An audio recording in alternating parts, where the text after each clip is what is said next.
Engaged by popular demand. Fake fiancés, real feelings, and a town that won't let them back out. By Wynne Valentine. First edition published by I2I Hype, LLC 2025. Copyright 2025 by Wynne Valentine. All rights reserved. No part of this publication may be reproduced, stored, or transmitted in any form by any means, electronic, mechanical, photocopying, recording, scanning, or otherwise without written permission from the publisher. It is illegal to copy this book, post it to a website, or distribute it by any other means without permission. This novel is entirely a work of fiction. The names, characters, and incidents portrayed in it are the work of the author's imagination. Any resemblance to actual persons, living or dead, events or localities, is entirely coincidental. Wynne Valentine asserts the moral right to be identified as the author of this work.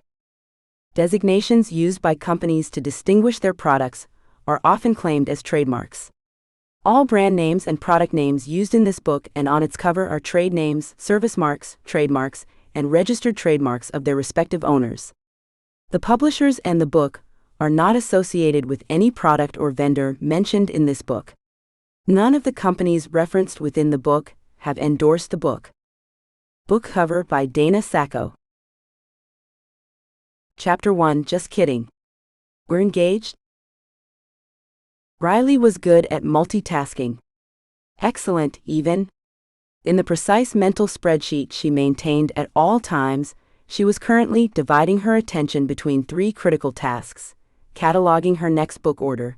The new Sally Rooney was coming out, and she needed at least 15 copies, nodding convincingly whenever Maggie Sinclair's voice rose in pitch, approximately every 45 seconds, and planning tomorrow's window display, something autumnal that wouldn't involve those ridiculous glitter leaves that had infiltrated every corner of her store last year. All of this while sitting on a folding metal chair that seemed specifically designed to make the human spine regret its evolutionary choices. And with our beautiful maple trees turning those gorgeous shades of red and gold, Maggie was saying, her voice carrying through town hall with the forceful cheer of someone who'd consumed far too much caffeine, the Festival of Love is going to be absolutely magical this year. Riley nodded again, mentally adding a fourth column to her spreadsheet, calculating exactly how much inventory she could reasonably display on the sidewalk during the festival without violating Maplewood's extremely specific ordinances about street obstruction. Last year, Mrs. Peterson from the flower shop had reported her for extending her book table 6 inches too far into the walkway. The subsequent town council meeting had lasted 3 hours and 14 minutes, during which Riley had finished reading an entire mystery novel. She shifted uncomfortably in her seat, scanning the room. Across the aisle, Delilah Wu was sitting suspiciously close to Eli Carter. Interesting development. The town's most notorious bakery rivals, until Popo May and Gigi had paired them in the grandmother games last month, were now practically sharing the same chair. As Riley watched, Eli leaned over to whisper something in Delilah's ear that made her bite her lip to suppress a laugh. Riley made a mental note to interrogate Delilah about that later, preferably over wine. Strong wine. Beside her, Asher shifted his weight, his broad shoulders making the rickety folding chair look like dollhouse furniture. His knee bumped against hers briefly, before he adjusted his position. "How much longer do you think this will go on?" he whispered, leaning close enough that his breath tickled her ear. Riley ignored the small flutter in her stomach, a reaction she'd trained herself to dismiss years ago, and shrugged. 3 more absolutely delightful announcements and at least 1 community togetherness speech, she whispered back. "So, 20 minutes? The corner of Asher's mouth quirked up, and Riley momentarily lost track of her mental spreadsheet. Asher's almost smiles were rare enough that they always threw her off balance. For someone who spent his days building beautiful things with his hands, he held his own joy like it was something he couldn't quite trust. Riley forced her attention back to Maggie, who was now gesturing enthusiastically toward a poster board featuring what appeared to be a hand-drawn chart of the Festival of Love's schedule. The title was decorated with an alarming number of heart stickers. After last year's success, Maggie continued, practically bouncing on her heels, we're expanding the festival to include even more couple-centered activities. The Sweetheart Bake-Off was such a hit, and the Newlywed Game had everyone in stitches.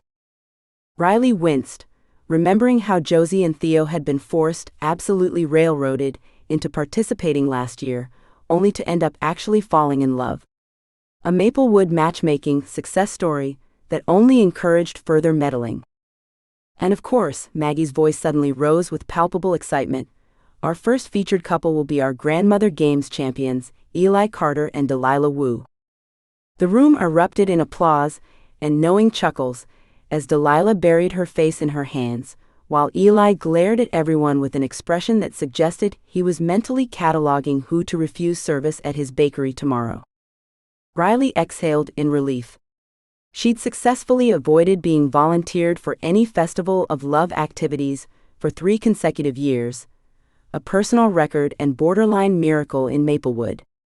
Another 30 seconds, and she'd be free to slip out the back door and I'm thrilled to announce that our second featured couple will be Riley Huang and Asher Bennett, 2 of Maplewood's most beloved business owners, nominated by our very own Community Enrichment Committee. Riley's head snapped up so quickly, it was a wonder her neck didn't crack. Her brain, usually so adept at processing information, seemed to short-circuit, individual words making sense but the sentence as a whole refusing to compute. "What?" she whispered, the blood draining from her face as every single person in the room turned to stare at them. She felt like she was suddenly starring in one of those nightmares where you're naked in public. Except this was worse because she was fully dressed but expected to be, what? A couple?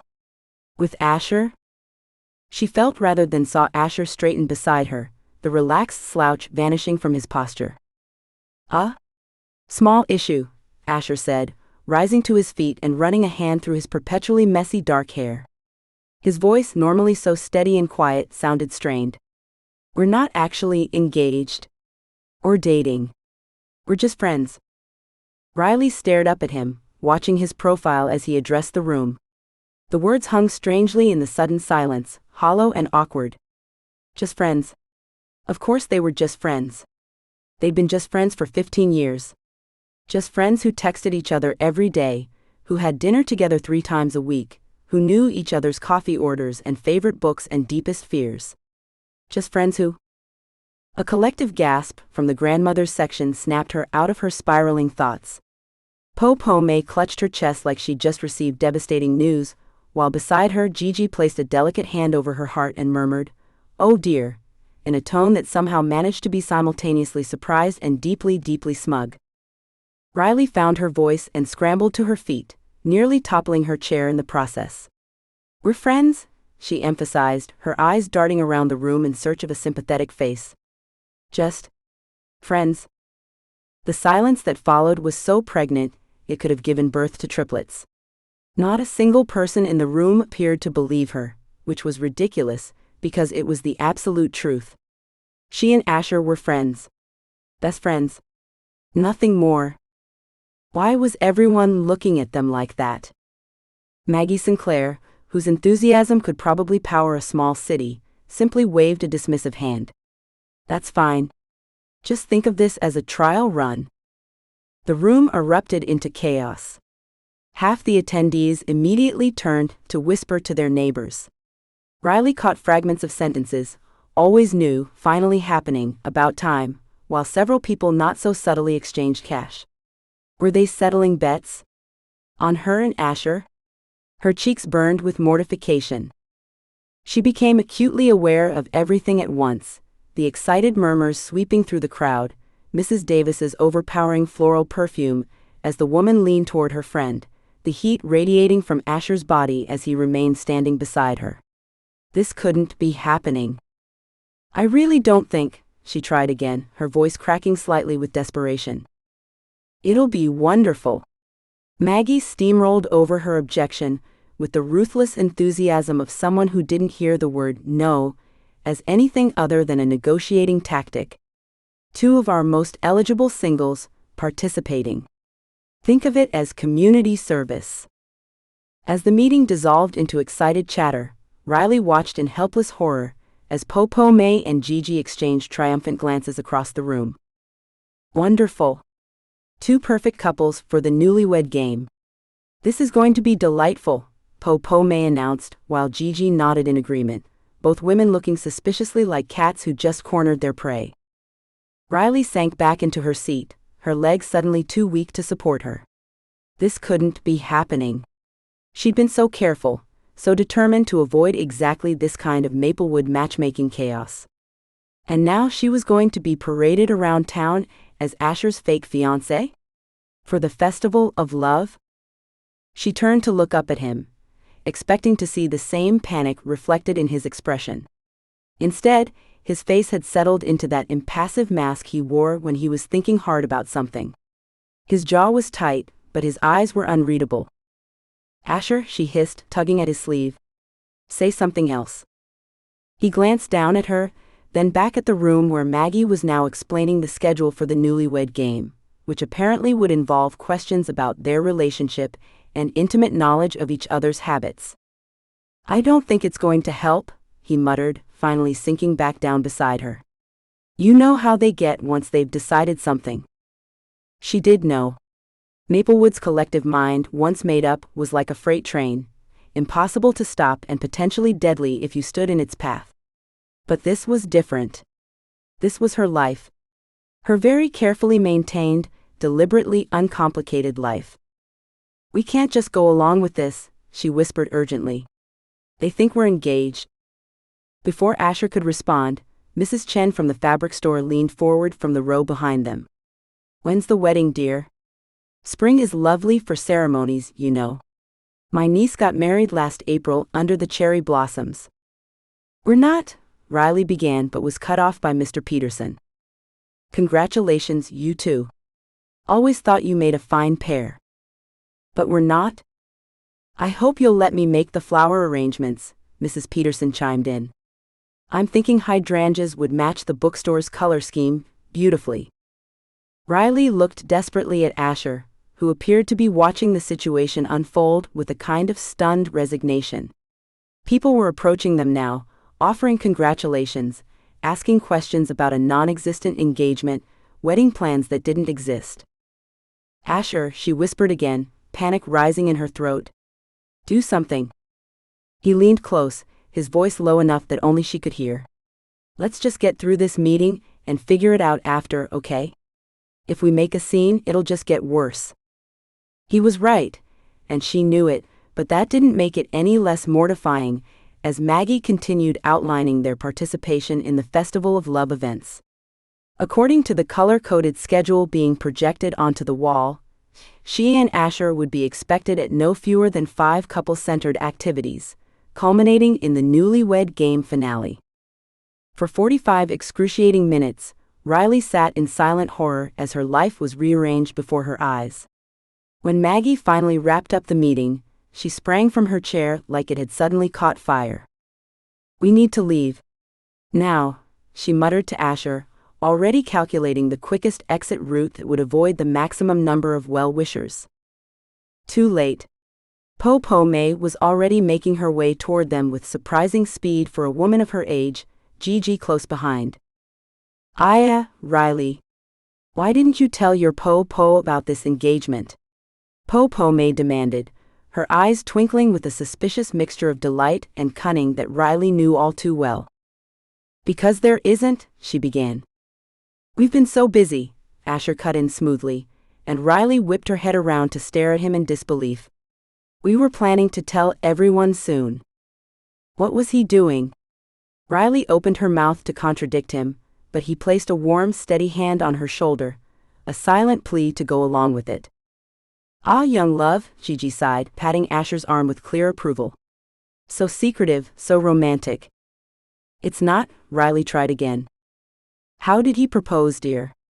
Popo May asked, leaning in conspiratorially. Was it romantic? Did he get down on one knee? Asher always struck me as the traditional type. Riley felt her face burn. He didn't. I asked her at the bookstore, Asher said, his voice surprisingly steady. Where we first met. Riley stared at him, speechless. What was happening? Why was Asher playing along with this charade? How perfect, Gigi cooed, clasping her hands together. Books and love, a beautiful combination.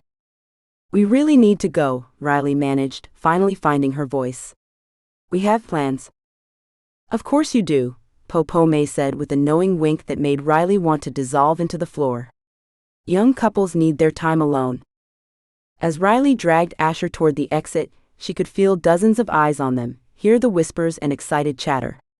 It wasn't until they burst through the doors into the cool evening air that she finally released his arm and rounded on him. What was that? She demanded, her voice pitched higher than normal. Why did you tell them we were engaged at the bookstore? Why didn't you just tell them the truth? Asher ran a hand through his hair again, a nervous habit she'd noticed years ago. Riley, you know how this town works. If we denied it outright, they just dig in harder. This way we can. Can what? She interrupted, throwing her hands up in exasperation. Pretend to be engaged for the entire festival of love? Participate in the newlywed game? Let the whole town plan our wedding? No, of course not, he said, looking genuinely distressed now. But if we play along for a bit, we can figure out a way to? I don't know, break it off without making a big deal. Say we decided we're better as friends? Riley stared at him, unable to believe what she was hearing. Asher Bennett, steady, practical, no-nonsense Asher, was suggesting they fake an engagement? That's your solution? Pretend now, deal with it later? She shook her head in disbelief. This isn't like you, Asher. You hate stuff like this. You avoid town events whenever possible. Why would you? She stopped abruptly, as a new and horrifying thought occurred to her. Oh my God. Am I being set up? Did you? She took a step back, studying his face. Did you know about this? What? No. The genuine shock in his voice was somewhat reassuring. Riley, I had no idea Maggie was going to announce that. I'm just as blindsided as you are. She believed him.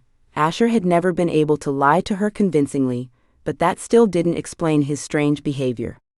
Then why are you suddenly okay with pretending to be engaged? To me?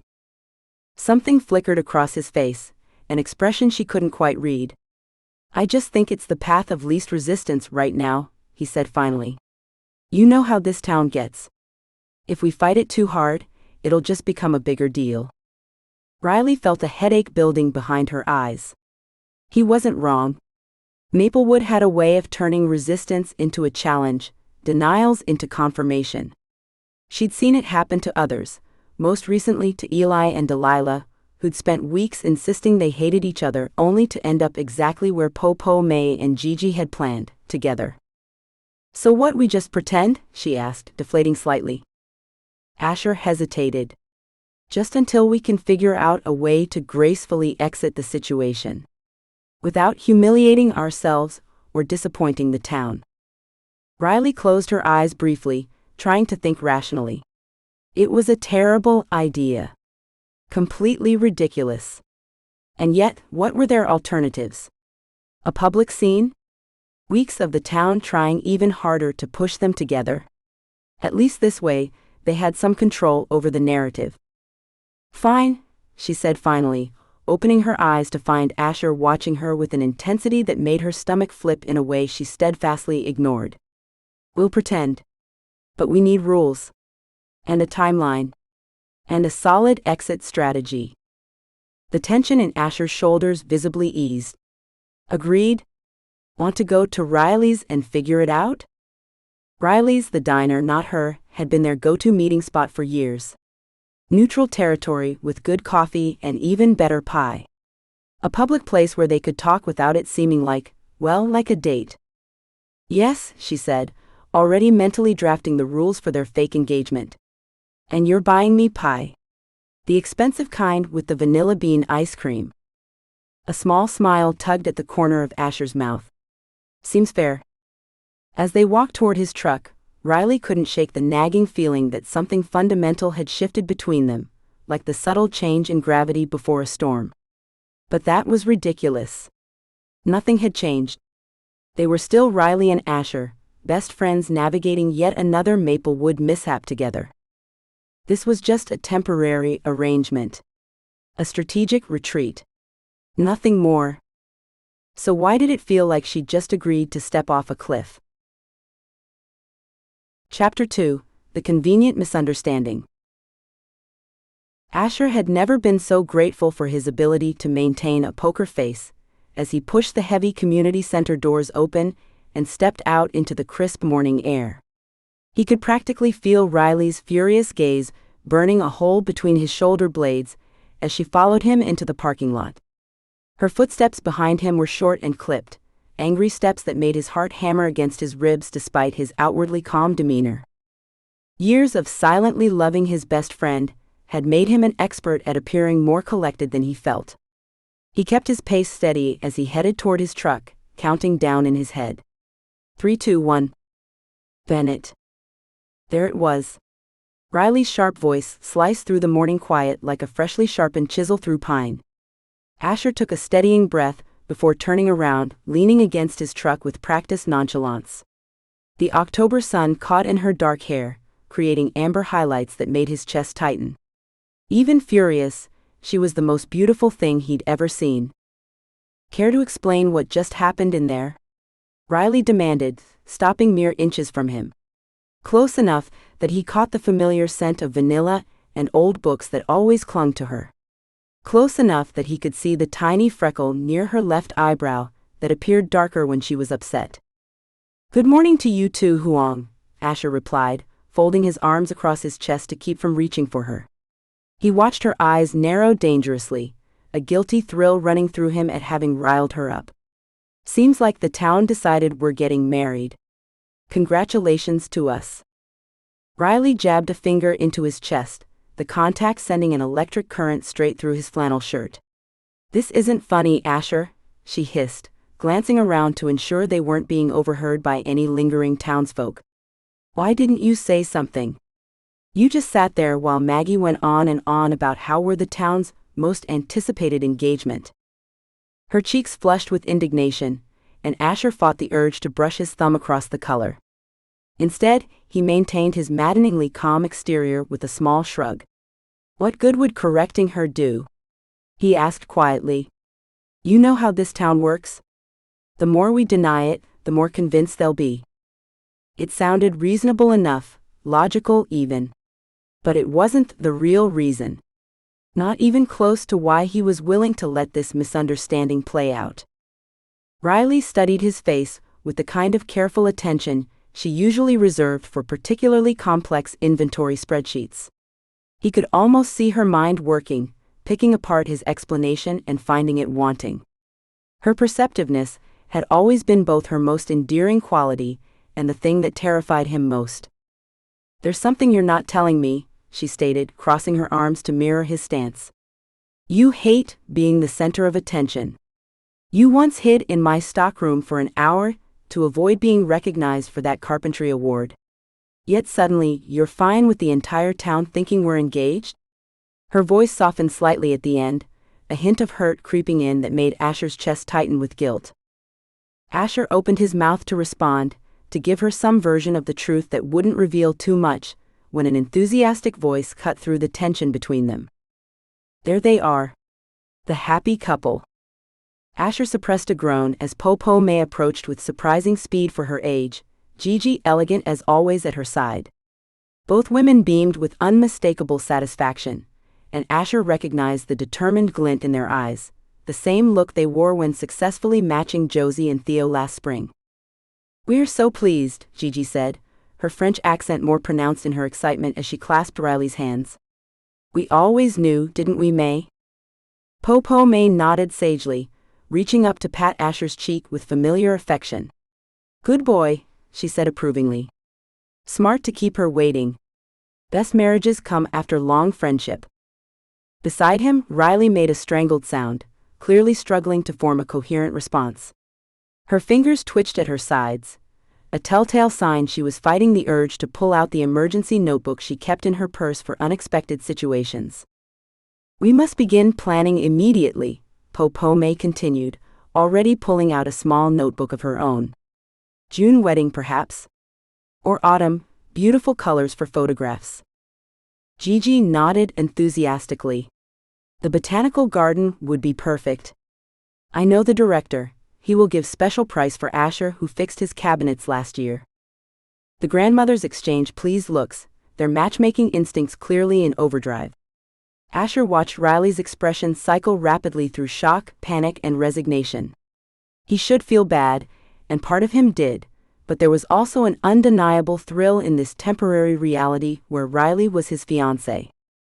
Actually, he said smoothly, placing his arm around Riley's shoulders and feeling her stiffen at the contact, we haven't really had time to discuss details yet. We're still adjusting to the engagement ourselves.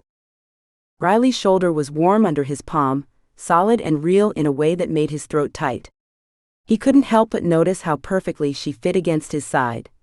Information he absolutely didn't need when this whole charade would be over in a few weeks. Of course, Gigi said with a knowing smile that suggested she didn't believe them for a second. Young love needs space to bloom. But we will handle everything, you'll see. May checked her watch and gasped theatrically. Oh? We must go, Mahjong committee meeting in 10 minutes. She fixed them both with a penetrating look that made Asher feel like she could see every one of his secrets. Dinner at my house.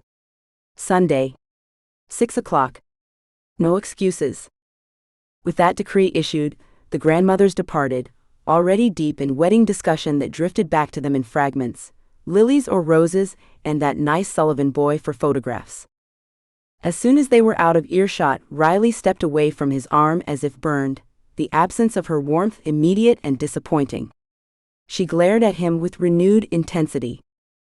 What exactly is going on here? She demanded.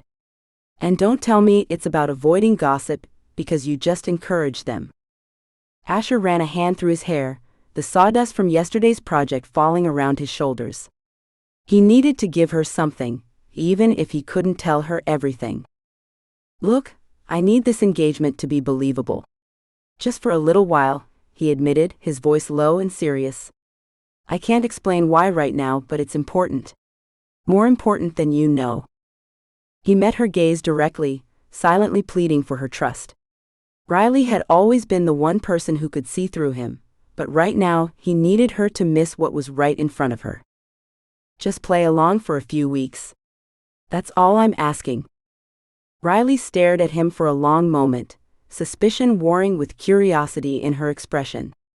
The stubborn set of her jaw, the same one she'd had since they were kids refusing to back down from a dare, told him she wasn't going to make this easy. 1 month, she finally said, her tone making it clear this was non-negotiable. And then you tell me what this is really about, or I'm announcing our dramatic breakup to the entire town. Asher nodded, relief washing over him even as anxiety built about the deadline she'd set. 1 month should be enough time for Mia's custody situation to stabilize. Enough time to figure out how to explain everything without revealing the feelings he'd kept hidden for so long. 1 month, he agreed. Riley gave him one last probing look before turning on her heel. As she stormed off toward her bookstore, Asher watched her go, wondering if he'd made a terrible mistake or the best decision of his life. Only time would tell, and the clock was already ticking. By the time Asher pulled into the parking lot of Bennett & Company Custom Woodworks 20 minutes later, his phone had vibrated with messages no fewer than 14 times. He glanced down at the screen, wincing at the preview notifications, most from his sister Mia, all in capital letters. Asher Bennett, pick up your phone. Is it true? Are you engaged to Riley? The entire PTA mommy group is blowing up my phone. Answer me or I'm coming to your workshop right now. The last one was timestamped 2 minutes ago. Asher sighed, shoving his phone back in his pocket. He'd deal with Mia later. Right now, he needed a moment of peace in his workshop, surrounded by the comforting scent of fresh sawdust and the half-finished projects that made sense to him in a way people rarely did. The bell over the door jingled as he stepped inside, and his apprentice, Jake, looked up from where he was carefully sanding a rocking chair.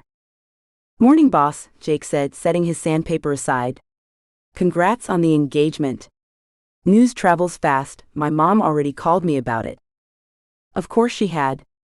Mrs. Patterson worked at the post office, which meant she was practically a subsidiary of the Maplewood rumor mill. Asher grunted in acknowledgement as he hung his jacket on the hook by the door. Though I gotta say, Jake continued, apparently immune to Asher's clear desire not to discuss it, I always thought you two were already together and just keeping it quiet. Asher paused in rolling up his sleeves. What do you mean? Jake shrugged. I don't know. The way you guys are together. Like when she brings you lunch, and you have that whole thing where she reorganizes your desk without asking, and you pretend to be annoyed, but never actually tell her to stop. He picked up the sandpaper again. Or how you drop everything whenever her bookstore needs repairs. Just seemed like, a thing. Asher swallowed hard. Was he really that transparent? It's not like that, he muttered more to himself than to Jake. If you say so, Jake replied, voice carefully neutral in a way that indicated he absolutely did not believe him. Asher was saved from having to respond by the workshop door bursting open with such force that the bell nearly flew off its hook. Asher Alexander Bennett.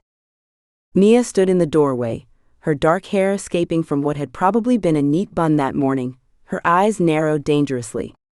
Despite being 7 inches shorter than him, and generally having the demeanor of a kindergarten teacher, which, to be fair, she was, his sister could be terrifying when properly motivated. Hi Mia, Asher said calmly, moving toward his workbench. I see you heard the news. Heard the, are you kidding me? Mia sputtered, following him. The entire town is talking about it. Mrs. Chen from the grocery store gave me a free box of tea, for the happy couple. Mrs. Chen, who once charged me 50 cents for an extra paper bag. Jake, who clearly recognized an impending sibling ambush when he saw one, mumbled something about checking inventory in the back and made a hasty retreat. And you couldn't even call me? Your own sister? I had to find out from Becky Wilson, who heard it from her aunt, who was at the community center this morning. I was going to call you, Asher said, selecting a chisel from his carefully organized tool wall. I just needed a minute to think. Mia folded her arms, blocking his path. Think about what? How to explain that you're suddenly engaged to a woman you've been in love with for 15 years, but never had the guts to ask out. Asher's fingers tightened around the chisel. Mia, he warned. Don't Mia me. I want to know what's going on.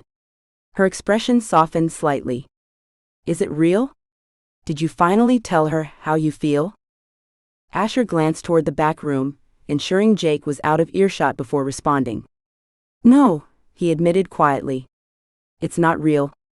It's complicated. Uncomplicate it for me. Asher set the chisel down, knowing his sister wouldn't let this go. I need people to think I'm settled and stable right now. For your case.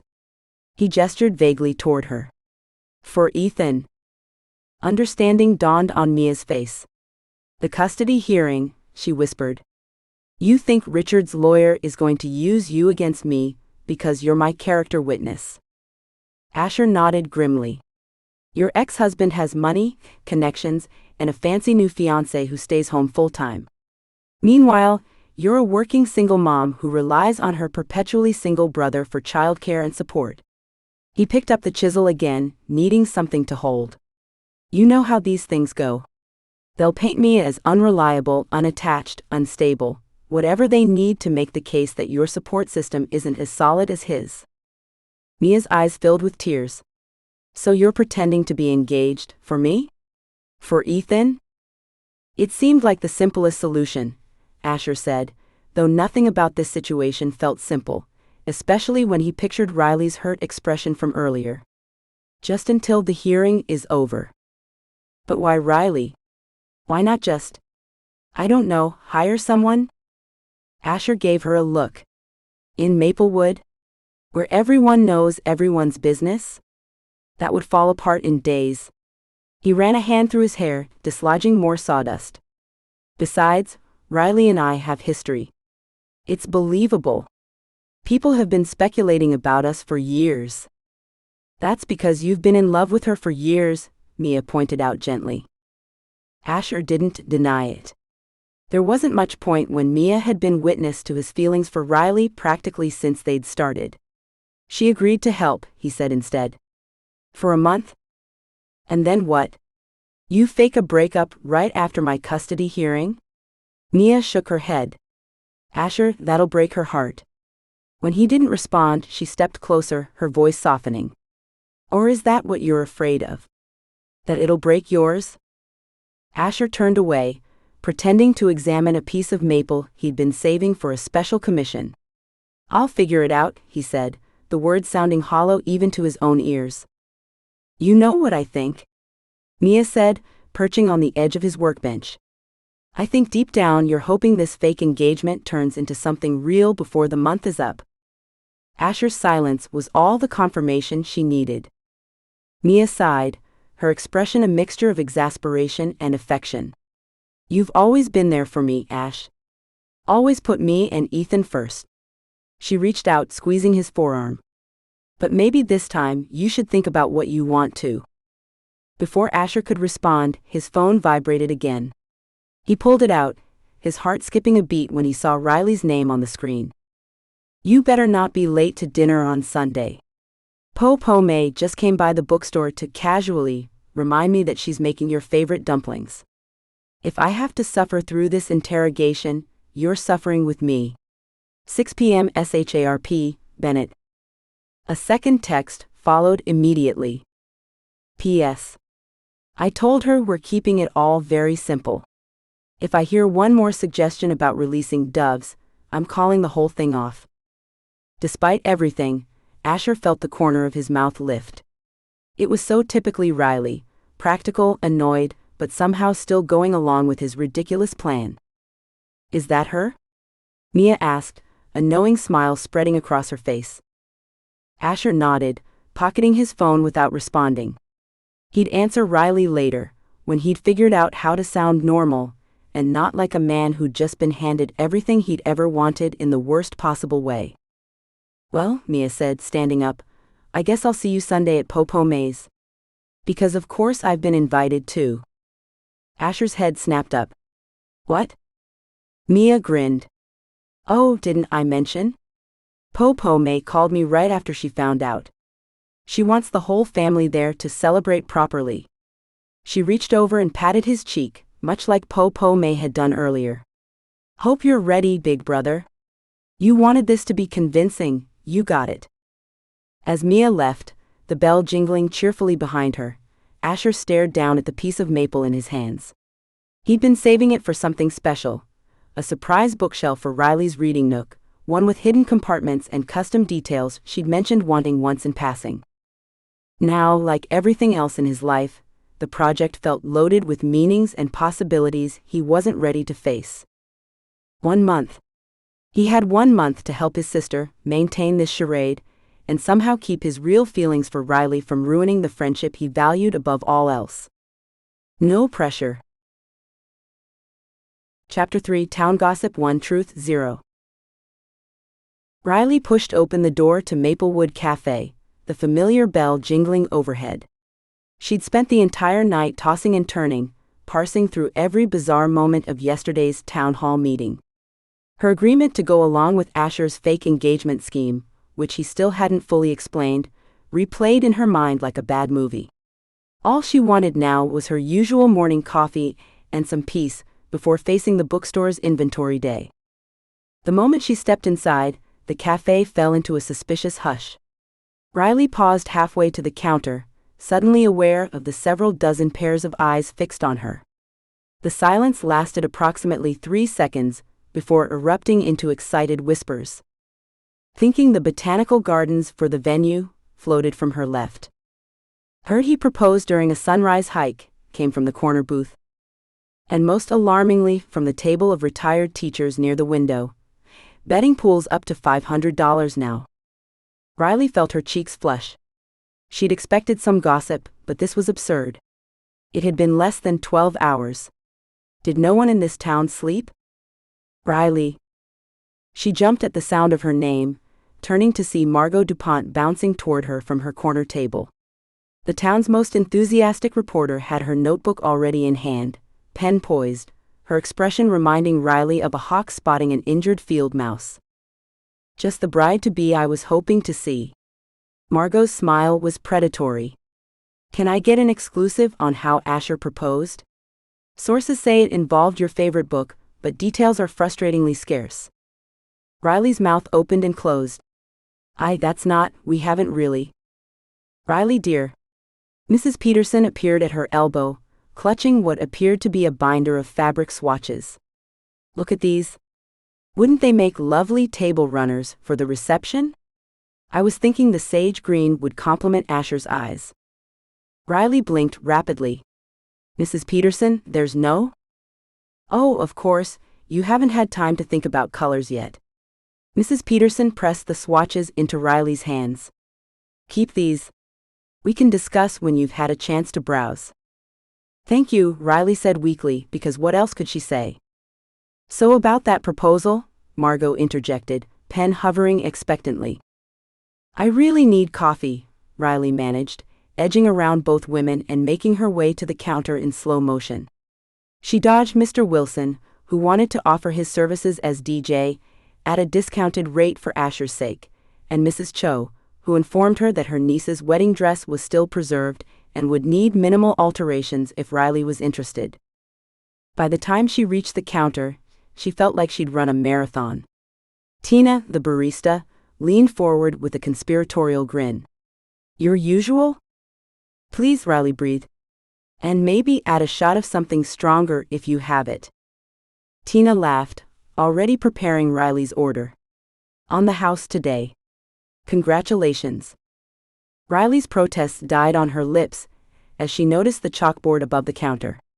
In Tina's looping handwriting, surrounded by at least 24 hearts, was, Congratulations Riley and Asher. That's really not necessary, Riley said, gesturing weakly to the sign and the free coffee. Tina winked. Yes it is. We've all been waiting for you two to figure it out for years. Years? Riley accepted her coffee with a mumbled thanks and turned to scan the cafe for an empty table, preferably in some dark corner where she could become invisible.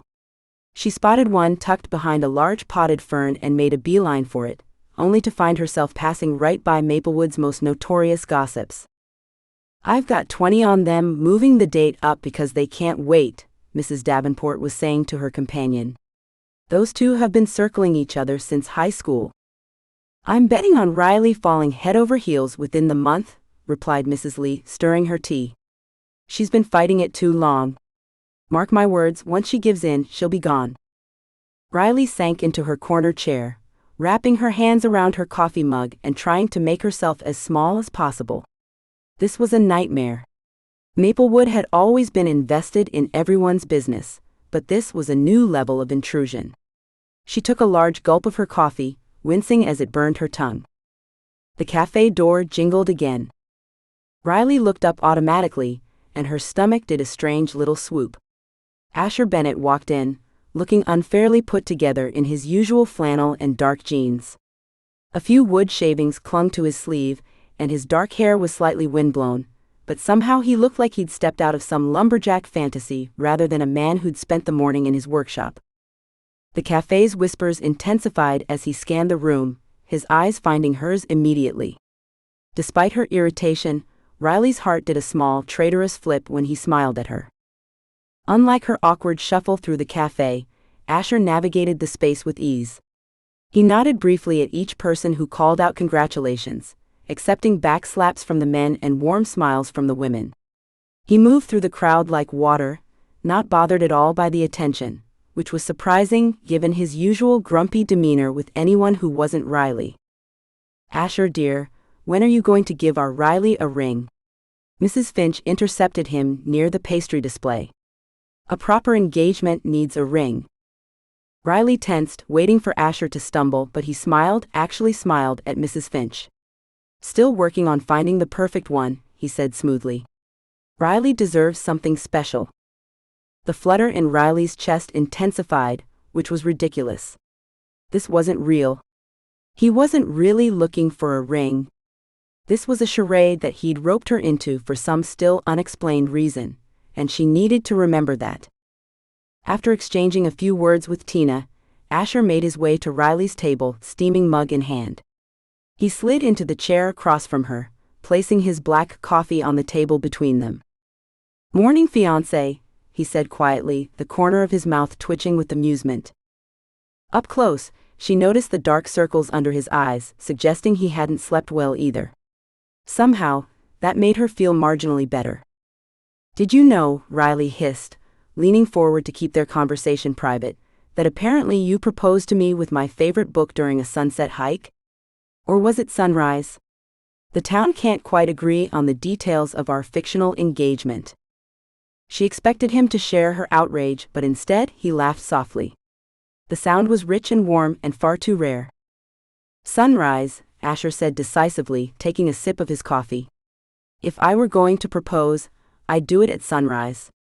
You're always saying it's your favorite time of day." The casual certainty in his voice, the fact that he knew this detail about her, momentarily silenced Riley's planned tirade. She stared at him, trying to reconcile this version of Asher with the grumpy, taciturn man who communicated primarily in grunts when anyone besides her was around. "Why aren't you freaking out about this?" she finally managed. "The entire town is planning our wedding. Mrs. Peterson just gave me fabric swatches for table runners." "Table runners, Asher?" He shrugged, his broad shoulders rising and falling beneath his flannel. "Let them have their fun. It'll die down." "Die down?" Riley spluttered. "There's a betting pool. With money. About when we're getting married." "I know." A hint of a smile played at his lips. "I put 20 on next fall." Riley gaped at him. "You did not." "I figured I might as well profit from this situation." "This situation that you created," Riley reminded him, keeping her voice low. "And still haven't explained." Asher's eyes, those deep blue eyes that sometimes reminded her of the ocean during a storm, grew serious. "I will. I promise. Just not here." Before Riley could demand he explain right now, a shadow fell over their table. "So when's the date?" Margot stood beside them, notebook poised, pen at the ready. "The town pool has odds on spring versus fall." Riley opened her mouth to tell Margot there was no date because there was no engagement, but the words froze in her throat as Asher's warm hand covered hers on the table.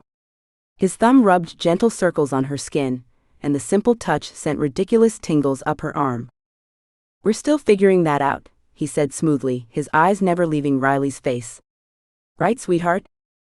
The endearment caught her completely off guard.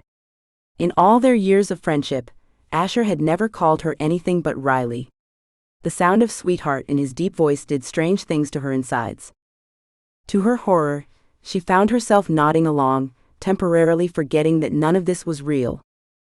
"Well, don't wait too long," Margot said, scribbling something in her notebook. "The spring slots at the Botanical Gardens book up fast." "We'll keep that in mind," Asher replied, still holding Riley's gaze, his thumb still making those maddening circles on her hand.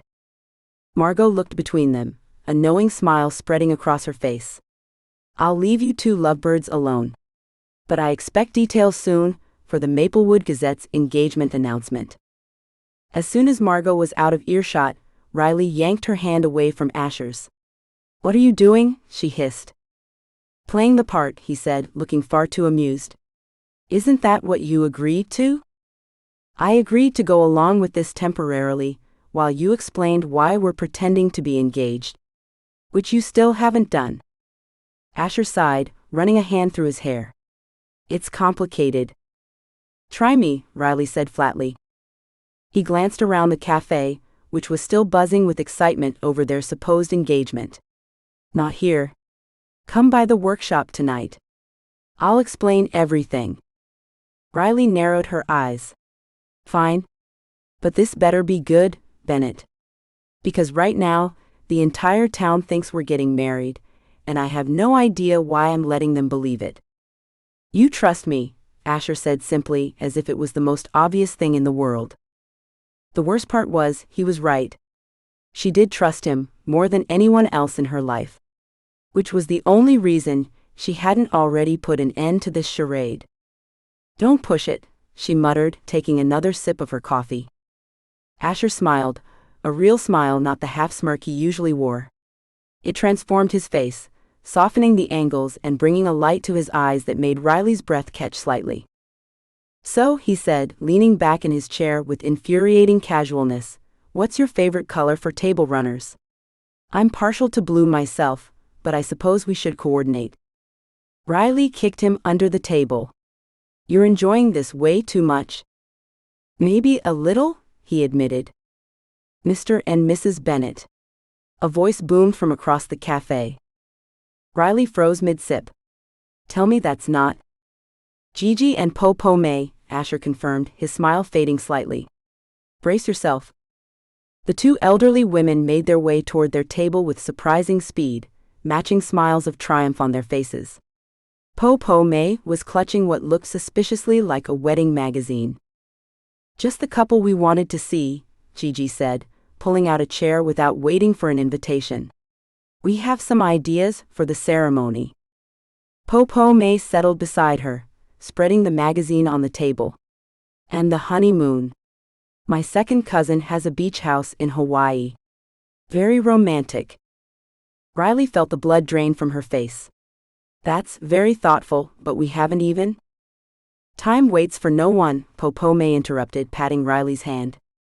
"We've already called Pastor Jim. He's penciled you in for June." "June?" Riley squeaked. "This June?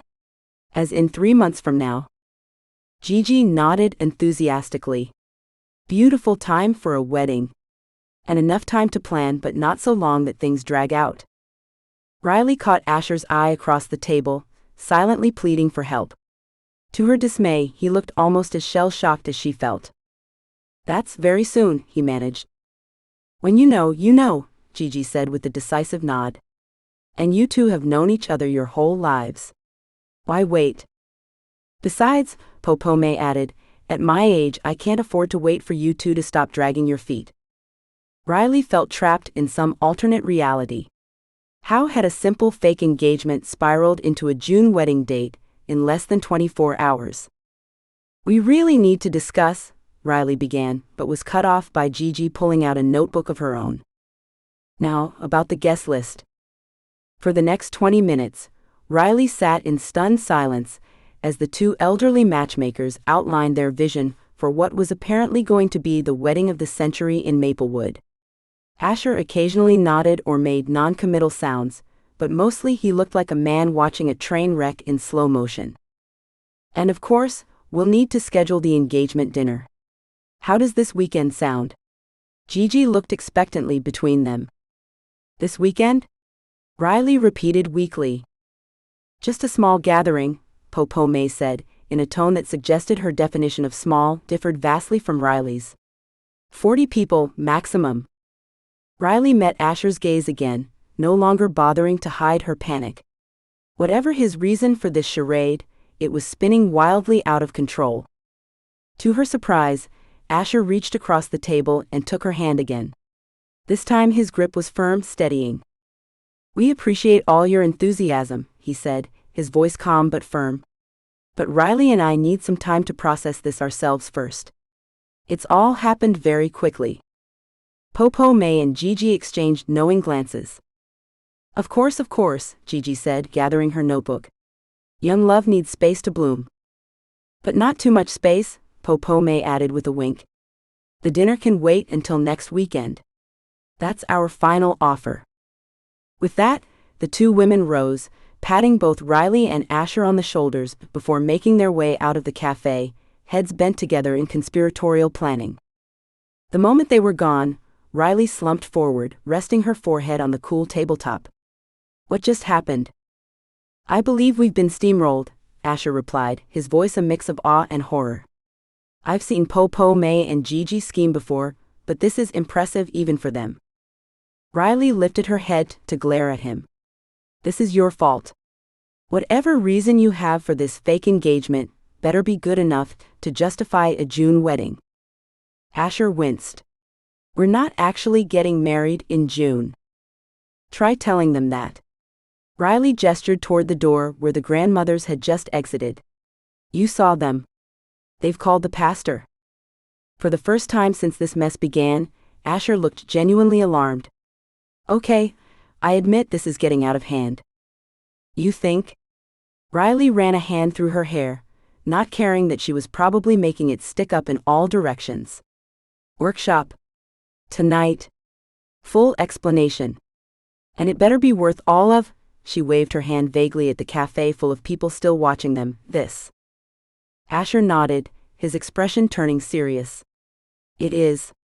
I promise. Despite her frustration, Riley felt a flutter of concern at the gravity in his tone.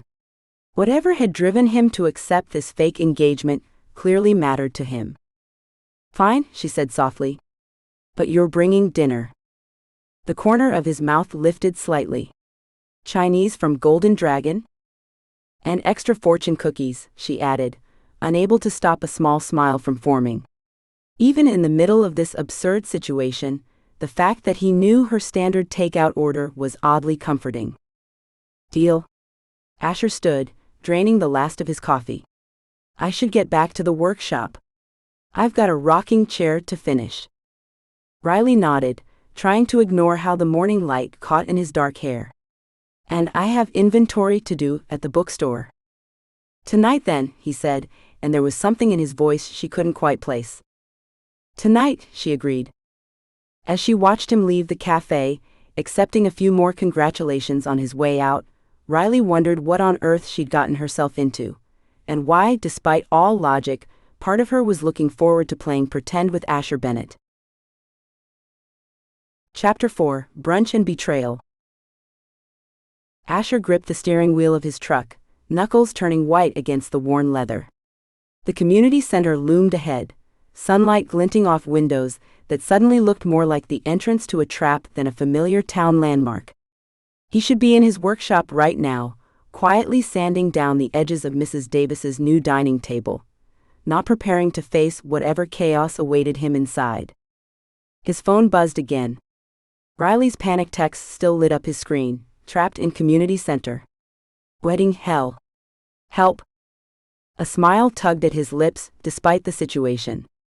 Even in crisis mode, Riley managed to make him feel something. That something had been growing for years, taking root so deeply he couldn't remember when his best friend had become the person he couldn't imagine living without. Damn it, he muttered, running a hand through his already messy hair. This fake engagement was supposed to be simple, just a convenient misunderstanding he could leverage for Mia's custody case. He hadn't counted on the entire town mobilizing like a wedding planning army in less than 48 hours. With a resigned sigh, he pocketed his phone and stepped out of the truck. The gravel crunched beneath his boots as he approached the building, each step heavier than the last. Before he could change his mind, he yanked open the door and stepped inside.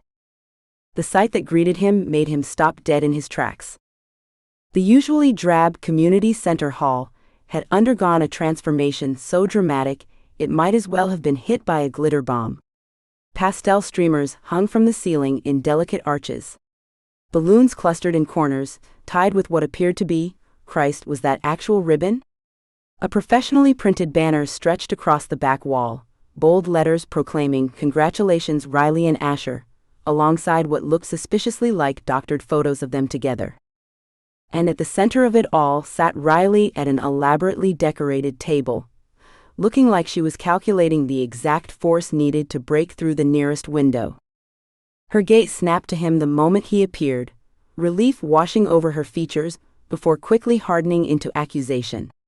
Those expressive brown eyes he knew so well clearly communicated a single message: "Where the hell have you been?" Before he could take another step, Po-Po May's voice rang out across the room. "The groom is here." The elderly matchmaker clapped her hands with delight, and suddenly the room erupted in cheers and applause. Asher froze, feeling like a deer caught in headlights as 30 pairs of eyes turned toward him. "There you are, dear boy." Gigi materialized beside him, her diminutive frame somehow commanding as she hooked her arm through his. For such a tiny woman, she had remarkable strength, practically dragging him forward toward the decorated table. We were beginning to worry. I got held up, he managed, his voice gruffer than intended. Gigi patted his arm. No matter. Your bride has been entertaining us beautifully. The emphasis she placed on bride made his stomach flip in a way that had nothing to do with anxiety, and everything to do with how right the word sounded when associated with Riley. As Gigi led him to the table, Asher caught sight of several familiar faces: Mrs. Davis from the library, the Chen family from the hardware store, and even Mayor Thompson, all beaming at him with varying degrees of excitement and curiosity. Maggie Sinclair bustled about with her clipboard, directing a teenage boy where to place yet another floral arrangement. He slid into the chair beside Riley, immediately noticing the tension radiating from her body. Her shoulders were rigid, her smile so forced it looked painful. Sorry I'm late, he murmured, leaning close enough that only she could hear him. Mia called. At the mention of his sister, Riley's expression softened slightly. She knew how important Mia was to him, how much his sister's custody battle for her 1-year-old son was weighing on him. Even in her obvious frustration, Riley's compassion shone through, one of the countless reasons he'd fallen for her years ago. You could have warned me, she whispered back, her voice strained but lacking the heat he'd expected. I've been fielding questions about our wedding colors for 45 minutes.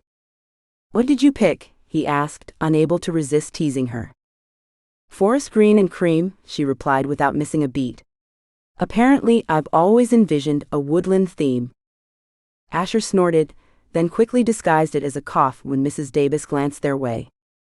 The brunch was more elaborate than any Maplewood event he'd seen before, which was saying something in a town that treated the annual fall festival like a national holiday. Stacks of fluffy pancakes circulated alongside platters of fresh fruit. Waitstaff, where had they even found waitstaff, moved through the crowd with trays of mimosas and coffee. Beside him, Riley's leg bounced nervously under the tablecloth, her anxiety manifesting in the familiar rhythm he'd witnessed countless times during stressful bookstore inventory days. Asher's hand twitched with the urge to place it on her knee to calm her. He'd done it 100 times before, a casual touch between friends, but suddenly it felt weighted with new meaning.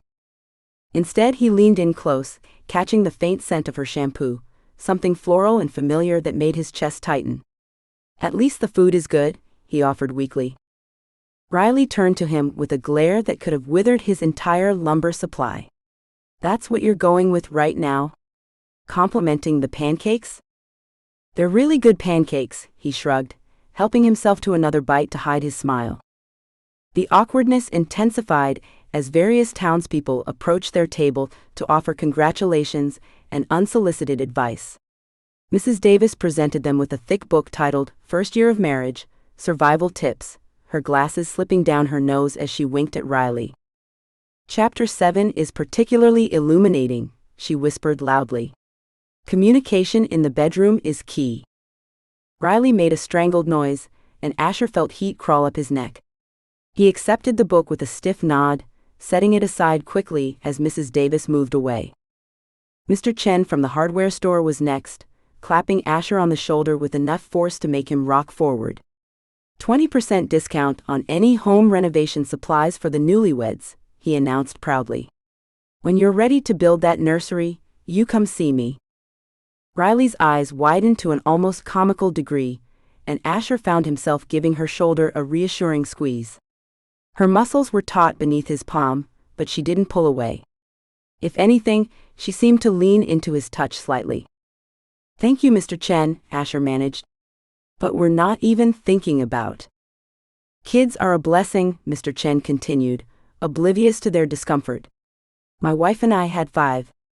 Started right away. No time like the present. As Mr. Chen walked away, Riley turned to Asher with panic in her eyes. They think we're having babies, she hissed. Not right now, he replied, corner of his mouth twitching. That would be quite the scandal. This isn't funny. This is... Excuse me, lovebirds. Maggie Sinclair's voice cut through their whispered conversation as she swooped toward their table, bright-eyed and clutching her ever-present clipboard. Her enthusiasm was almost a physical force, like being hit with a wave of peppermint and organizational fervor. "I've taken the liberty of scheduling you both for a venue consultation at the Botanical Gardens next Saturday," she announced proudly, practically vibrating with excitement. "They had a cancellation, and I just knew you'd want to snag that prime June date before someone else does. It's only 8 months away, but I think we can pull it together." Riley choked on her mimosa, the liquid going down the wrong way. Without thinking, Asher patted her back, his large hand gentle between her shoulder blades. He could feel her spine through the thin fabric of her dress, the delicate bones beneath his fingertips, making something protective stir in his chest. "June," he repeated, buying time while Riley recovered. "That soon?" "Well, of course it is." Maggie beamed, misunderstanding his hesitation. "When you've waited as long as you two have, why wait any longer? Everyone knows you've been in love since high school." Asher's hand stilled on Riley's back. They hadn't even been friends until college. Their high school relationship had consisted primarily of him glowering from across classrooms while she ignored his existence. But apparently the town had been creating its own narrative for years. "We'll think about the Botanical Gardens," he finally replied, non-committal. "Thanks, Maggie." "Perfect. I'll pencil you in for 2 p.m. "Oh. And the photographer wants to know if you'd prefer traditional poses or something more contemporary?" Her eyebrows wiggled in a way that made Asher deeply uncomfortable. "No photographer," Riley managed, her voice hoarse from coughing. "We haven't decided on anything yet." Of course, Maggie nodded, clearly not listening. "I'll tell him to prepare both options." Before they could protest further, Mrs. Peterson and Mrs. Finch approached with what appeared to be a large poster board, their excitement palpable as they positioned it on an easel beside the table. "We've been working on this all night," Mrs. Peterson announced, flipping the cover to reveal the contents. "Gift registry suggestions for the happy couple," Mrs. Finch declared, gesturing toward the extensively decorated list. Asher watched the color drain from Riley's face as she read through the items. Kitchen appliances, fine china sets, and high-end linens seemed reasonable enough, but his own eyes widened when he reached the bottom section labeled "For the Future." Baby furniture. A crib. A rocking chair. Something called a diaper genie that sounded vaguely magical. "Starting early is key," Mrs. Peterson explained with a wink that made Riley sink lower in her chair. "We haven't discussed children," Asher managed, his voice strangled. "Oh, you youngsters never do until it happens." Mrs. Finch laughed, waving away his concern. "But Maplewood needs more little ones running around, don't you think? Especially ones with those Bennett woodworking genes and Riley's smarts." The conversation around them continued, but Asher's attention was fixed firmly on Riley. Her breathing had become shallow beside him, her fingers gripping her napkin so tightly her knuckles had turned white. He recognized the signs of Riley reaching her breaking point, the slight flush creeping up her neck, the tightness around her eyes, the way her posture became unnaturally still. She was seconds away from standing up and announcing the truth to everyone, crowd be damned. And while part of him couldn't blame her, another part knew it would ruin everything he needed this charade for.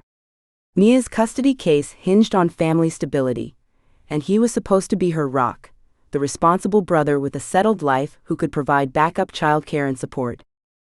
In a moment of panic, Asher reached under the table and took Riley's hand in his. For a heartbeat, he was sure she would pull away. Her skin was cool against his warm palm, her fingers stiff with surprise. He gave her a gentle squeeze, hoping to ground her, to communicate without words. Her head snapped toward him, surprise clear in her eyes at this unexpected gesture. They'd shared countless casual touches over the years, friendly hugs, playful shoves, the occasional arm around shoulders during movie nights, but this felt different. Intentional. Intimate. For a terrifying moment, Asher thought he'd miscalculated. Then slowly her fingers relaxed under his. And then, more surprising still, they curled around his, returning the pressure. Something shifted in the air between them, subtle but unmistakable, like the moment before a perfectly cut piece of wood finally slots into place. Bolstered by her response, Asher cleared his throat and addressed the eager crowd. "We appreciate everyone's enthusiasm," he said, his voice steady despite the way Riley's hand in his was making his heart race in his chest. "But we're still figuring things out. We'd like to take it slow." He felt Riley's gaze on him, her eyes studying his profile with an intensity that made his skin warm, but he kept his focus on the gathered crowd. He didn't trust himself to look at her right now, not when the feeling of her hand in his was making it hard to remember why this was supposed to be fake in the first place.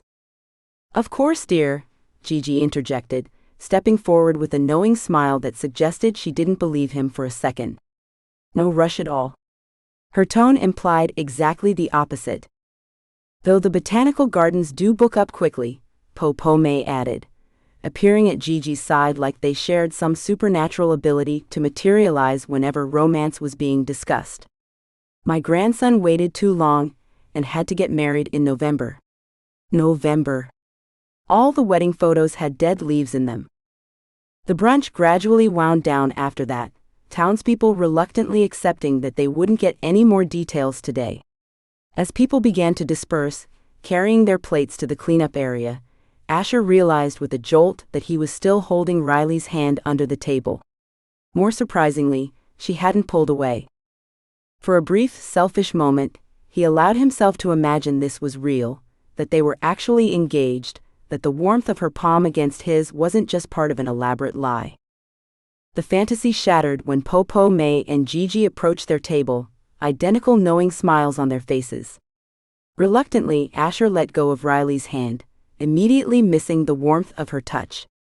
"So perfect together," Gigi sighed, reaching up to pat Asher's cheek affectionately. "Just like we always knew. The registry will be ready by next week," May added cheerfully, ignoring Riley's strangled noise of protest. "Very comprehensive. I've been making notes for years." "Years?" Riley echoed weakly. "Of course, dear," May patted her arm. "A good grandmother is always prepared."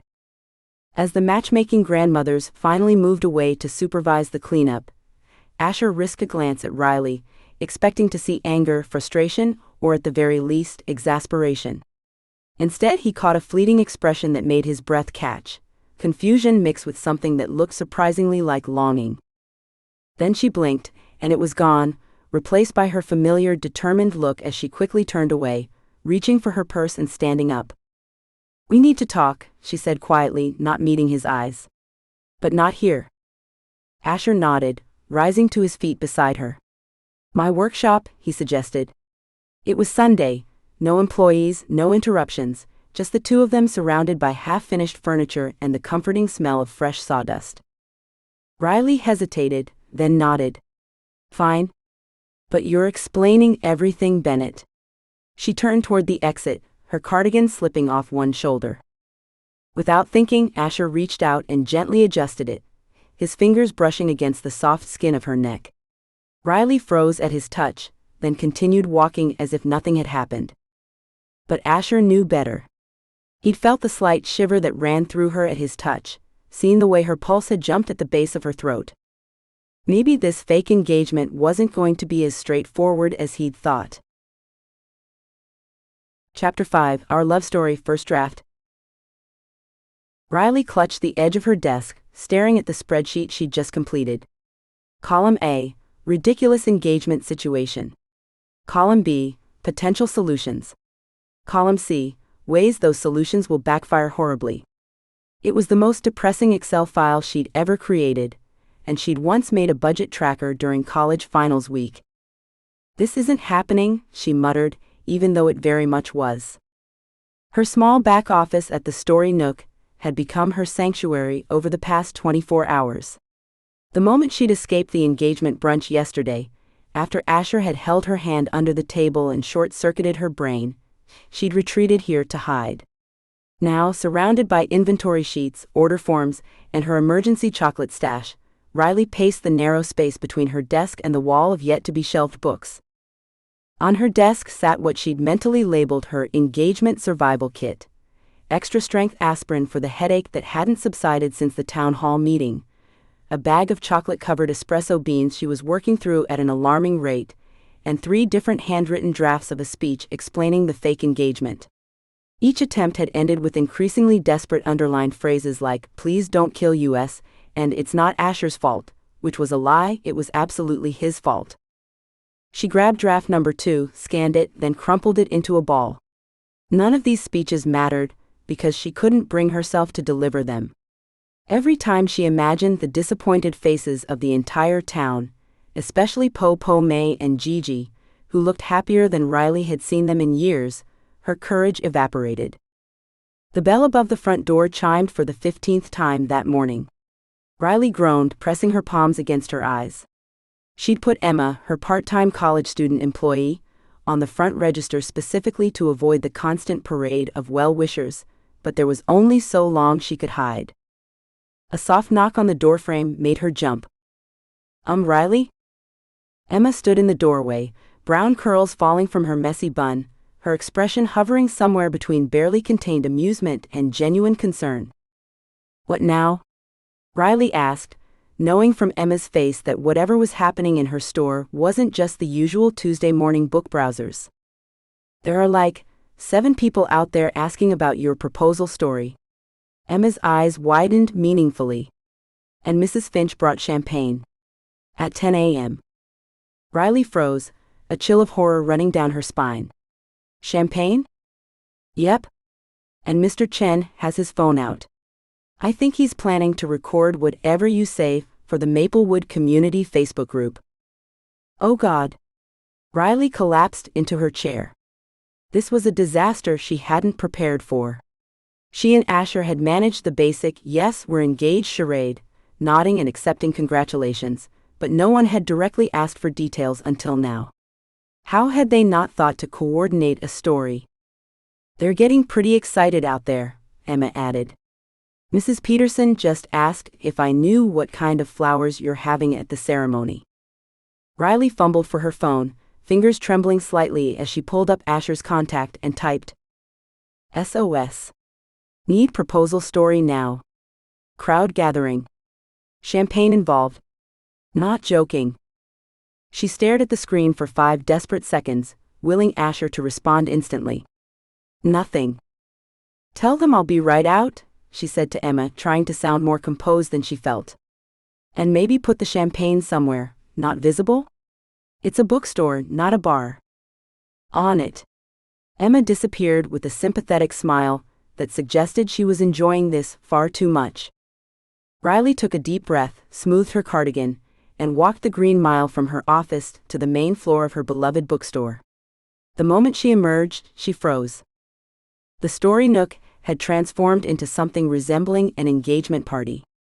Mrs. Finch, a 70-year-old retired librarian who had appointed herself Maplewood's unofficial hospitality coordinator, was pouring champagne into what appeared to be Riley's paper cups from the water cooler. Mr. Chen stood ready with his phone, and beside him, of course, was Margot DuPont, notebook in hand, no doubt planning to document every detail for the Maplewood Gazette. "There she is," Mrs. Finch called out, waving a champagne bottle alarmingly close to a display of new hardcovers. "We want to hear all about how he proposed." Riley felt like a deer caught in headlights as every head turned toward her. She glanced at her phone again, still no response from Asher. Thank you all for coming," she said, her voice unnaturally high. Her eyes darted to Emma, who gave her an encouraging thumbs up from behind the register. "I'm surprised to see so many people interested in our engagement." "Interested?" Mr. Chen laughed. "The whole town's been waiting for you two to figure it out for years." A chorus of agreement rippled through the small crowd. Riley's cheeks burned. "Well," she began, inching toward the counter as if it might offer some protection, "it was simple. Just the 2 of us. Very private." She hoped the hint might discourage further questions, but Margot stepped forward, pen poised over her notepad. "Oh, come now, details," the reporter pressed. "Was it at the lake? The lookout point? Did he get down on one knee? Was there a speech? A ring? Did you cry?" The questions came rapid fire, and Riley felt sweat beading at her hairline. "It was, at my place," Riley said, deciding that fewer details meant fewer inconsistencies when Asher inevitably told a completely different story later. Just a quiet evening. Nothing fancy. The crowd's collective disappointment was palpable. Mrs. Peterson actually sighed, and Mrs. Finch's smile faltered slightly. But surely there was something special about it, Mrs. Finch pressed. Asher's such a thoughtful young man. Riley caught Emma's sympathetic wince from behind the counter. Her 20-year-old employee was probably handling this crisis better than she was. It was special, Riley insisted, feeling a twinge of guilt for letting them down, even though none of this was real. But you know Asher, he's not one for big displays. The bell above the door jingled, and Riley's head whipped around so fast she nearly gave herself whiplash. Relief flooded through her as Asher walked in, carrying 2 coffee cups, and looking unfairly composed for someone whose life had spiraled into a small-town rom-com disaster. His dark hair was slightly tousled from the morning breeze, and he wore his usual flannel shirt rolled up at the sleeves, revealing forearms strong from years of woodworking. Her relief lasted approximately 3 seconds before she noticed Mr. Chen had raised his phone, clearly determined to document this moment for posterity and Facebook. Asher navigated through the crowd with easy confidence, as if finding his fiancée surrounded by champagne-wielding townspeople at 10 a.m. was completely normal. He placed Riley's coffee, perfectly prepared with just the right amount of cream, because of course he knew exactly how she took it, on the counter before standing beside her. His arm brushed against hers, and despite everything, Riley felt her pulse steady at his familiar presence. He smelled like sawdust and that woodsy soap he always used. Normal grounding things. "What did I miss?" he asked quietly, his voice low enough that only she could hear. "They want to hear about the proposal," Riley hissed through clenched teeth, fighting to maintain her smile. "I was just telling them how simple and private it was." She gave him a meaningful look, hoping he'd continue the understated narrative she'd started. The crowd turned to Asher expectantly. Mr. Chen's phone was still recording. Mrs. Finch clutched a paper cup of champagne to her chest. "Simple and private," Asher repeated, and Riley was seized by the terrifying thought that he might leave it at that and force her to keep improvising. But then she noticed a small smile playing at the corners of his mouth, that specific smile he got when he was up to something. She'd seen it first when they were 10, and he'd convinced her to help him build a treehouse without adult supervision. It usually meant trouble. Before she could elbow him in warning, Asher continued, his voice softening in a way that immediately captured everyone's attention. "What Riley isn't telling you is that it happened among her favorite books." Riley's brain short-circuited. She stared at Asher, afraid to breathe, as he continued weaving a story she'd never heard before. "I knew I wanted it to be special," he said, his eyes focused somewhere past the crowd, as if remembering a moment that had never actually happened. "So I came here after hours." "I helped," Emma interjected from behind the counter, showing absolutely no loyalty to her employer. "And I placed small notes throughout her favorite sections of the bookstore," Asher continued smoothly. "Each contained a memory we'd shared over the years." Mrs. Finch let out an actual sob.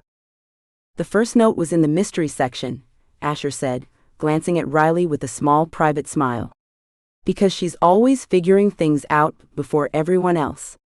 The second was in science fiction, because she convinced me to read Dune when we were 16, and I pretended to hate it even though I didn't." Riley couldn't mask her shock.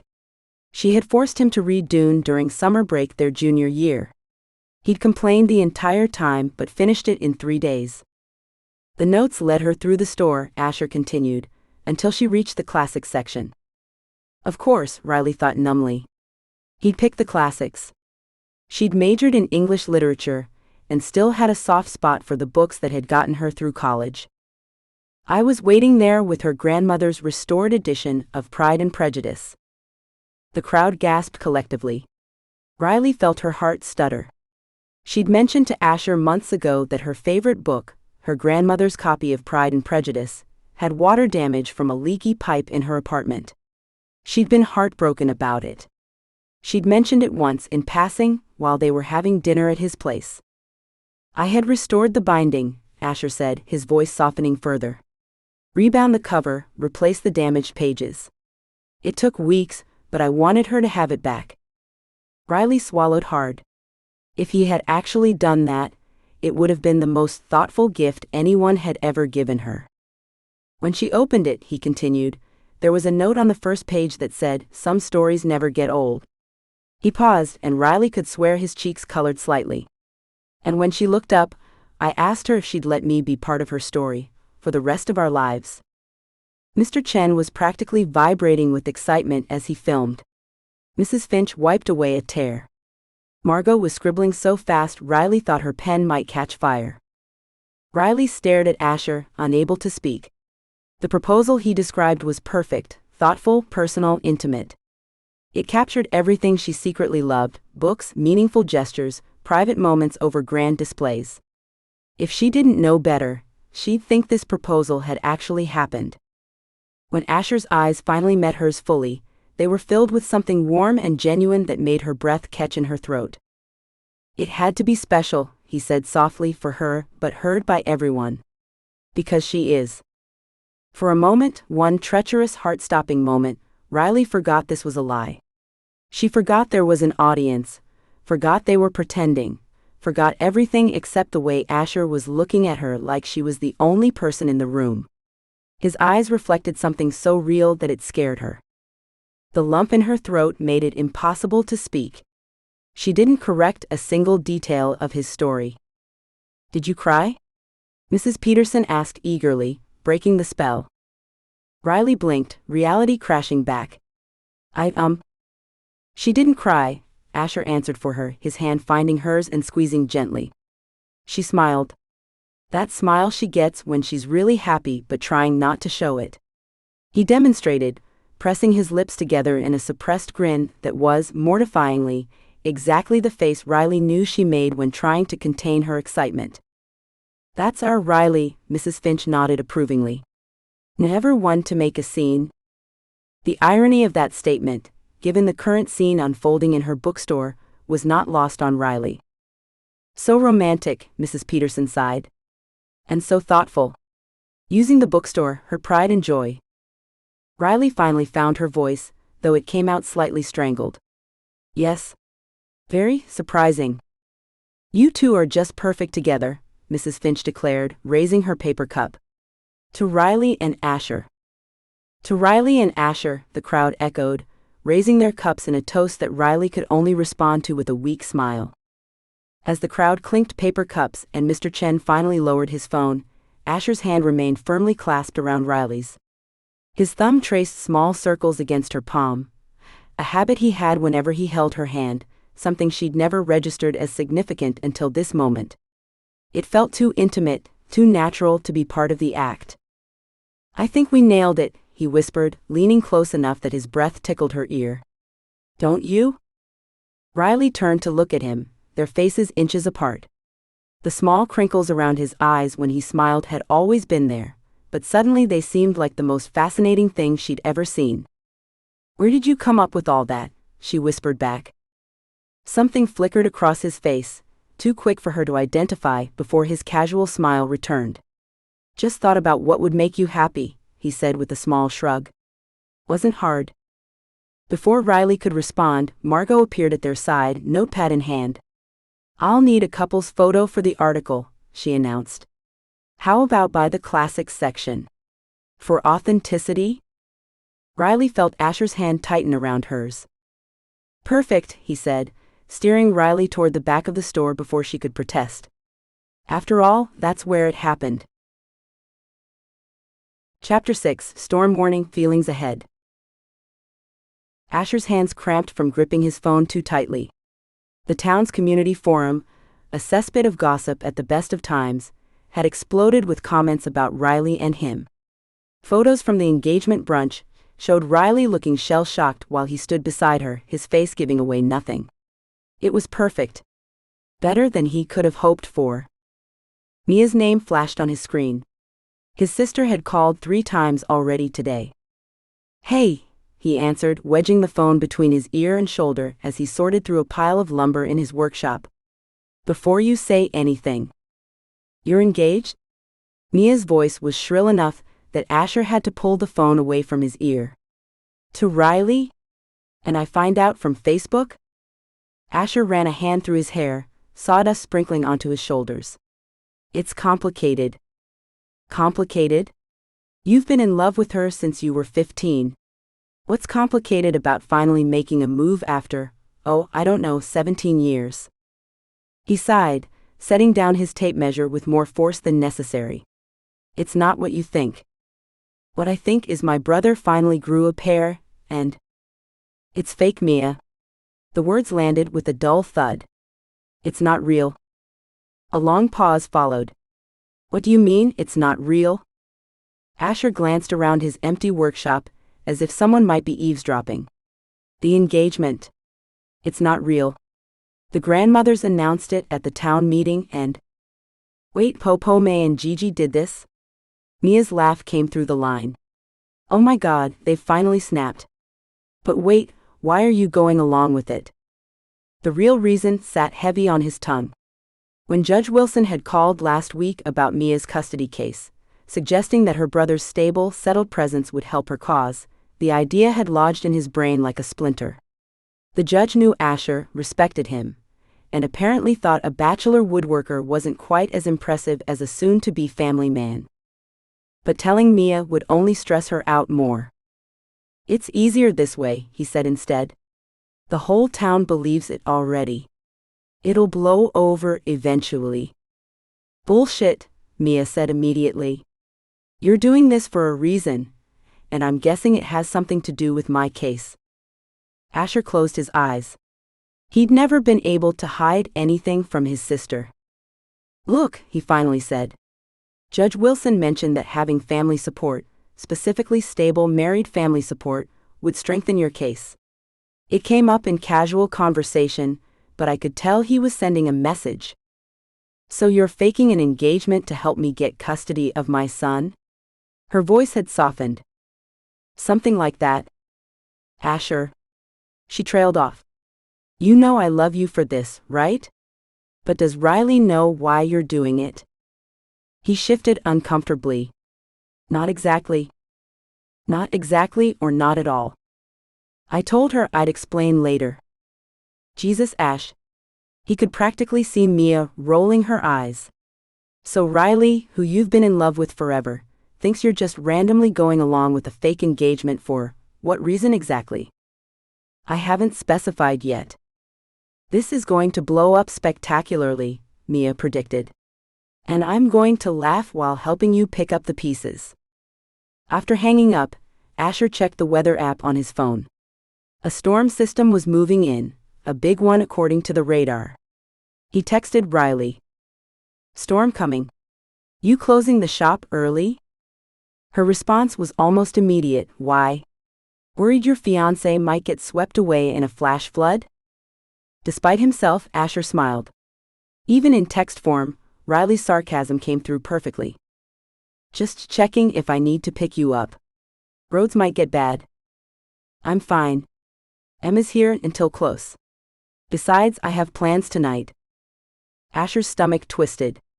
Plans? What plans? With who? What plans? He typed, then immediately deleted it. Too obvious. Too possessive. Too much like a real fiancé. Stay dry, he wrote instead, hating how inadequate it sounded. The first fat droplets of rain began to hit the workshop roof as Asher packed up his tools. Through the windows, he could see the sky darkening to an angry slate gray. The weather alert on his phone pinged again, flash flood warnings for Maplewood and surrounding areas. As he drove home, windshield wipers fighting a losing battle against the downpour, Asher took the route that passed Maplewood Books. Just to check, he told himself. Just to make sure Riley had closed up early like any sensible person would. The lights were still on. Asher pulled into an empty spot across the street, debating his next move. She'd said she was fine. She had plans. It wasn't his place to interfere. But as the rain intensified and thunder rumbled overhead, he found himself grabbing his umbrella and jogging across the street anyway. Through the storefront windows, he he could see Riley alone at the counter, no customers in sight. So much for having Emma there. So much for having plans. The bell above the door jingled as he entered, bringing with him a gust of wind and rain. Riley looked up, surprise evident on her face. "What are you doing here?" "Making sure my fiancé doesn't float away," he deadpanned, shaking water from his umbrella. "Where's Emma?" "Had to leave early. Family emergency." Riley's gaze narrowed suspiciously.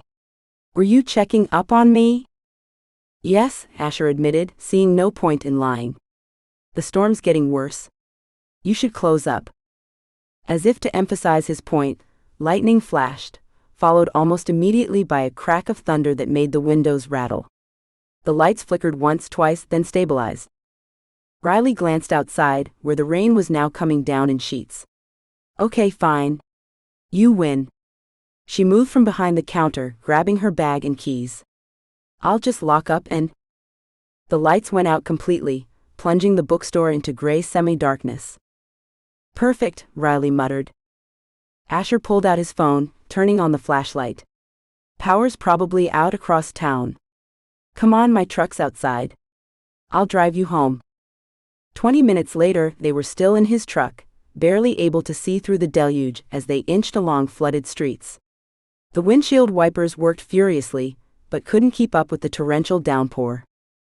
"This is insane," Riley said, peering through the passenger window. "Is that the Wilsons' mailbox floating down the street?" Asher squinted. "I think so." He slowed even further, as they approached what was normally a dip in the road, but now resembled a small lake. "We're not making it to your place. The bridge will be under water by now." Riley sighed, leaning back against the seat. "So what do we do? Camp in your truck?" "My house is closer." He kept his eyes fixed on the road, afraid to look at her reaction. "We can wait out the storm there." The silence stretched between them, filled only by the pounding rain and rumble of thunder. "Okay," Riley finally said, so quietly he almost didn't hear her. By the time they reached his driveway, the storm had intensified to biblical proportions. They made a mad dash from the truck to his front porch, arriving soaked despite the short distance. "Sorry?" Asher said as he unlocked the door, painfully aware of Riley dripping next to him. "I should have had you wait while I got closer to the door." Riley squeezed water from her ponytail, creating a puddle on his welcome mat. "Because that would have made such a difference? I think I actually have fish in my shoes." Inside, Asher flipped the light switch. "Nothing. Power's out here too." He moved through the familiar darkness of his home, opening a drawer to retrieve candles and matches. Soon, a warm glow illuminated the living room. "You should change," he said, noting how Riley's clothes clung to her, how she suppressed a shiver. "I'll find you something dry to wear." When he returned with a faded flannel shirt and sweatpants, Riley was standing by the window watching the storm rage outside.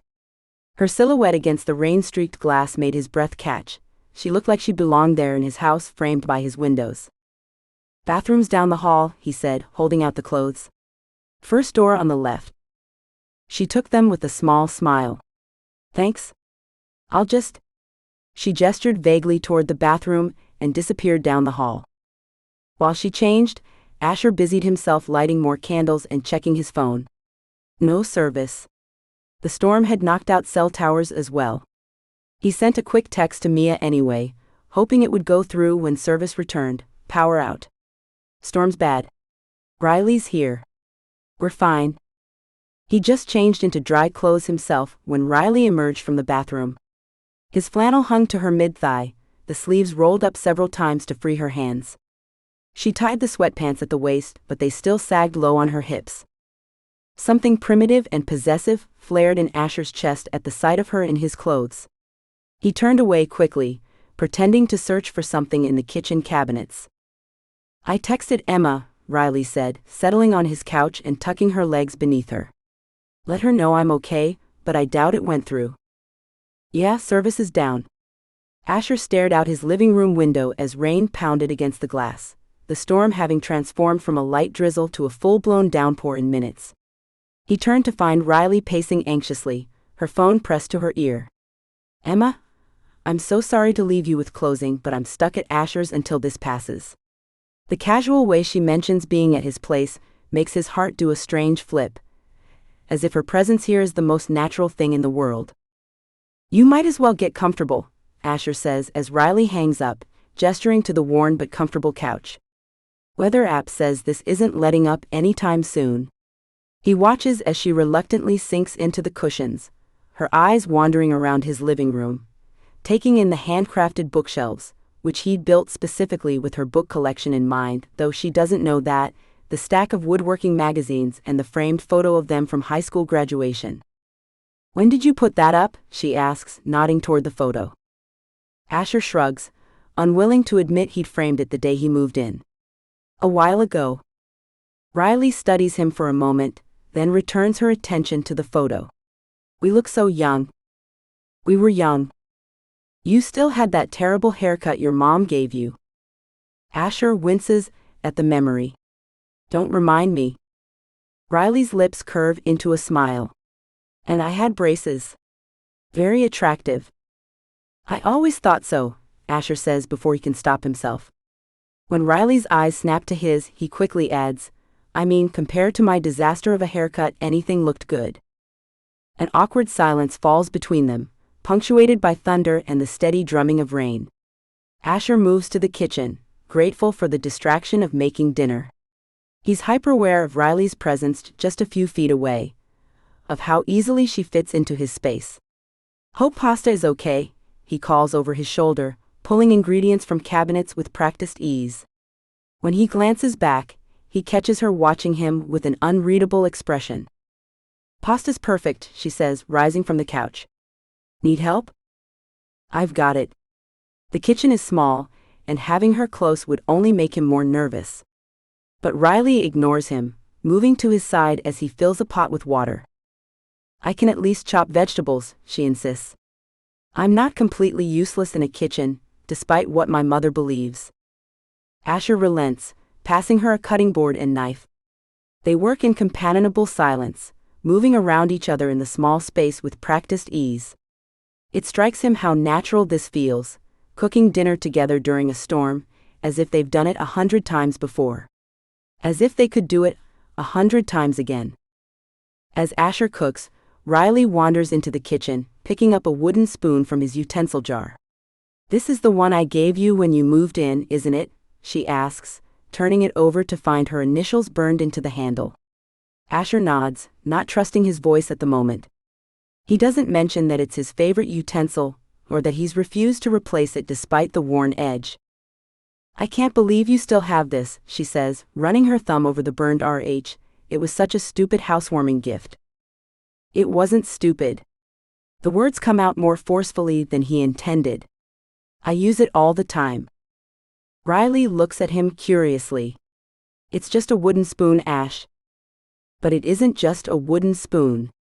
It's the first thing she'd given him when he returned to Maplewood, after 3 years away.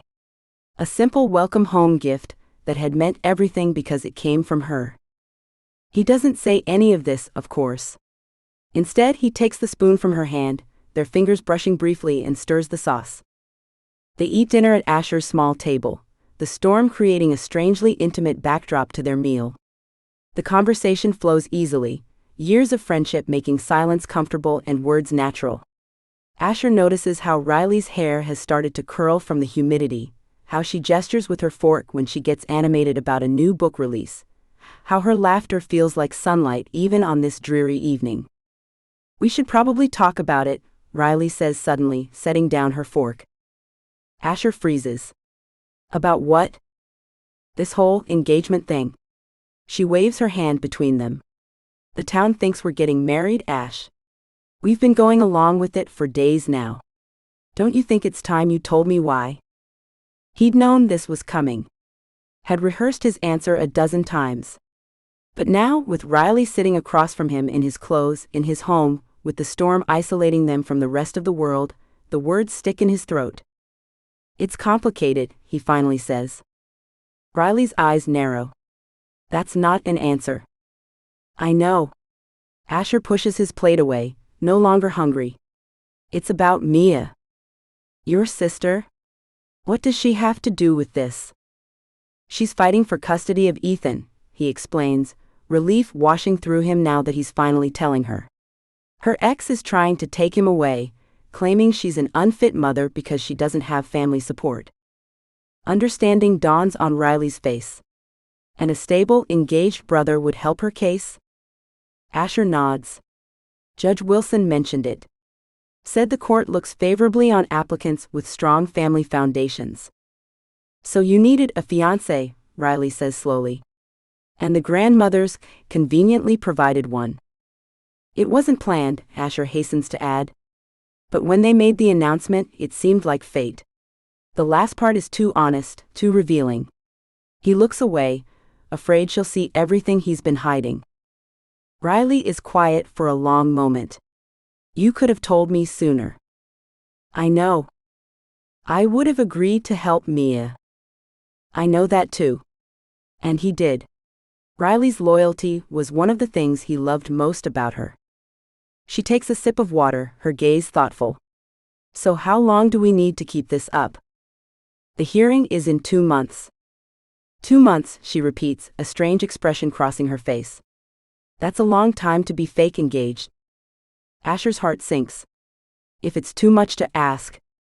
No, Riley interrupts. I'll do it. For Mia. She hesitates, then adds softly, and for you. The words hang between them, charged with something Asher is afraid to name. I should probably show you where you'll be sleeping, Asher says as they finish washing dishes, his hands accidentally brushing hers as she passes him a plate to dry. The brief contact sends electricity up his arm, and he nearly drops the plate. Riley doesn't seem to notice, or at least pretends not to. He tries not to think about how domestic this feels, washing dishes together after dinner, preparing to spend the night under the same roof. It's too close to what he wants, and yet nothing like it at all. Asher leads her down the hallway to his spare room, acutely aware of how narrow the space is, how her shoulder occasionally bumps against his arm. Bathrooms across the hall, he explains, opening the door to reveal a simply furnished guest room. I can lend you something to sleep in. Riley nods, her eyes taking in the Spartan room. Do you ever have guests? Just Mia sometimes. And his mother, but he doesn't mention that. Riley sits on the edge of the bed, while Asher retrieves an old t-shirt and a pair of sweatpants from his room. When he returns and hands them to her, their fingers touch briefly. Thanks, she says softly, her eyes meeting his for a moment before darting away.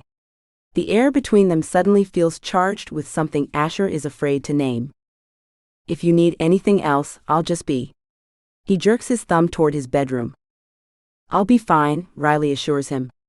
It's just one night. Just one night. The words shouldn't sting, but they do. Right, he says. Well, good night then. Good night, Ash. Later, after they've both retreated to their respective rooms, Asher lies awake listening to the rain and thinking of Riley just down the hall. He can hear her moving around occasionally, and each sound makes him more aware of her presence in his home. How right it feels, how much he wishes it wasn't temporary. He stares at the ceiling, replaying their conversation at dinner. She knows now, about Mia, about the custody case.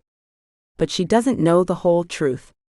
Doesn't know that when the grandmothers announced their engagement, part of him had been relieved. That pretending to be in love with Riley is the easiest role he's ever played. Unable to sleep, Asher finally gets up around midnight for a glass of water. The house is dark except for the moonlight filtering through the kitchen window, casting long shadows across the hardwood floors he installed himself. He's so lost in thought that he doesn't hear Riley approach until they nearly collide in the hallway. Sorry, they both whisper at the same time, stopping inches apart. Riley is wearing his t-shirt, which hangs past her hips, and her hair is loose around her shoulders. In the dim light, with sleep softening her features, she looks achingly familiar and somehow new all at once. Asher's hands move of their own accord, almost reaching for her before he forces them back to his sides. For a suspended moment, neither moves. Asher watches as Riley's gaze drops to his mouth, then back to his eyes. He swears she leans in slightly, the space between them electric with possibility, before something flashes across her face, and she takes a deliberate step back. "Good night, Asher," she whispers, turning quickly and disappearing into the guest room. The soft click of the door locking feels impossibly loud in the quiet hallway. Asher stands frozen, his heart pounding, knowing with absolute certainty that neither of them will sleep tonight. He stares at her closed door for longer than he should, wondering what would have happened if he'd been brave enough to close the distance between them. If he told her the complete truth, not just about Mia but about how he feels. How he's always felt. But that would be selfish. 2 months of pretending, and then they can go back to normal. Back to being just friends. Asher can keep his feelings locked away for that long. He's had years of practice, after all. With a sigh, he continues to the kitchen, fills a glass with water, and stands at the window watching the storm. It's showing no signs of letting up, which means Riley will be here tomorrow as well. Another day of pretending that having her in his home doesn't mean everything. Another day of wishing this fake engagement was real. Asher finishes his water and returns to his bedroom, stepping quietly past Riley's door. Inside, he lies on his bed, staring at the ceiling, listening to the rain and trying not to think of what almost happened in that hallway. Of how close he came to ruining everything. 2 months. He can do this for 2 months. Can't he? Chapter 7. Not jealous, just protective. Asher stared at the ceiling, watching the shadows dance across it as the storm continued to rage outside. The clock on his nightstand read 3:17 a.m. Sleep had come in fitful bursts, his mind refusing to quiet down after what had almost happened in that hallway. He rolled onto his side, punching his pillow into a more comfortable shape. It didn't help. Every time he closed his eyes, he saw Riley looking up at him, her expression unreadable in the dimness, but her body leaning toward his for that brief heart-stopping second before she'd pulled away. What if he'd misread everything? What if he hadn't? 20 years of carefully maintained friendship, and he'd nearly blown it all on an impulse.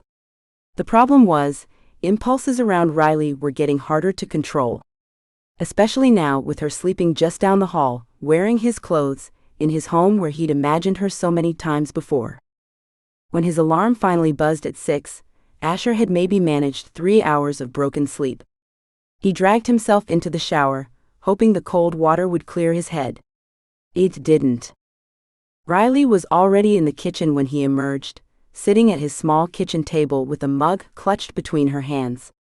She wore yesterday's clothes, her hair pulled back in a messy ponytail. She looked exhausted. "Morning," he said, his voice still rough with sleep. "Coffee's fresh."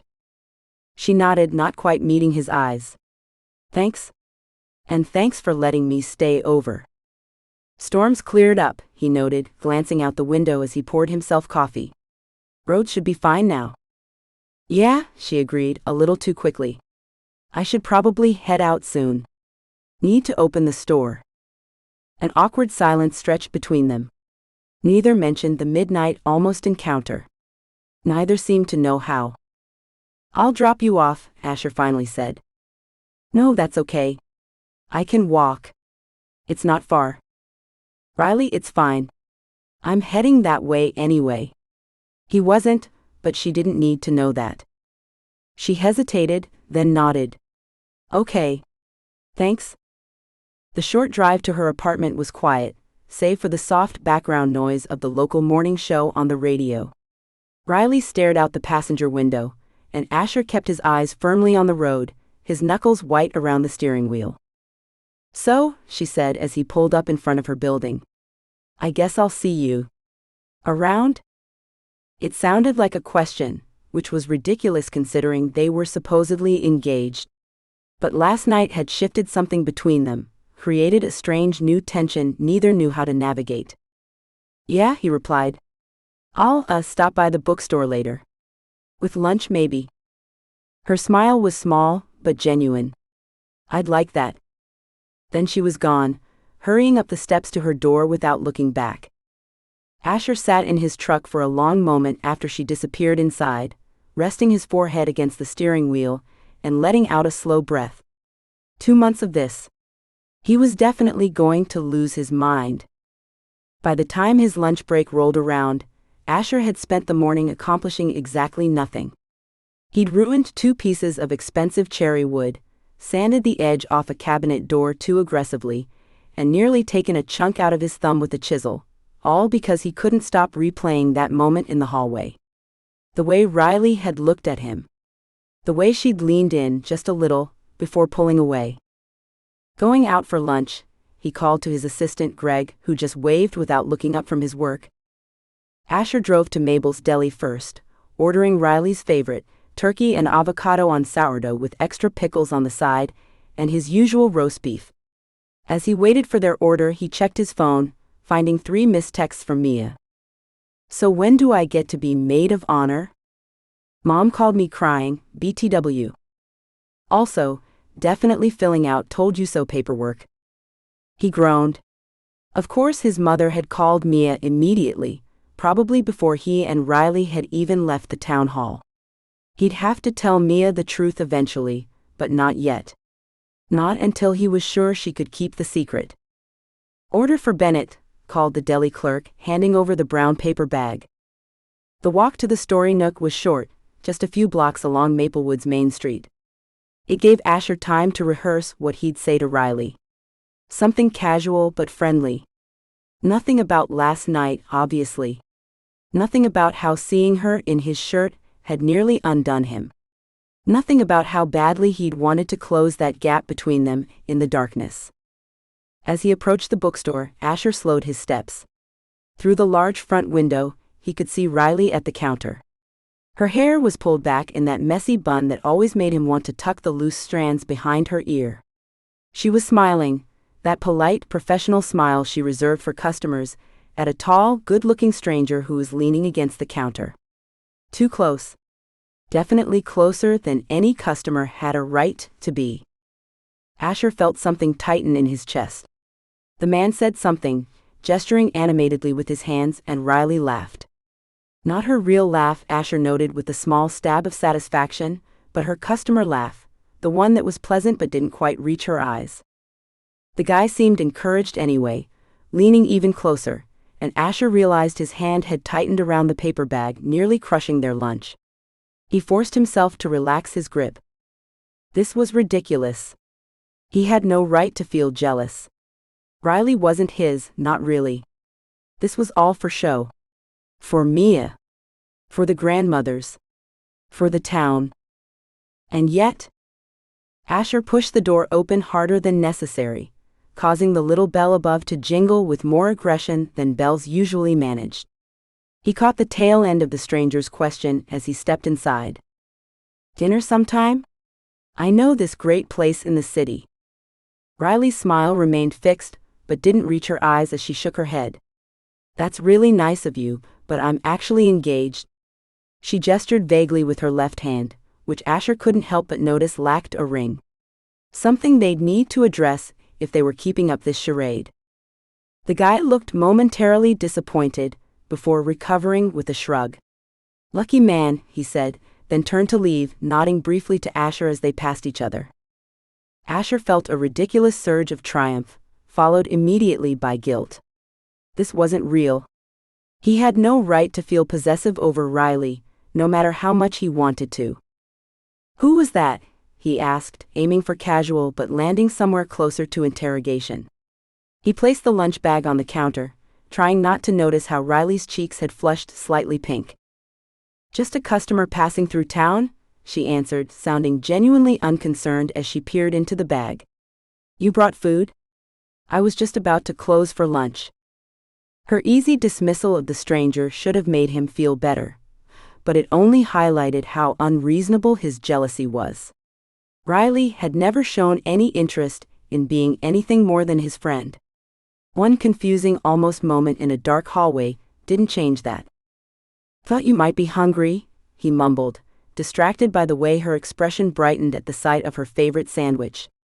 Her genuine smile, the one that crinkled the corners of her eyes and made her whole face light up, was finally on display, and it was directed at him, not some random flirty guy.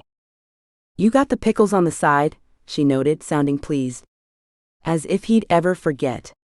as if he hadn't been memorizing her preferences for 2 decades. "Well, if it isn't my favorite childhood nemesis," came a teasing voice from behind them. Asher turned, surprised to find Lucas Huang leaning against the poetry shelf, sporting his signature smug smile. The one that had always preceded some competition Asher was destined to lose, usually because Riley was watching. "Bennett, I see you finally stopped pulling my sister's pigtails and moved straight to proposing." Lucas's knowing tone made it clear he wasn't buying the engagement for a second. "Lucas," Riley exclaimed, clearly surprised. "When did you get into town?" "Late last night," Lucas answered, walking over to give his sister a quick hug before turning his attention back to Asher. "So you two are engaged now? Funny, I remember you swearing you'd never marry Riley when we were 8 because she beat you at the science fair." The memory hit Asher with painful clarity. He'd been so obvious, even as a kid. Picking fights with Riley as an excuse to be near her, competing against her just to get her attention. He could feel heat rising to his face. "People change," he managed, avoiding Lucas's too knowing gaze. "I'll say," Lucas agreed, his smile turning mischievous. "Last I heard, you two were still firmly in the just friends category, at least according to all of Riley's very insistent texts." Riley shot her brother a warning look as she flipped the "closed for lunch" sign on the door. "It's a recent development," she said carefully. "Very recent," Lucas agreed, eyebrows raised. "So recent Mom didn't even know about it when I called her this morning." "We were waiting for the right time," Asher said, surprised by how steady his voice sounded considering the panic rising in his chest. Of course Lucas was suspicious. He knew them both too well. "How about we eat in the back?" Riley suggested quickly, grabbing the food and heading toward the small table in the corner of the store. As they followed her, Lucas fell into step beside Asher. "Saw that little interaction," he said, voice low enough that Riley couldn't hear. "For someone who spent his entire teenage years denying he liked my sister, you sure looked ready to commit a felony when that guy was flirting with her." Asher stiffened, searching for a denial, but Lucas just patted his shoulder with mock sympathy. "It's about time you admitted what everyone else has known since we were kids." "I don't know what you're talking about," Asher muttered, but the words sounded weak even to his own ears. "Sure you don't," Lucas agreed, entirely too cheerful. "Just like you didn't know what I was talking about when I asked why you showed up to every single one of Riley's debate competitions in high school, despite claiming to hate debate." Asher shot him a glare. "I was supporting a friend." "Right? A friend. That's definitely the word for it." They reached the table before Asher could respond, which was probably for the best. He had no good comebacks when it came to his feelings for Riley, never had. Throughout lunch, Lucas seemed determined to make Asher as uncomfortable as possible, bringing up story after embarrassing story from their childhood. "Remember when you tripped in the cafeteria because you were staring at Riley?" Lucas asked, ignoring his sister's exasperated sigh. Dumped an entire tray of spaghetti on Becky Thompson. "I wasn't staring at Riley," Asher lied. "Someone pushed me." "Uh-huh. And I suppose someone pushed you into showing up at the school play Riley was in? The one you claimed was stupid, but then mysteriously attended all 3 nights?" "My mom made me go," Asher said, avoiding Riley's gaze. That one wasn't entirely a lie. His mom had made him go to the first performance. The second and third had been his own pathetic choice. "Oh, and remember when you punched Trevor Miller for making fun of Riley's science project?" Lucas asked with feigned innocence. "Such a protective friend you were." Asher froze mid-bite. Riley sat up straighter, looking at him with confusion. "You punched Trevor? When?" Shit. He'd never told her about that. It had been 7th grade, and Trevor had loudly mocked Riley's project on genetically modified plants, calling it boring girl science. Asher had confronted him behind the gym after school, and ended up with a bloody nose and 2-week detention. He told everyone he'd tripped playing basketball. "It wasn't a big deal," he muttered, shooting Lucas a death glare. Thankfully, The bell above the door chimed, and a customer wandered in despite the closed sign. "I'll get it," Riley said, excusing herself from the table. As soon as she was out of earshot, Asher leaned across the table. "What are you doing?" he hissed. Lucas just smiled, completely unrepentant. "Helping." "How is this helping?" "You're not fooling anyone, Bennett. Especially not me. Not now, and not for the past 20 years. The knowing look in Lucas's eyes made Asher realize he was completely transparent. "Though I have to admit, I'm curious about this sudden engagement. What prompted the change after all this time? Did you finally grow a pair and tell her how you feel, or is there something else going on?" Asher hesitated. He needed Lucas to back off, but he also couldn't risk him blowing their cover. "It's complicated. It always is with you two." Lucas took a sip of his soda, studying Asher over the rim of the cup. But since Mom and Dad had no clue about any engagement until the town grapevine told them, and given the way my sister nearly had a stroke when I mentioned it, I'm guessing this isn't quite what it seems. He leaned forward. "Spill, Bennett. What's the deal?" Asher glanced over to make sure Riley was still occupied with the customer. "I needed a favor," he admitted quietly. "For Mia. She's in a custody battle for Noah, and having a stable family image would help, so you faked an engagement to my sister," Lucas finished, looking unimpressed. "Instead of just asking her out like a normal person." "It's not like that. We're friends?" "Friends," Lucas repeated flatly. "Right? That's why you looked ready to murder that guy at the counter earlier. That's why you've been following her around like a lost puppy since we were kids." "I have not." "Save it," Lucas interrupted, holding up a hand. "I'm not here to judge. Much. But I am curious. How long do you plan to keep this up?" "Just until Mia's custody case is settled. 2 months maybe." Lucas let out a low whistle. 2 months of pretending you're not head over heels for my sister when you clearly are? Good luck with that, man." "It's not?" "It absolutely is," Lucas cut him off. "And we both know it. The question is, does Riley?" Asher's lack of response was answer enough. "That's what I thought," Lucas said with a sigh. "You know, for someone so good at building things, you really suck at building relationships." "It's complicated," Asher repeated, feeling increasingly defensive. "Only because you make it that way." Lucas shook his head. "Did it ever occur to you that maybe, just maybe, she might feel the same way?" The question hit Asher like a physical blow.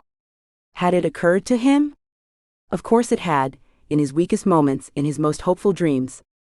But then reality always came crashing back. "Riley doesn't see me that way," he said quietly, firmly. "She never has." Lucas stared at him for a long moment, then leaned back in his chair, rubbing a hand over his face. "You know what? I'm not even going to try. You two deserve each other, both equally stubborn, both equally blind." Riley returned to the table, slipping back into her seat with an apologetic smile. "Sorry about that. She just needed directions to the hardware store." "Speaking of the hardware store," Lucas said smoothly, "I should probably stop by and say hi to Mom and Dad." He stood, gathering his trash. "Thanks for lunch, future brother-in-law," he added with a wink at Asher. "I'm looking forward to being best man at this wedding that's definitely happening for real." Riley kicked him under the table, but Lucas just laughed. "Careful, sis. That's no way to treat your maid of honor." "You are not going to be my maid of honor," Riley said firmly. "We'll see." Lucas bent to kiss her cheek, then straightened and addressed them both. "Dinner tonight? Mom's making her famous dumplings. She specifically requested the presence of her future son-in-law." Asher felt a twist of guilt at the thought of facing Mr. and Mrs. Huang under false pretenses. They'd always been kind to him, treating him almost like another son. Lying to them felt wrong. "We'll be there," Riley said before he could respond. 7? 7 it is." Lucas headed for the door, then paused, turning back with a grin. "Oh, and Bennett? Try not to look so terrified. It's just dinner with your future in-laws. What could possibly go wrong?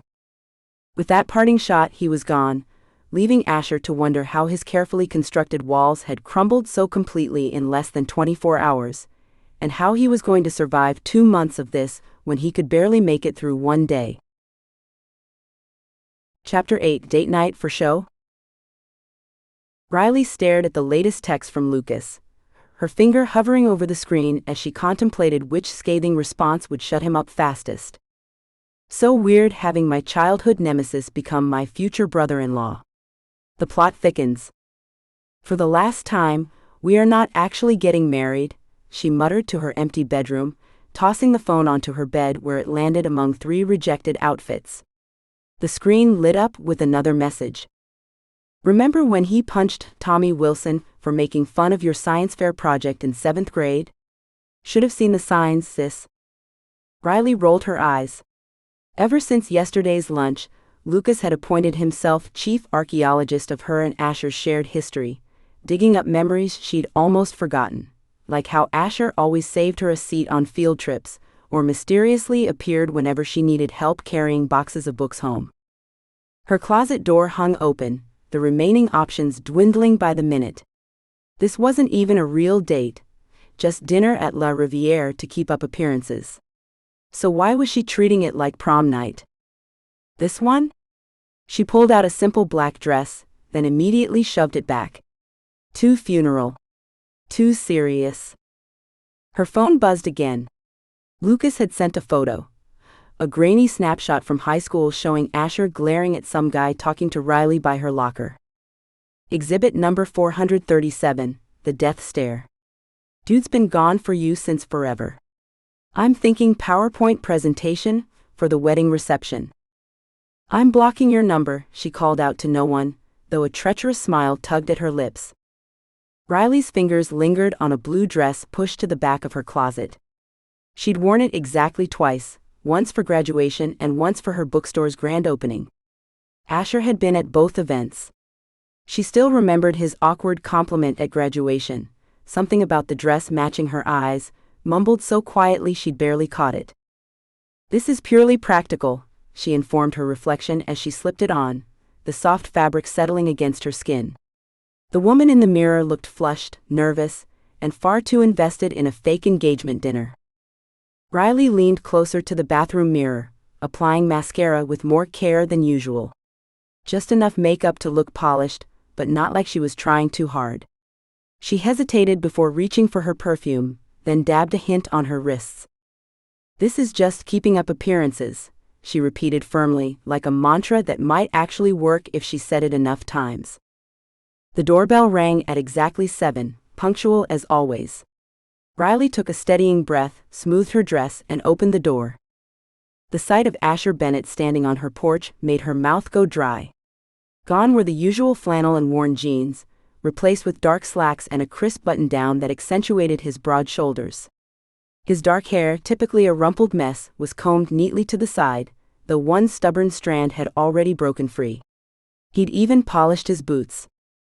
When he looked up from adjusting his sleeve, his expression shifted in a way that made her stomach flip. You look, he started, then seemed to recalibrate. Blue's always been your color. The simple compliment shouldn't have affected her the way it did. But there was something in his voice, a rough edge that felt unplanned, that sent warmth spreading through her chest. You cleaned up nice, she managed, locking her door to hide the ridiculous smile threatening to take over her face. Though I'm pretty sure the town would suspect something was wrong if you showed up in flannel. The corner of his mouth twitched. I do own actual clothes, Huang. Could have fooled me. I thought you were born in plaid. The drive to La Riviere was mercifully short. Riley spent it attempting to ignore how good Asher smelled, like cedar and something warm and spicy she couldn't place. Had he always smelled this good? Had she just never been close enough to notice? The restaurant was upscale by Maplewood standards, white tablecloths, candles, and actual cloth napkins folded into fancy shapes. The hostess greeted them with a knowing smile that made Riley's cheeks warm.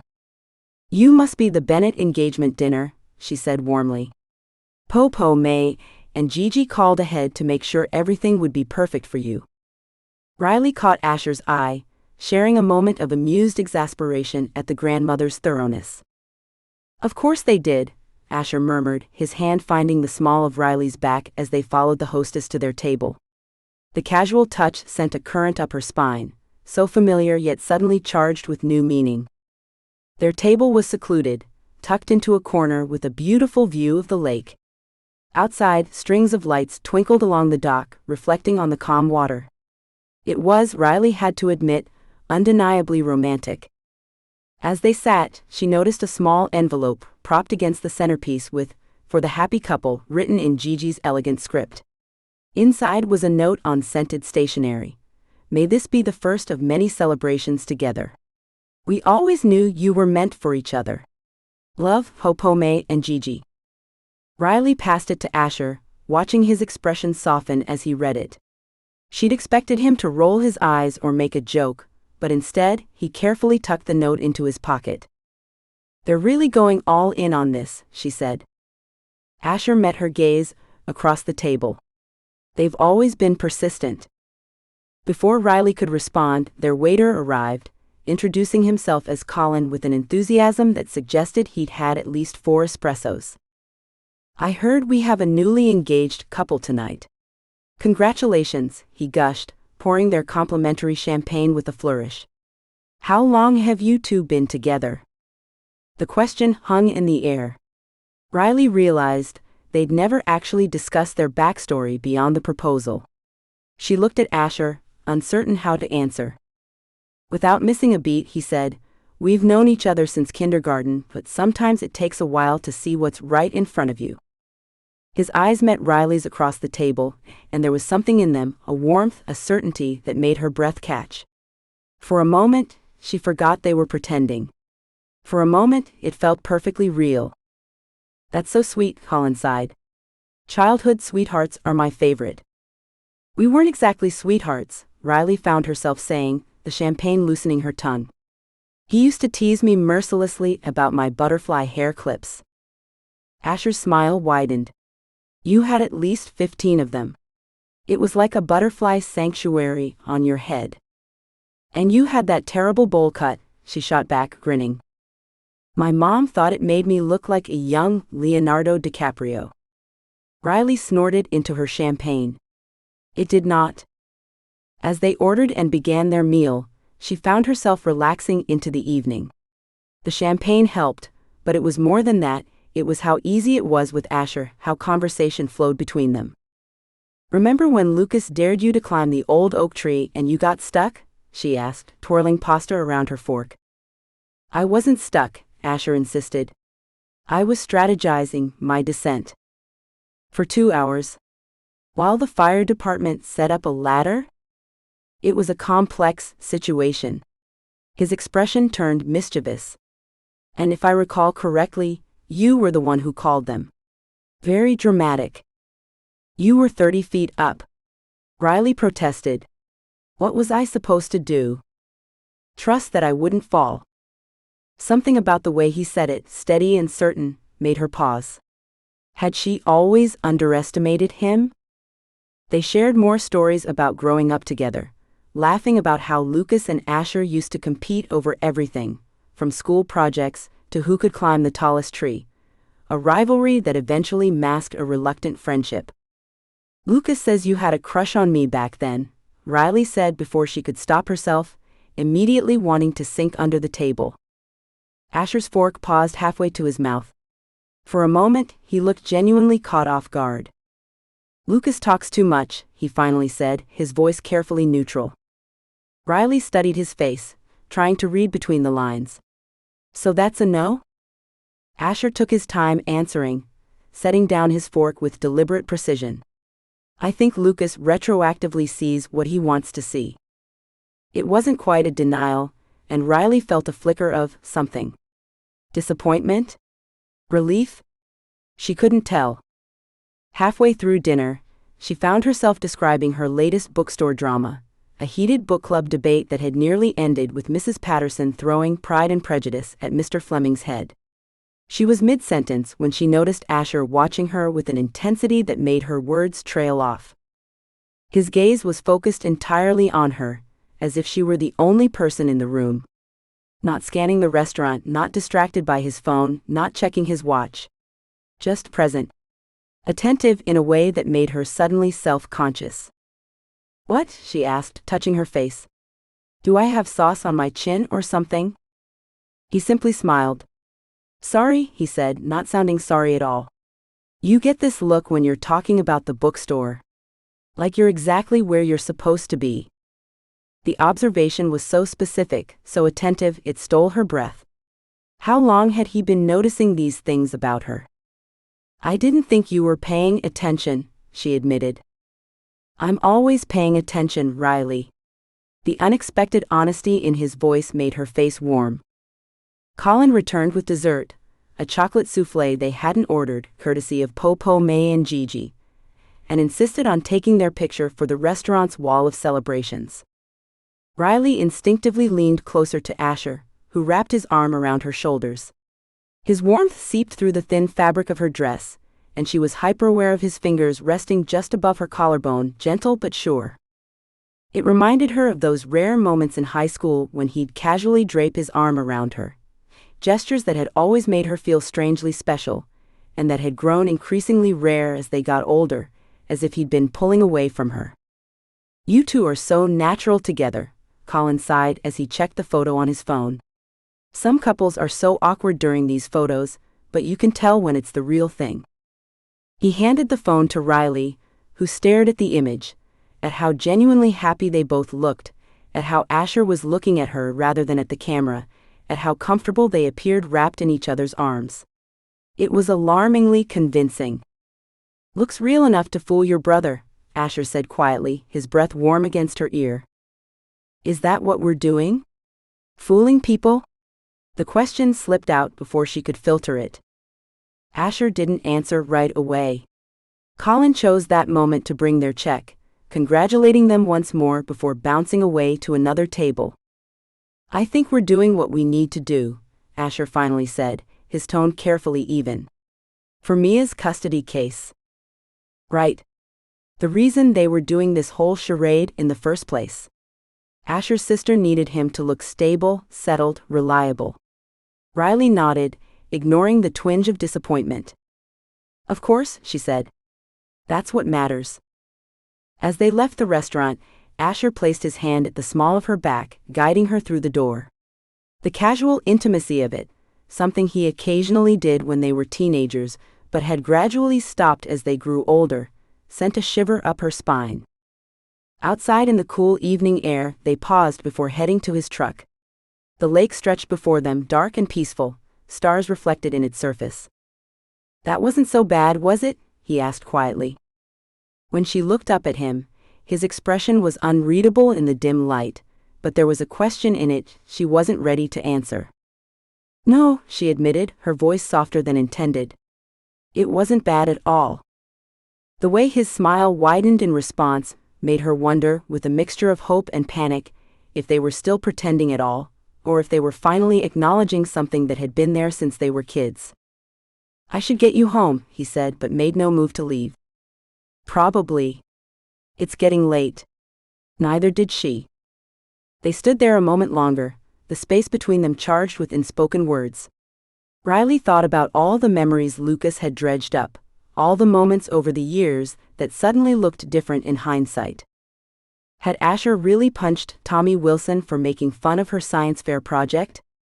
Had he actually been avoiding Josh Carter's parties because he knew Riley wouldn't be invited? Was there truth to her brother's teasing? Asher reached up, tucking a strand of hair behind her ear with a gentleness that made her heart stutter. His hand lingered just for a moment, before dropping back to his side. "For what it's worth," he said, "that dress always did bring out the blue in your eyes." He remembered. After all these years, he remembered a throwaway compliment from high school graduation.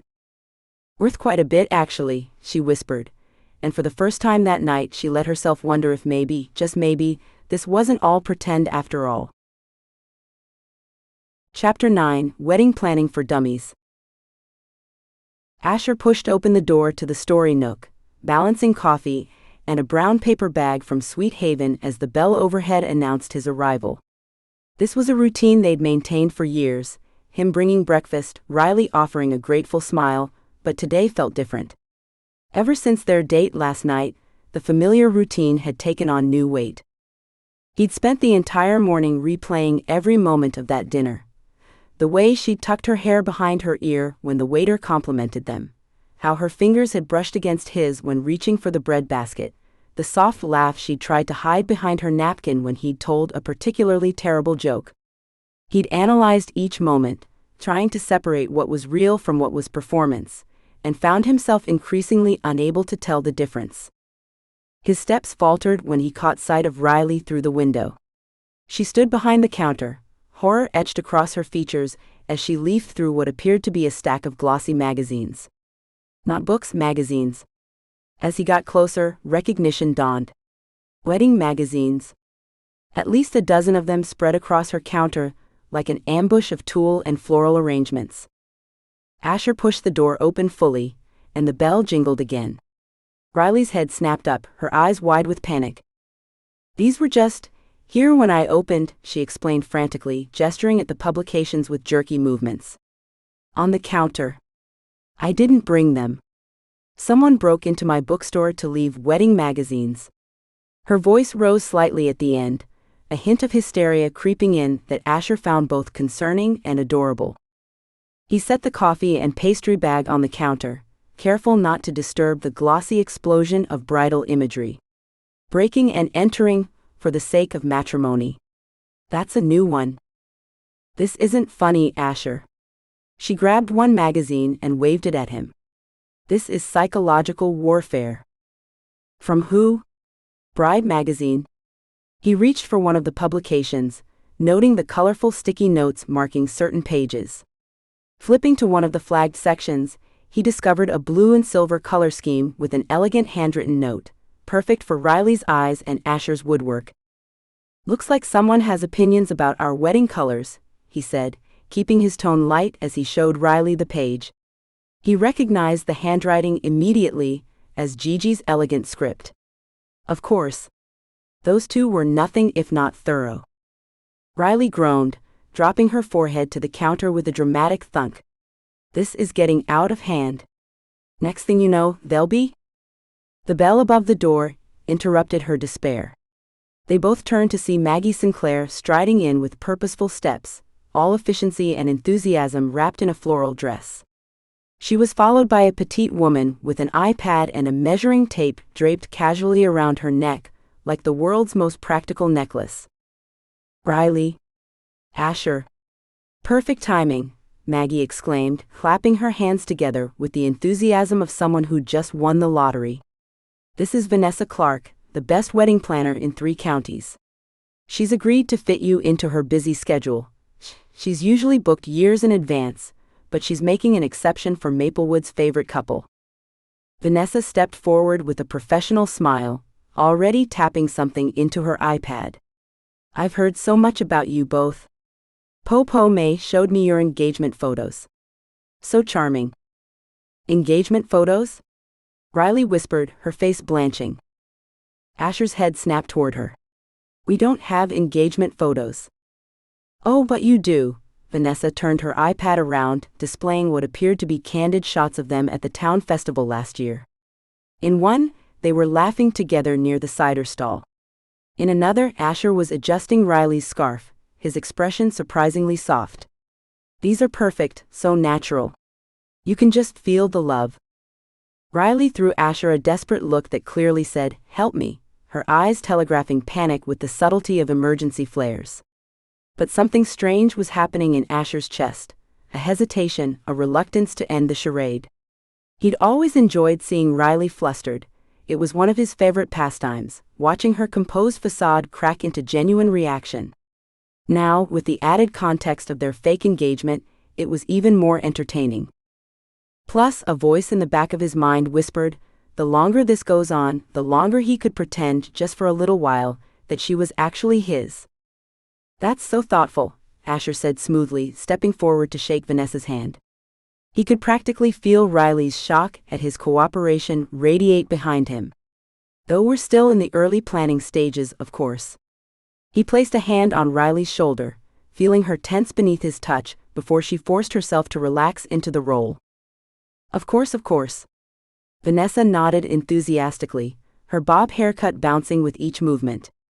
But it's never too early to start discussing venues, themes, color palettes. She walked around the counter, opening her iPad to reveal what appeared to be a pre-made mood board for their wedding.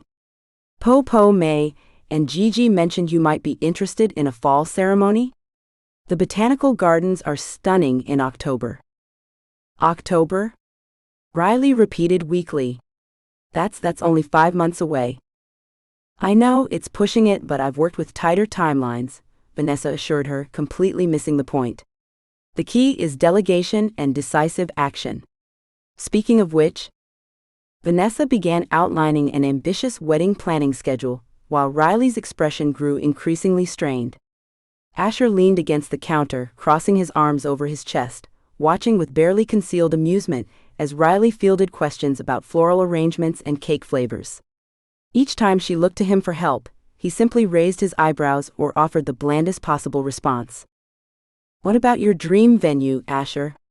Vanessa asked. He shrugged. Whatever makes Riley happy. Riley kicked his ankle behind the counter. That's so sweet, Vanessa cooed. But surely you have some opinions. Something outdoors, he said, thinking of the way sunlight caught in Riley's hair. Somewhere with history to it. Not too fancy. The old maple grove by the lake, Riley said suddenly, surprising him. The one with that wooden platform overlooking the water. Asher stared at her. It was his favorite spot in town, where he went to sketch new designs or just think. He hadn't realized she knew that. Oh, that's just perfect, Vanessa tapped rapidly on her iPad. Very romantic. Intimate. We could do string lights in the trees, wooden benches. It actually complements the rustic meets literary theme I was picturing for you two. For the next hour, Asher watched as Riley navigated increasingly detailed wedding questions, her answers growing more strained by the minute. When Vanessa asked about their first dance song, Riley threw Asher a glare that could strip paint, clearly blaming him for not shutting this down when he had the chance. I was thinking something classic, Vanessa continued, oblivious to Riley's murderous expression. Frank Sinatra? Or perhaps something more contemporary, but timeless? Riley hates slow dancing, Asher said, the words escaping before he could stop them. But she secretly knows all the words to Can't Help Falling in Love. He remembered catching her once, singing it softly while shelving books when she thought the store was empty. She'd been mortified when she realized he was there. Riley's face flushed a deep crimson. I do not. You absolutely do. You sing it when you think no one's listening. Wait, that's beautiful, Vanessa interrupted, typing frantically. So it would be meaningful for your first dance? We're not. We should probably consult our families before making any major decisions, Asher finally said, taking pity on Riley when he noticed her knuckles had gone white from gripping the counter's edge. And check our schedules for dates. His diplomatic answer seemed to satisfy Vanessa, who happily scheduled a follow-up appointment for the following week. And what about the wedding party? Maggie jumped in. Lucas will be best man, of course. Riley made a strangled sound that might have been a laugh. Oh, he'd love that. He'd show up in a crown. It's a wedding, not a coronation, Asher muttered, though the thought of Riley's troublemaking brother standing up as his best man made something twist in his chest. It felt too natural, too right. As Maggie and Vanessa finally left, laden with promises to email mood boards and vendor contacts, the bell jingled merrily behind them. The bookstore fell into blessed silence, apart from the heavy sigh Riley released once the door closed. She turned to Asher with narrowed eyes. You, she said, jabbing a finger against his chest, enjoyed that far too much. Asher couldn't help the small smile that formed as he caught her finger in his hand, holding it gently. The simple contact sent electricity through him, but he kept his face carefully neutral. Maybe, he admitted, surprised by his own boldness. But admit it, for a fake wedding we have excellent taste." The reluctant laugh that escaped her made his heart skip, and for a moment he allowed himself to imagine that this wasn't pretend at all, that someday they might actually be choosing flowers and venues, but for real. "You could have shut it down any time," she said, pulling her hand away but not stepping back. "One word from you, and we could have avoided an hour of whatever that was." "Wedding boot camp?" Asher suggested. "Premarital torture." She picked up the now cold coffee he'd brought and took a sip, grimacing. "God, we need to reheat this. Come on." She walked toward the back room and Asher followed, watching the way she moved among the bookshelves with practiced ease. The morning sunlight filtered through the windows, catching dust motes in golden beams that made the small store seem magical. This was why he kept coming back, not just for Riley, but for the peace he felt here, surrounded by stories and the life she'd built. In the small back room, Riley popped his coffee into the microwave. "So," he said, leaning against the doorframe. "The Maple Grove, huh?" She focused intently on the microwave timer. "It just came to mind. First place I thought of. It's my favorite spot in town." "Is it?" She didn't meet his eyes. "I guess I must have heard you mention it." The microwave dinged, saving her from further explanation. She handed him the reheated coffee and picked up her own, cradling it between her palms like a shield. "You know," she said after a moment, "this fake engagement is getting complicated. At some point we have to tell them the truth." Asher took a sip of coffee, using the moment to collect his thoughts. "We will," he said finally. "But not yet." "Why not?" "It's already spiraled way beyond what we agreed to. There's a wedding planner, Asher. A wedding planner with mood boards." This was his opening. The perfect moment to tell her the real reason he needed this charade to continue: his sister's custody hearing, the character witnesses, the necessity of appearing settled and stable. The words formed in his mind, but somehow he couldn't voice them. Because the truth was, there was another reason he was letting this go on. A selfish reason that had nothing to do with his sister, and everything to do with how right it felt to have Riley at his side, planning a future, even a pretend one. "Just a little longer," he said instead. "It's making the grandmothers happy. And it's not like it's hurting anyone. Except him, maybe. Because every time he played along, every time he touched her hand or stepped into her space, the line between pretend and reality blurred a little more." Riley studied him for a long moment, her expression unreadable. Finally she sighed. "Fine. A little longer. But when this ends and the town is devastated that Maplewood's perfect couple was a lie, I'm blaming you entirely." "Fair enough," he agreed, ignoring the way his chest tightened at the word when. She brushed past him, heading back to the main area of the bookstore. "I should clean up those magazines before anyone else comes in and gets ideas." "Like a drone photographer? Personalized matchbooks?" He followed her, grinning as she shot him a withering look. "Don't give the universe ideas," she warned, gathering the magazines into a stack. "At this rate, we'll have embroidered napkins by next Tuesday." Asher picked up one of the magazines and noted a flagged page featuring elaborate wooden archways decorated with flowers. Something stirred in him, the craftsman, the creator. "I could build this," he said without thinking. "For someone's wedding, I mean. Not ours. Obviously." Riley paused in her magazine gathering, looking at the picture. "It's beautiful," she admitted softly. "You could definitely make something even better." Their eyes met over the glossy pages, and Asher felt a strange tightness in his throat. How many times had they done this, shared a quiet moment, acknowledged each other's talents, almost reached for something more before backing away? Too many to count. "Anyway," Riley broke the silence, tucking the stack of magazines under the counter. "Thanks for the coffee and—" She gestured vaguely. "Moral support? Though I'm not sure watching me squirm counts as support." "You handled it like a pro," he said. "Almost like you've thought about your dream wedding before." She rolled her eyes. "Everyone has. Doesn't mean I want Vanessa Clark planning it." No? Who would you want planning it then? The question hung between them, more serious than he'd intended. Riley's expression softened for a moment, before she schooled it back to playful irritation. No one? I'd elope. Avoid the whole circus. Asher nodded, trying to ignore the way his mind immediately conjured an image of Riley in a simple white dress, just the two of them exchanging vows under a canopy of maple trees. Practical, he agreed. Though you'd break Popo May's heart. Riley laughed. She'd find us. Probably already has a tracking device in my phone. A customer pushed open the door, ending their conversation. Riley straightened, professional smile sliding into place as she welcomed them. Asher stepped back, sensing the moment had passed. I should get to the workshop, he said. I've got that rocking chair to finish for Mrs. Dawson. Riley nodded. Thanks for breakfast. Even if it came with an ambush. I had nothing to do with the magazines, he promised. The baked goods, yes. Wedding planner, no. Sure, Bennett, she said with mock suspicion. I'm watching you. I certainly hope so, he replied with a wink that surprised even himself.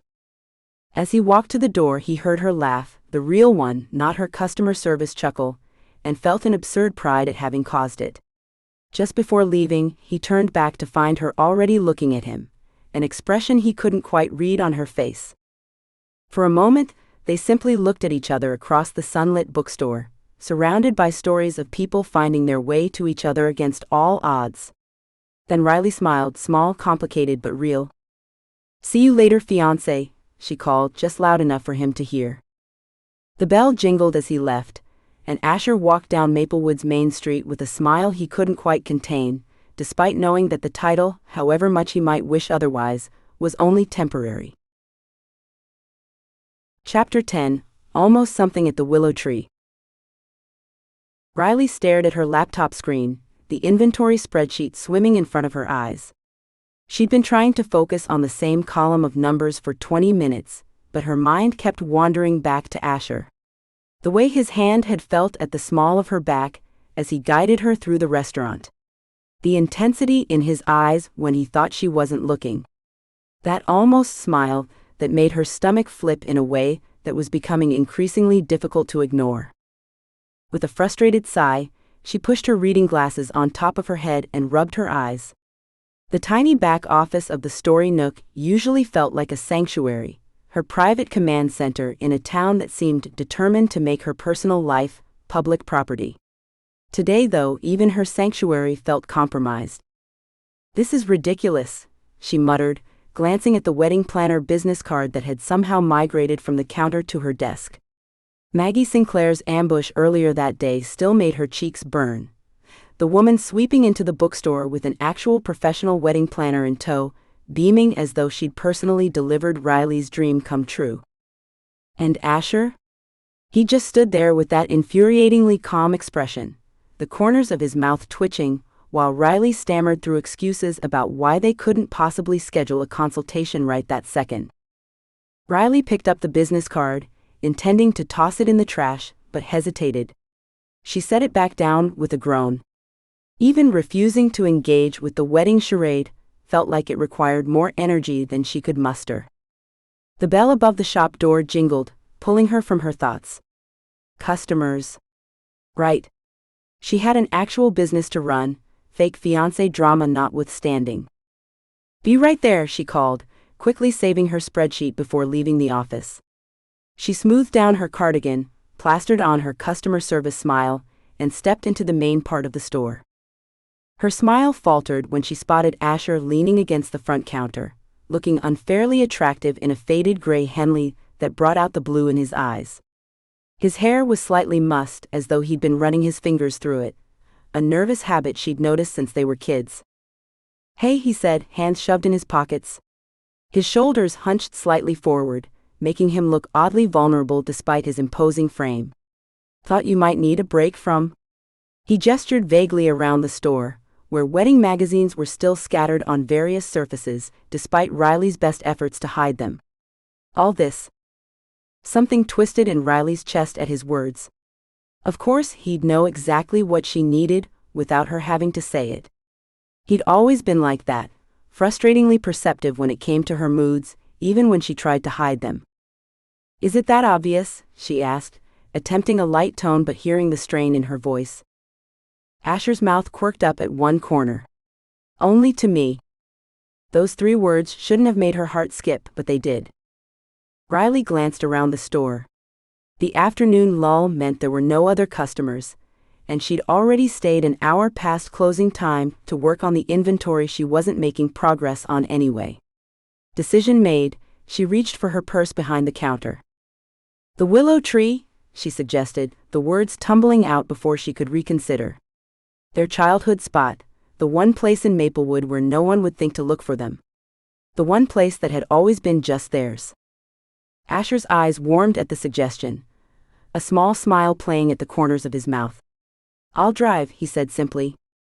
Relief washed over her, relief that he understood without her having to explain why she needed to escape, relief that he was offering to take her there, relief that some things between them were still easy despite the complicated mess they'd found themselves in.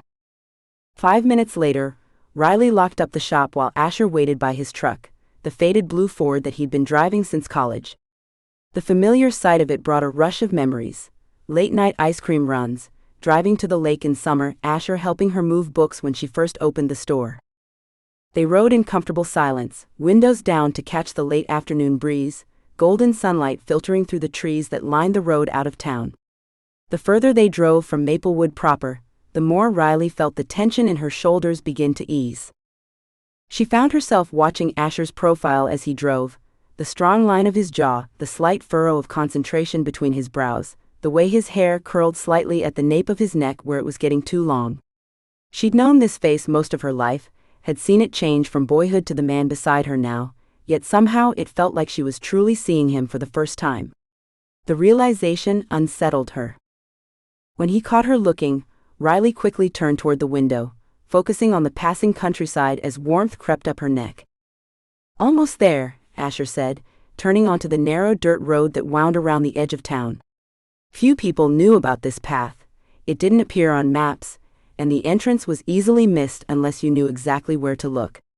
They discovered it as children, following a trail through the woods until they'd stumbled upon the most perfect willow tree either of them had ever seen, standing sentinel over a small, glimmering pond. The truck bumped along the uneven track, familiar dips and curves that Asher navigated from memory.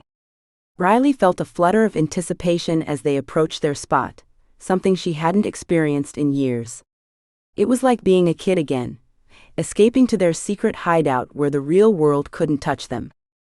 Asher parked in the small clearing about 50 yards from the tree, killing the engine. The sudden silence felt weighty, amplifying the rustle of leaves and distant birdsong. "Been a while," he said quietly, his eyes on the majestic willow visible through the windshield. Riley nodded. "Too long." They walked the short distance in silence, fallen leaves crunching beneath their shoes. The willow tree stood exactly as it had for decades, majestic, secluded, its sweeping branches creating a natural curtain around the pond's edge. As children, they'd claimed it as their secret fort, as teenagers their study spot and refuge. As Riley walked beneath its trailing branches, she felt a sense of coming home that had nothing to do with the tree, and everything to do with the man walking beside her. "It hasn't changed," she murmured, trailing her fingers along one of the hanging branches. "Some things don't need to," Asher replied, his voice low and close enough that she felt his breath against her hair. They moved in sync toward the weathered wooden bench, positioned perfectly to overlook the pond. Asher had built it years ago, one of his first carpentry projects. It was slightly crooked but sturdy, a testament to his early determination. Riley remembered the day he'd installed it. 17-year-old Asher, all gangly limbs and serious expression, insisting on getting it just right, cursing under his breath when one leg ended up slightly shorter than the others. She teased him about it, but secretly thought it was the most impressive thing she'd ever seen. The memory brought a small smile to her face. "What?" Asher asked, noticing her expression as they sat down. The late afternoon sun dappled through the willow branches, casting golden light across his features, softening the usual lines of concentration around his eyes. Riley shook her head, suddenly shy. Just remembering when you put this bench here. You were so determined to get it perfect. I still notice the wobble every time, Asher admitted, his voice low and warm. He shifted his weight, making the bench rock slightly as if to prove his point. 17-year-old me thought he knew everything about woodworking. He ran his hand along the bench's edge, fingers tracing the grain of the wood. I've thought about replacing it dozens of times, but it's ours, Riley finished for him, understanding completely. She watched his hand on the wood, those capable fingers that had built so many beautiful things, including this small sanctuary they'd shared for most of their lives. The possessive ours lingered between them, loaded with meaning neither had ever acknowledged out loud. Riley felt her heart beat a little faster. So? Asher began, then paused, seeming to search for words. This fake engagement, it's getting a little out of hand, huh? Riley let out a startled laugh. That's the understatement of the century. Did you see Maggie's face when she brought that wedding planner into the bookstore? I thought she was going to explode with joy. I think she actually might have shed a tear, Asher said with a wry smile. And meanwhile, I still have no idea why we're doing this, Riley pointed out, turning slightly to face him. You never actually explained why you didn't correct everyone at the town hall. Or why you've been going along with everything since then. Something shifted in Asher's expression, a vulnerability she rarely saw crossing his features. He sighed, looking out over the pond. It's Mia, he finally said. Your sister? What about her? Riley asked, confused. Asher ran a hand through his hair. She's in a custody battle with Jack. For Olivia. He glanced at Riley, his eyes troubled. He's trying to claim she's an unfit mother because she's a single parent without a stable family support system. His parents are backing him with their fancy lawyers, making it sound like Mia can't provide a good home. That's ridiculous. Riley exclaimed. Mia is an amazing mother. Anyone who spends 5 minutes with her and Olivia can see that. I know. But his family has money and connections. Asher's jaw clenched. When Maggie announced our engagement at the town hall, I was going to correct her. But then I realized, maybe this could help Mia's case. Show that she has a solid family network. A brother who's settled down, getting married, stable. The way the judge was talking in the last hearing, that stuff matters. Riley stared at him, understanding dawning. So you let everyone believe we're engaged, for Mia? He nodded, looking slightly embarrassed. I should have told you right away. It just happened so fast and then it snowballed and... He paused. I'm sorry. It was selfish. Asher, Riley said softly. It's not selfish to want to help your sister. The air between them shifted, charged with something Riley couldn't or wouldn't name. She was achingly aware of how close they were sitting, of the bare inch of space between their hands on the bench. When she finally gathered the courage to look up, she found Asher watching her, his blue eyes intense in a way that made her breath catch. Still, I dragged you into this mess without explaining, he said, his voice dropping lower. I keep waiting for you to tell everyone the truth, but you haven't. Riley swallowed. Why hadn't she corrected anyone? She'd had plenty of opportunities. I guess. I didn't want to make things worse for you. For Mia. That's all, he asked, and there was something in his tone, a question beneath the question, that made her heart pound. Asher shifted slightly, turning further toward her, the movement erasing the small distance between their hands. His pinky finger brushed against hers, a touch so light it could be accidental, except for the way his eyes dropped to watch the contact. Riley felt frozen, her heart hammering against her ribs as he moved incrementally closer. Time seemed to stretch and contract simultaneously. The world narrowed to just them, to this bench, to the minuscule space between their bodies that seemed to be disappearing. Riley, he whispered, her name sounding different somehow in the hush beneath the willow. A twig snapped somewhere in the distance, breaking the spell. Riley jumped up suddenly, her movement so abrupt that Asher blinked in surprise. The moment, whatever it had been about to become, shattered. "I just remembered, inventory," she stammered, backing away from the bench from whatever was about to happen. "I have to finish the quarterly inventory tonight." The excuse sounded hollow even to her own ears. Asher stood slowly, confusion and something that looked painfully like hurt crossing his features. "Riley," he said softly, reaching for her, but she was already turning away. "I'll walk back," she threw over her shoulder, not trusting herself to get in his truck, to sit beside him for the drive home. "It's 3 miles, he protested. "Riley, wait." But she was already ducking under the willow branches, heart pounding, palms sweaty. She forced herself not to look back, knowing if she saw his expression, standing alone beneath their willow tree, looking wrecked, she might do something irreversible, like turn around and finish what they'd started. Instead, she walked faster, gravel crunching under her shoes, desperate to put distance between herself and the feelings she wasn't ready to acknowledge. The sun was beginning to set, casting long shadows across the dirt path, but Riley barely noticed, her mind racing as fast as her retreating footsteps. What was she doing? Running away from her best friend because what? Because sitting there with him felt too right? Because the way he'd looked at her made her wonder if maybe, just maybe, their fake engagement wasn't entirely fake for him either. "This is insane," she muttered to herself, pushing a stray branch out of her way. "Get it together, Huang." Behind her she heard the distinctive sound of Asher's truck starting up.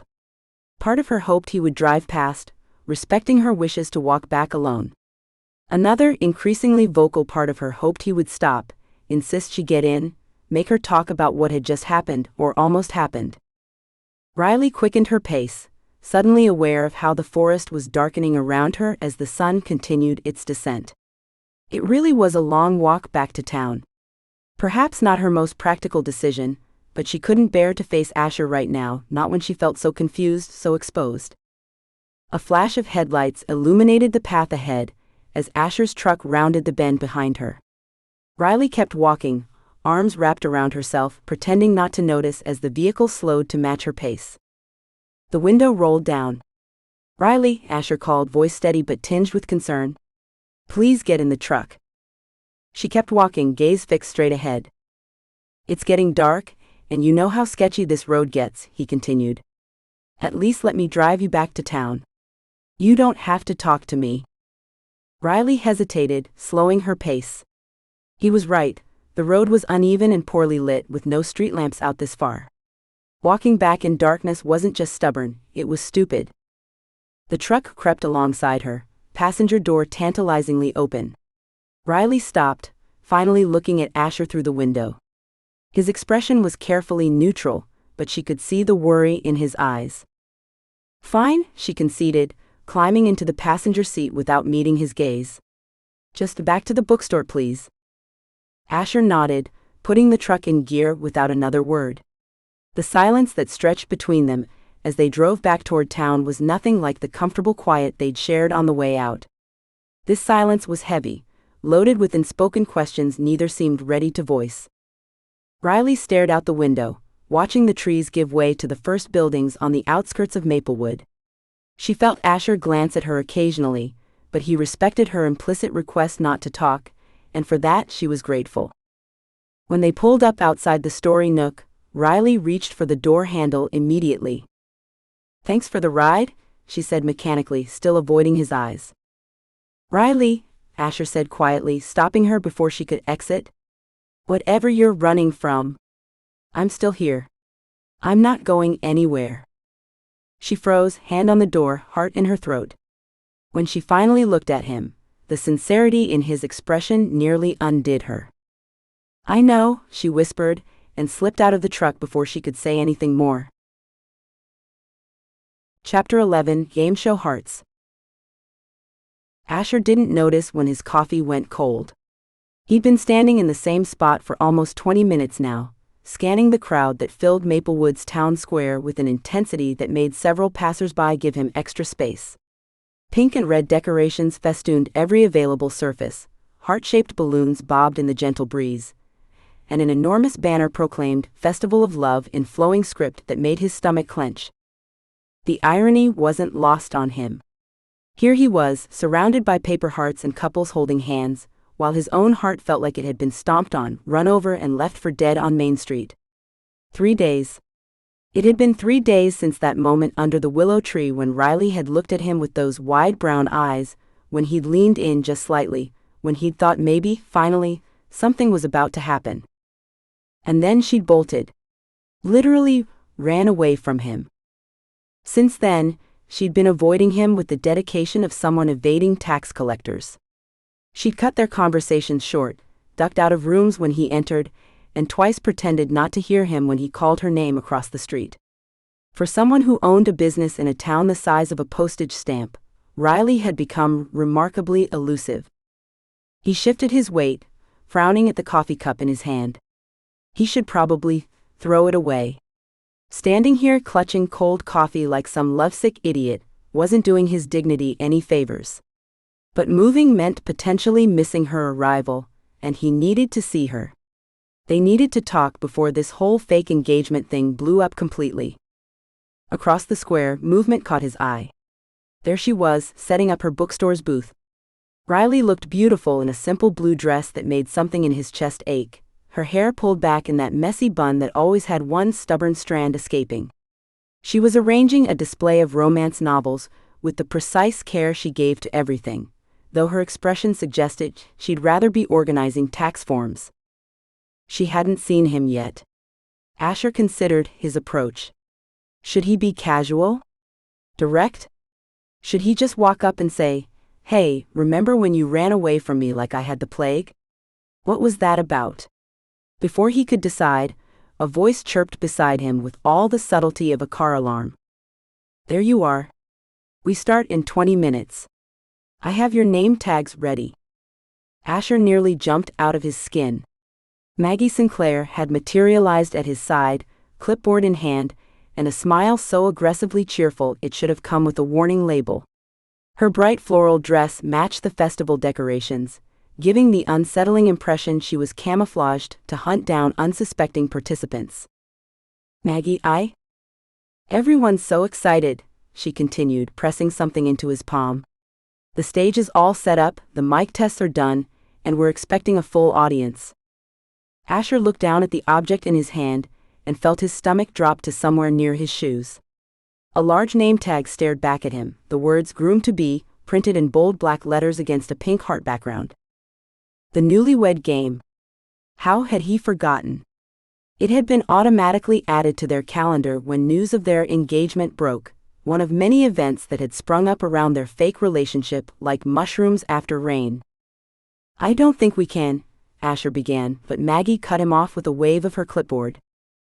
"Everyone's so excited to see Maplewood's favorite couple compete." Her eyes gleamed with the fervor of someone who'd consumed too much caffeine and event planning power. "Popo May and Gigi have front row seats already." She leaned in, lowering her voice to a stage whisper that could probably still be heard 3 booths away. "Between us, the betting pool on who wins is up to $300. Asher sighed. There was no backing out without raising suspicions. If they skipped the event, people would question why Maplewood's most talked-about couple wasn't participating in the Festival of Love's centerpiece event. Questions would lead to discoveries, and discoveries would lead to admitting they'd been lying to the entire town. And he still hadn't told Riley why he'd started this in the first place. "Fine. We'll be there," he muttered, watching as Maggie beamed and made a triumphant check on her clipboard. "Wonderful. Remember, 20 minutes. And then she was gone, darting through the crowd to terrorize her next victim. Asher tossed his cold coffee in a nearby trash can and steeled himself for the conversation ahead. Making his way through the crowd, he navigated around couples taking selfies, children with sticky candy apples, and what appeared to be a wandering barbershop quartet singing about eternal devotion. By the time he reached Riley's booth, his resolve had hardened. They were going to talk this out like adults. She was rearranging the same stack of books for what must have been the 3rd time, not looking up until he was standing directly in front of her table. When she finally noticed him, her eyes widened like a startled deer's. "We've got a problem," he said quietly, holding up his name tag. Riley's expression shifted from surprise to horror as realization dawned. I completely forgot, she groaned, dropping the book she'd been holding. It landed with a thud on the table. Can't we back out? Say I'm sick? Say you're sick? Say there's a bookstore emergency? Apparently half the town is betting on us, Asher replied, watching as Riley's shoulders slumped in resignation. And Po, May, and Gigi are already seated. He paused, studying her face. The shadows under her eyes suggested she hadn't been sleeping well either. He hesitated, then added softly, "We don't have to do this if you really don't want to, Riley. I can tell them the truth." The offer hung between them, sincere but loaded with implications. If they backed out now, if they admitted there was no engagement, it would mean ending the charade altogether.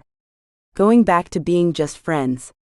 Or worse, going back to whatever uncomfortable limbo they'd been occupying for the past 3 days. Something flickered in Riley's eyes, an emotion he couldn't quite identify. Her expression softened slightly, the first real look she'd given him since that night. "No, it's fine," she said, though her tone suggested it was anything but. "We've come this far." She took the name tag from his hand, careful to avoid letting their fingers touch. "Besides, how hard can it be? We've known each other forever. We should ace this." The lightness in her voice felt forced, brittle. Asher wanted to push, to ask why she'd been avoiding him, to clear the air before they went on stage and pretended to be in love for an audience. But customers were approaching the booth, and Maggie was making frantic waving motions from across the square. "I'll see you on stage then," he said, backing away. "Don't forget your bride-to-be tag." Riley grimaced. How could I possibly forget? 20 minutes later, they were seated on stage alongside 3 other couples. The chairs were uncomfortably close together, forcing Asher's leg to brush against Riley's every time he shifted. The contact sent electricity up his spine, but Riley seemed determined to fold herself into the smallest possible space to avoid touching him. The crowd facing the stage was considerably larger than Asher had expected. It seemed like half of Maplewood had shown up, their faces eager and expectant. Front and center, just as Maggie had promised, sat Po, May, and Gigi, looking suspiciously innocent for 2 women who had upended his life. The MC, a retired drama teacher named Douglas with a voice that could probably be heard in the next county without amplification, stepped forward. His bow tie matched the festival's theme, and he carried himself with the gravitas of someone hosting the Academy Awards rather than a small-town love festival game. "Welcome one and all, to the Festival of Love's most anticipated event, the Newlywed Game." His voice boomed across the square, drawing cheers from the audience. "Today, our couples will test just how well they know the loves of their lives." Beside him, Riley shifted uncomfortably, smoothing non-existent wrinkles from her dress. "The rules are simple," Douglas continued. "Round 1, basic knowledge. Round 2, preferences and favorites. Round 3, the deep stuff. How well do you really know each other's hearts?" The audience cheered again, completely oblivious to the panic-stricken look Riley shot Asher. He tried to give her a reassuring smile, but it felt more like a grimace. This was going to be a disaster. "For our first couple, we have Maplewood's newest engagement, the bookworm and the woodworker, Riley Huang and Asher Bennett." The crowd erupted in applause, with scattered whoops and whistles. Po, May, and Gigi were clapping with the enthusiasm of people who'd orchestrated this entire situation, which, Asher reminded himself, they absolutely had. Round 1 started easily enough. Douglas handed them each small whiteboards and markers. "Asher, what is Riley's favorite book?" That was easy. "Pride and Prejudice," he wrote, the worn copy her grandmother gave her for her 16th birthday. When he revealed his answer, Riley looked surprised that he'd remembered the detail about where she'd gotten it. "Riley, what was Asher's first woodworking mentor?" Riley didn't hesitate. "His grandfather," she wrote. "Correct." "Asher, what is Riley's coffee order?" "Medium latte, extra shot, hint of vanilla." He'd ordered it for her enough times over the years. "Riley, what was Asher's first major woodworking project?" "A rocking chair for his mother." Correct again. Asher, what is Riley's most treasured possession? The vintage reading lamp from her father. The one she kept on her nightstand, despite the fact that it barely worked anymore. She'd proudly shown it to him when her father found it at an antique shop years ago. Riley, what is Asher's go-to comfort food? Apple pie with cinnamon ice cream. She'd made it for him countless times after bad days. Their perfect score elicited cheers from the audience. Asher glanced at Riley and found her smiling, genuinely smiling, for the first time in days. Something loosened in his chest at the sight. Perfect scores for our first round, Douglas announced. Now let's move on to round 2, where things get a bit trickier. Round 2 increased in difficulty, with questions about preferences and quirks. What would your partner say is your most annoying habit? Douglas asked. Riley's answer about Asher made the crowd laugh. He organizes my books by height instead of alphabetically when he's at the store. Asher couldn't help but chuckle as he revealed his own identical answer. He did do that, mostly because he knew it drove her crazy. His turn came. She leaves half-empty teacups everywhere, he wrote. I once found one behind a stack of books that had been there so long it was growing something. Riley burst out laughing when he revealed his answer. That's not true, she protested, though her matching answer betrayed her.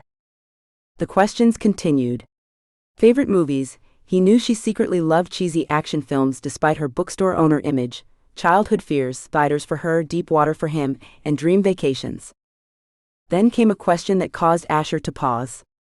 What would Riley miss most if she left Maplewood? He knew the obvious answer was the bookstore. It was her baby, her dream come true. But something made him write a different answer. The willow tree by the pond, he wrote. When they revealed answers, Riley's head snapped toward him, surprise and something deeper in her eyes. She'd written the bookstore, as expected. Ooh, slight mismatch, Douglas commented.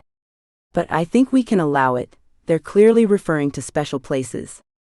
That still gives Riley and Asher a nearly perfect score for round 2. The other couples weren't doing quite as well, with the newlyweds in particular struggling to answer questions about each other. A perk Asher supposed, of having known Riley most of his life. By round 3, they were tied for first place, with the older couple celebrating their 40th anniversary. The awkwardness between Asher and Riley had gradually shifted into something electric, a current running between them as they remembered just how well they knew each other. Final round, Douglas announced dramatically. This is where we separate the truly connected from the merely compatible. The questions became more personal. Biggest regrets. Proudest moments. Dreams for the future. Then came the final question, what does your partner mean to you in one word? The retired couple went first. Everything, said the husband.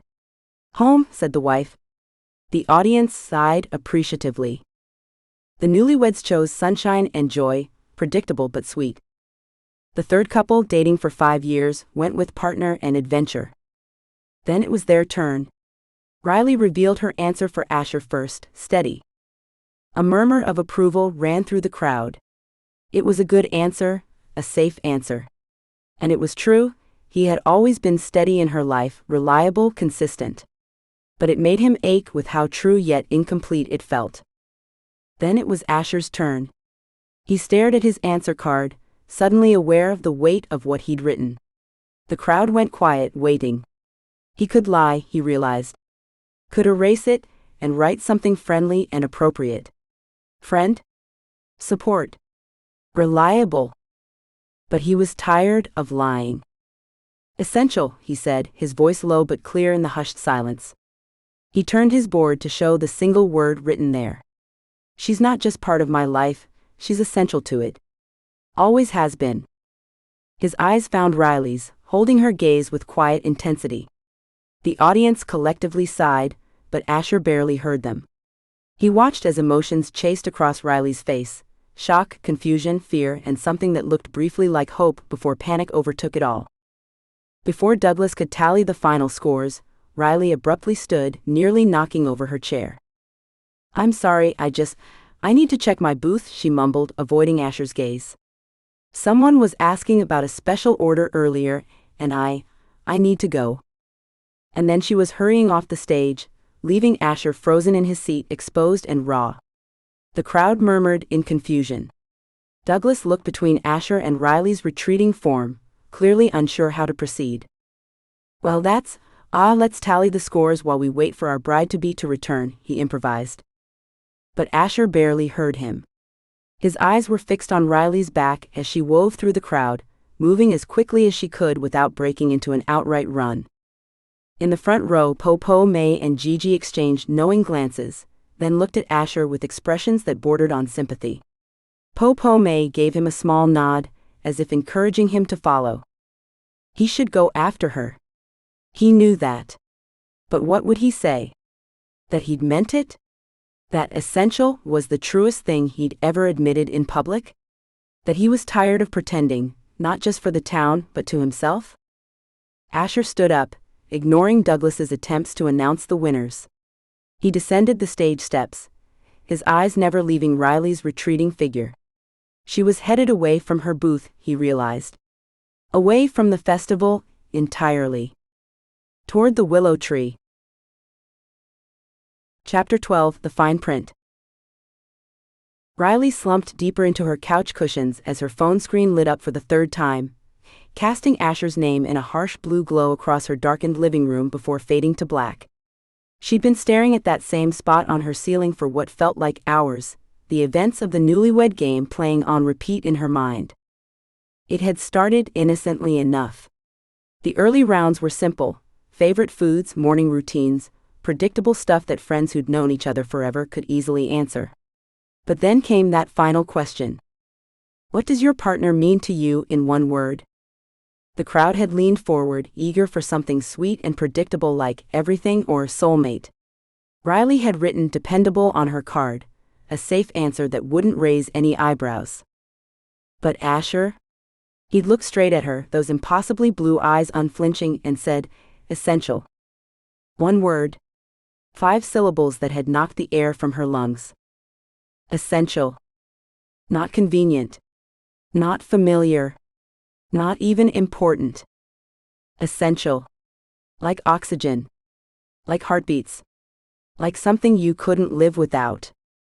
Her phone buzzed with a text this time. She squeezed her eyes shut, refusing to look. What was she supposed to do with that? With the raw honesty in his voice when he'd said it? With the way the entire crowd had sighed, as if they'd witnessed something profoundly real? Because it wasn't real. It couldn't be. This whole engagement was a farce, an absurd solution to town gossip that had spiraled out of control, and the sooner they put an end to it, the better. A sharp, forceful knock at her door startled Riley from her thoughts. Not Asher, she knew his knock by heart, the same gentle pattern they'd developed as kids: 2 quick taps, pause, 1 more. Their secret signal that meant, it's just me. This was someone else. Riley pulled herself off the couch, brushing at her wrinkled clothes and quickly wiping under her eyes. When she swung open the door, the last person she expected to see stood on her threshold. Mia Bennett. Asher's sister looked simultaneously apologetic and determined, her dark hair, the same shade as her brother's, pulled back in a messy ponytail, her eyes tired but resolute. We need to talk, Mia said, stepping inside without waiting for an invitation. About the engagement. Riley's heart lurched painfully. Mia, But Mia was already heading for the kitchen table, setting down a thick folder of legal documents she'd been clutching. I'm sorry to ambush you like this, she said, her expression uncomfortable as she pulled out a chair. But you deserve to know why my brother dragged you into this mess. Riley followed slowly, her sock-clad feet dragging across the hardwood.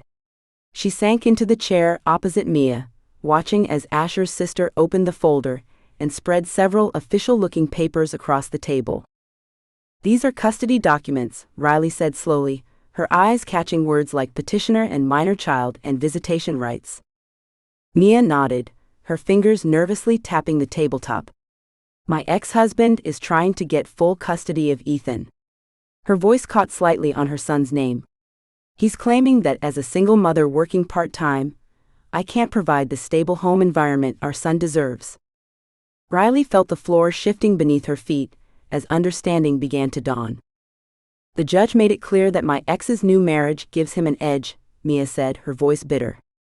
A traditional family unit versus a single mom with unpredictable work hours. That's why Asher thought. She stopped, looking uncomfortable. He's always been my safety net. This time, he just took it too far. Riley stared at the documents, her mind racing to catch up with this new information. All this time, she'd thought the fake engagement was some impulsive idea of Asher's, born from their mutual frustration with town gossip. Finding out it was a calculated decision to help his sister made her feel hollow.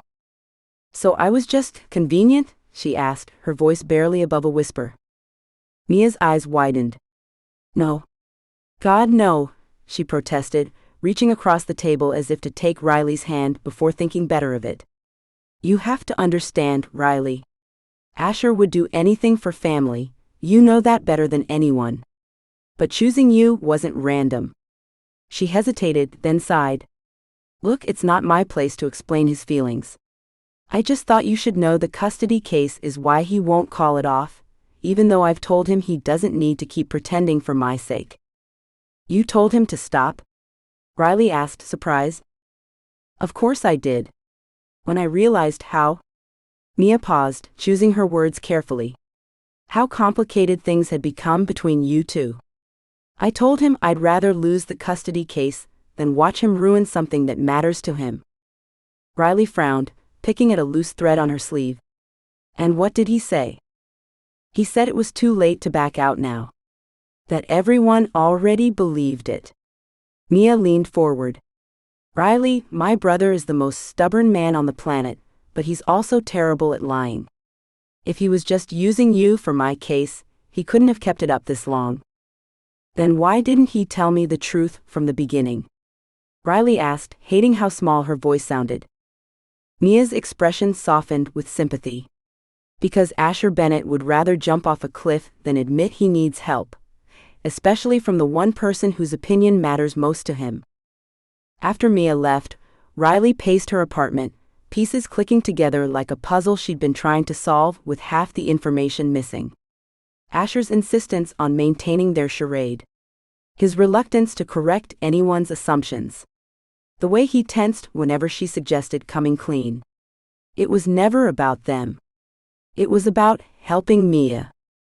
The realization that she'd been a means to an end made her eyes sting with angry tears. Why couldn't he have just been honest? Why make her believe this was some mutual agreement to handle town gossip, when really he needed her to play a specific role in his family drama? She was halfway through her third lap of the living room, when the shop bell jingled downstairs, followed by the sound of heavy footsteps on the back stairs, footsteps she'd recognize anywhere. Riley squared her shoulders as she heard the key turn in the lock, the spare she'd given him years ago, for emergencies only, though his definition of emergency had always been suspiciously broad. Asher pushed open the door, then stopped short when he saw her standing in the center of the room, arms crossed protectively over her chest. Mia came to see me, Riley said without preamble, watching hurt and understanding cross Asher's face in rapid succession. Were you ever going to tell me the real reason for this charade? Or was I just supposed to keep playing along, not knowing I was part of your custody strategy? Her voice cracked on the final words, betraying the depth of her hurt.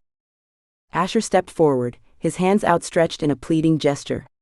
Riley, please, it wasn't like that. His voice was rough with emotion. Yes, I should have told you everything from the start. But this wasn't just about Mia's case. He took a deep breath, as if steeling himself. What I said today at the festival, that was real. You are essential to me. You've always been. Riley shook her head, taking a step back. Don't, she said fiercely, angry at herself for the way her heart leapt at his words for wanting to believe him. You used me, Asher.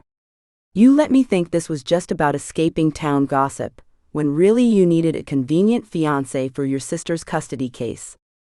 And now what? You're feeling guilty because it got too real? That's not, He raked a hand through his hair, leaving it sticking up in a way that would have been endearing if she wasn't so furious. I didn't tell you about Mia because I didn't want you to feel obligated. I knew you'd help if I asked. You always help, Riley. You'd bend yourself into a pretzel for anyone in this town. So instead, you lied to me? Riley's voice rose, the hurt making her angrier than she wanted to be. You manipulated the situation so I'd go along with your plan without knowing what I was really signing up for? I didn't mean for it to happen like this. Asher's jaw clenched in that stubborn way she knew too well. The engagement announcement wasn't my idea, you know that. But when it happened, I saw an opportunity to help Mia. And yes, I should have told you immediately. That was wrong, and I'm sorry. Riley laughed bitterly. An apology now doesn't change the fact that you've been lying to me for weeks. Making me think this was just about... She stopped abruptly, unwilling to admit how much she'd started to invest in their fake relationship. How real it had begun to feel. Asher took another step toward her, close enough now that she could see the shadows under his eyes, the tension in his shoulders. Ask me why I picked you, Riley. I don't need to ask. Mia already told me. I was convenient? That's bullshit and you know it, Asher cut in, his voice sharper now. Nothing about this has been convenient. Do you have any idea how hard it's been? Pretending that holding your hand doesn't drive me crazy? Acting like each fake kiss doesn't make me want to, he broke off, jaw working. I picked you because you're the only one I could imagine doing this with. The only one I've ever wanted to. Stop. Riley held up a hand, the intensity in his eyes too much to bear. Just stop. Whatever this is, guilt, damage control, I don't want to hear it. It's the truth, Asher said quietly. I've been a coward, Riley. Too scared to tell you why I really let that announcement stand. Too scared to admit that the reason I didn't correct Maggie Sinclair had nothing to do with Mia, and everything to do with wanting a chance to pretend, just for a while, that you might actually be mine. Riley felt her resolve wavering, the sincerity in his voice making her hands tremble. But the hurt was still too fresh, the betrayal too deep. This engagement is over, she said firmly, though her voice trembled slightly. Tell the town whatever you want, we grew apart, we decided we're better as friends, I don't care. But I won't be your solution anymore. She walked to the door and pulled it open, a clear dismissal.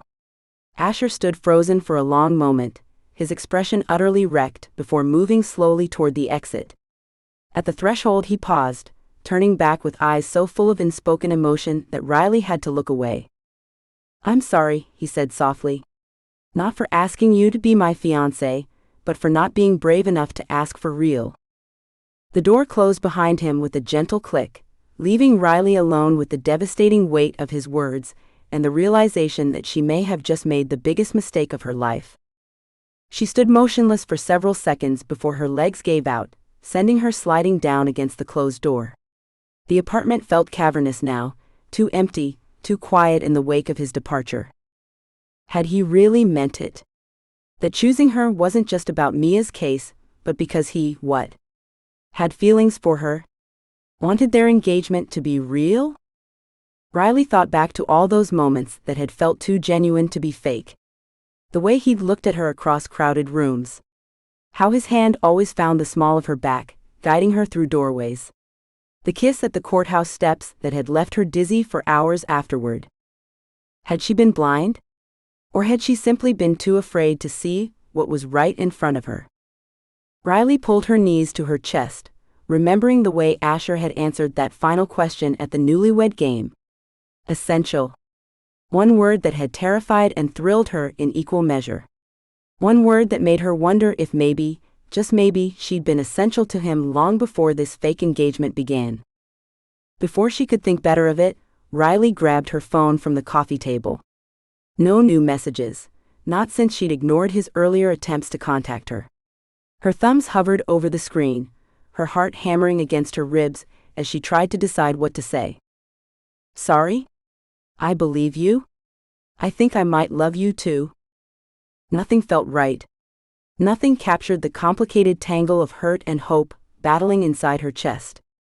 As she stared at the blank message field, her screen suddenly lit up with an incoming call.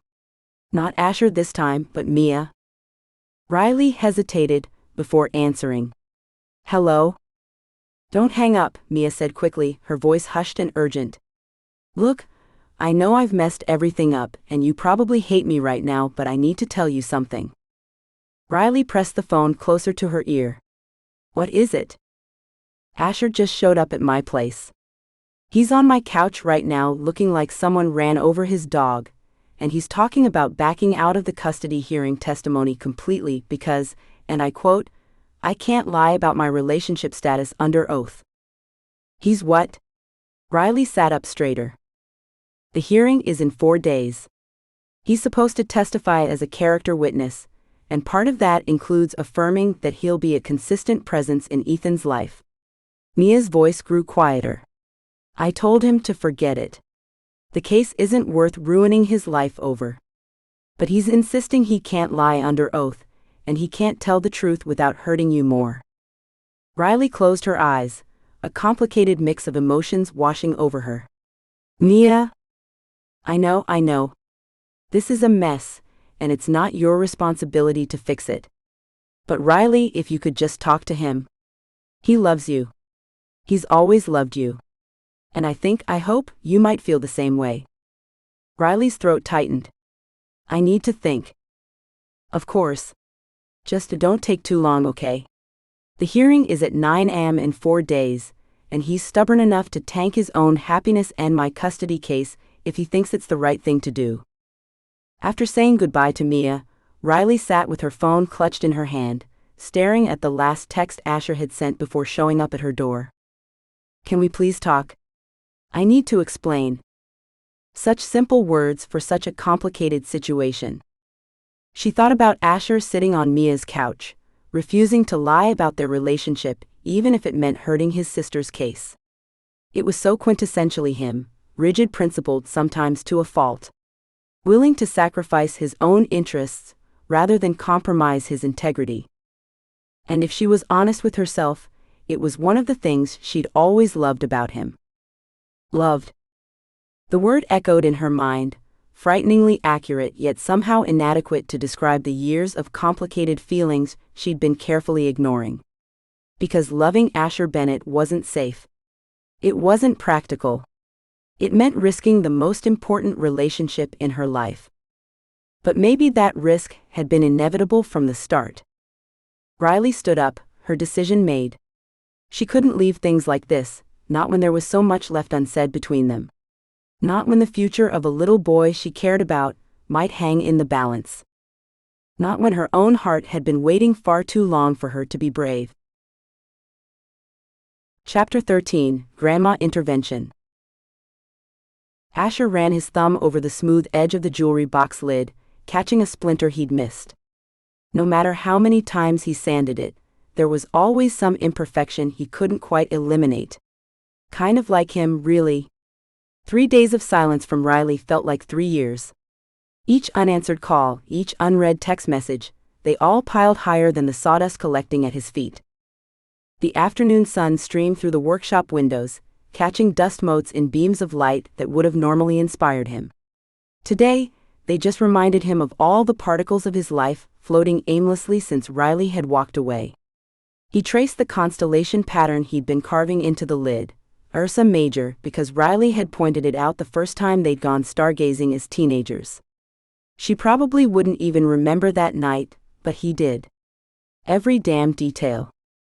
He picked up the fine-grained sandpaper again, though the wood was already smooth as silk.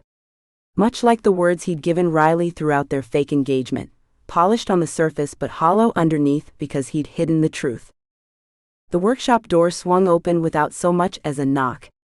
Asher's head jerked up, heart stupidly hopeful for a half-second before reality crashed in. Not Riley. Popo, May, and Gigi stood framed in the doorway like 2 diminutive harbingers of doom, surveying his disheveled appearance with matching expressions of disappointment. "You look terrible," Popo May announced, stepping inside without waiting for an invitation. She wrinkled her nose at his 3-day stubble. When a man stops shaving, it means he has given up. Gigi followed, her elegant fingers trailing over his workbench as she examined the chaos of his usually orderly space. Mon Dieu, it smells like despair in here. And sawdust. I'm not in the mood for visitors, Asher said gruffly, turning back to the jewelry box that absolutely didn't need any more sanding. He ran the paper over it anyway, focusing on the repetitive motion instead of the two meddling grandmothers invading his space. Po May snorted, supremely unimpressed, as she navigated around sawdust piles to stand directly in front of him. She was barely 5 feet tall, but somehow managed to loom over him despite his seated position. When did you fall in love with Riley? She demanded, crossing her arms over her chest. The directness of her question made Asher's hand slip, knocking the jewelry box to the floor with a clatter. Before he could reach for it, Gigi had already swooped down and retrieved it, her fingers tracing the intricate constellation pattern with surprising tenderness. This is beautiful work, she murmured, examining the carvings. Ursa Major non? The night sky has witnessed many love stories. She turned the box in her hands. Some more stubborn than others. That's not, Asher began, but Gigi cut him off with a wave of her elegant hand. Do not insult us with denials, she said, her French accent more pronounced in her irritation. This town has watched you love that girl for 20 years, even when you were too stubborn to admit it. She placed the jewelry box on his workbench carefully, like it was made of glass instead of maple. The question is, what are you going to do about it now? Asher ran a hand through his disheveled hair, suddenly exhausted by the pretense. What was the point in denying it anymore? Riley was gone, and these two had probably been betting on his feelings since before he fully understood them himself. What can I do? She won't talk to me. She thinks I used her. The admission felt like ripping off a bandage, painful but necessary. I should have told her about Mia's case from the start. I should have been honest. Yes, you should have, Po May agreed sharply. She poked him in the chest with surprising force for someone her age. But your real mistake was believing your own lie. Another poke, harder this time. You wanted to marry Riley long before your sister needed help. You were just too afraid to ask. Gigi nodded sagely, perching on a nearby stool as if it were a throne. When I first came to this town, I watched you follow Riley around like a lovesick puppy. You built her bookshelves, you fixed her car, you glared at any boy who looked at her too long. She raised an eyebrow pointedly. These are not the actions of just friends. The workshop door opened again, before Asher could formulate a response. Mia stood in the doorway, little Ethan balanced on her hip. She took in the scene, her brother being tag-team lectured by two determined grandmothers, and her lips curved into a knowing smirk. I see the cavalry has arrived, she said, bouncing Ethan when he reached toward a stack of wood scraps. Good. Maybe you'll actually listen to them, since you won't listen to me. Asher groaned. Did you three plan this ambush? No, Mia said, stepping fully into the workshop. But I'm glad we all had the same idea. Her expression grew serious as she shifted Ethan to her other hip. I told Riley about the custody case. You what? Asher stood up so quickly his stool toppled backward. Not to hurt you, Mia continued, unfazed by his reaction, but because she deserved to know the truth. What I didn't tell her was how you've been in love with her since you were 14. How you built this whole workshop with a second office specifically because you thought she might want to write there someday. Or how you kept every birthday card she ever gave you in that stupid box under your bed. Asher felt heat crawl up his neck. Jesus, Mia. What? She raised an eyebrow. Are you going to deny it? He sank back onto his uprighted stool, suddenly deflated. No. Po May nodded triumphantly. You see? Even your sister knows you are an idiot in love. She stepped closer, her voice softening slightly. Riley is hurt because she thinks she was just convenient. Show her she is essential, not just to your words, but to your life. Gigi joined them, placing a weathered hand on Asher's arm. Stop hiding behind excuses, Asher Bennett. Grand gestures are meaningless without honesty behind them. So I should just what? Show up at her door and tell her I've always been in love with her? Asher asked, running a hand through his hair again. After I lied to her face for weeks? No, Hopome shook her head. First you shower. You smell like regret and sawdust. Despite everything, Asher found himself almost smiling. These women were relentless. Second, Gigi added, you stop thinking about what to say and start deciding what you want her to understand. There is a difference. As the three women prepared to leave, Mia turned back with a final warning. The custody hearing is next week, she said. And just so we're clear, I'd rather lose the case than watch you lose Riley. If you don't fix this, I will. The threat hung in the air as they departed, leaving Asher alone with the unfinished jewelry box and the sudden, crystal-clear realization that he'd been an absolute idiot. He stared at the empty doorway for a long moment before reaching for his phone. Not to call Riley, she wouldn't answer, but to set something in motion. Something that would prove once and for all that she had never been just convenient. She had always been essential. Showered, shaved, and feeling marginally more human, Asher made his way through downtown Maplewood toward the Story Nook. Not to see Riley, he wasn't that stupid, but to talk to Lucas. Riley's brother was probably the last person on earth who wanted to see him right now, but he was also the only person who might actually help. The bookstore bell jingled cheerfully as he pushed through the door, a sound completely at odds with the glare Lucas shot him from behind the counter. Are you lost? Lucas asked, not bothering to mask his hostility. Because I'm pretty sure my sister made it clear she doesn't want to see you. She's not here, is she? Asher glanced around nervously. No. Which is the only reason I haven't thrown you out yet. Lucas crossed his arms. You've got 60 seconds before I change my mind. Asher took a deep breath. I need your help. Lucas snorted. That's a hard pass from me, buddy. It's for Riley. Yeah, that's what you said about your fake engagement too. Look how that turned out. The blow landed exactly where Lucas intended. Asher winced.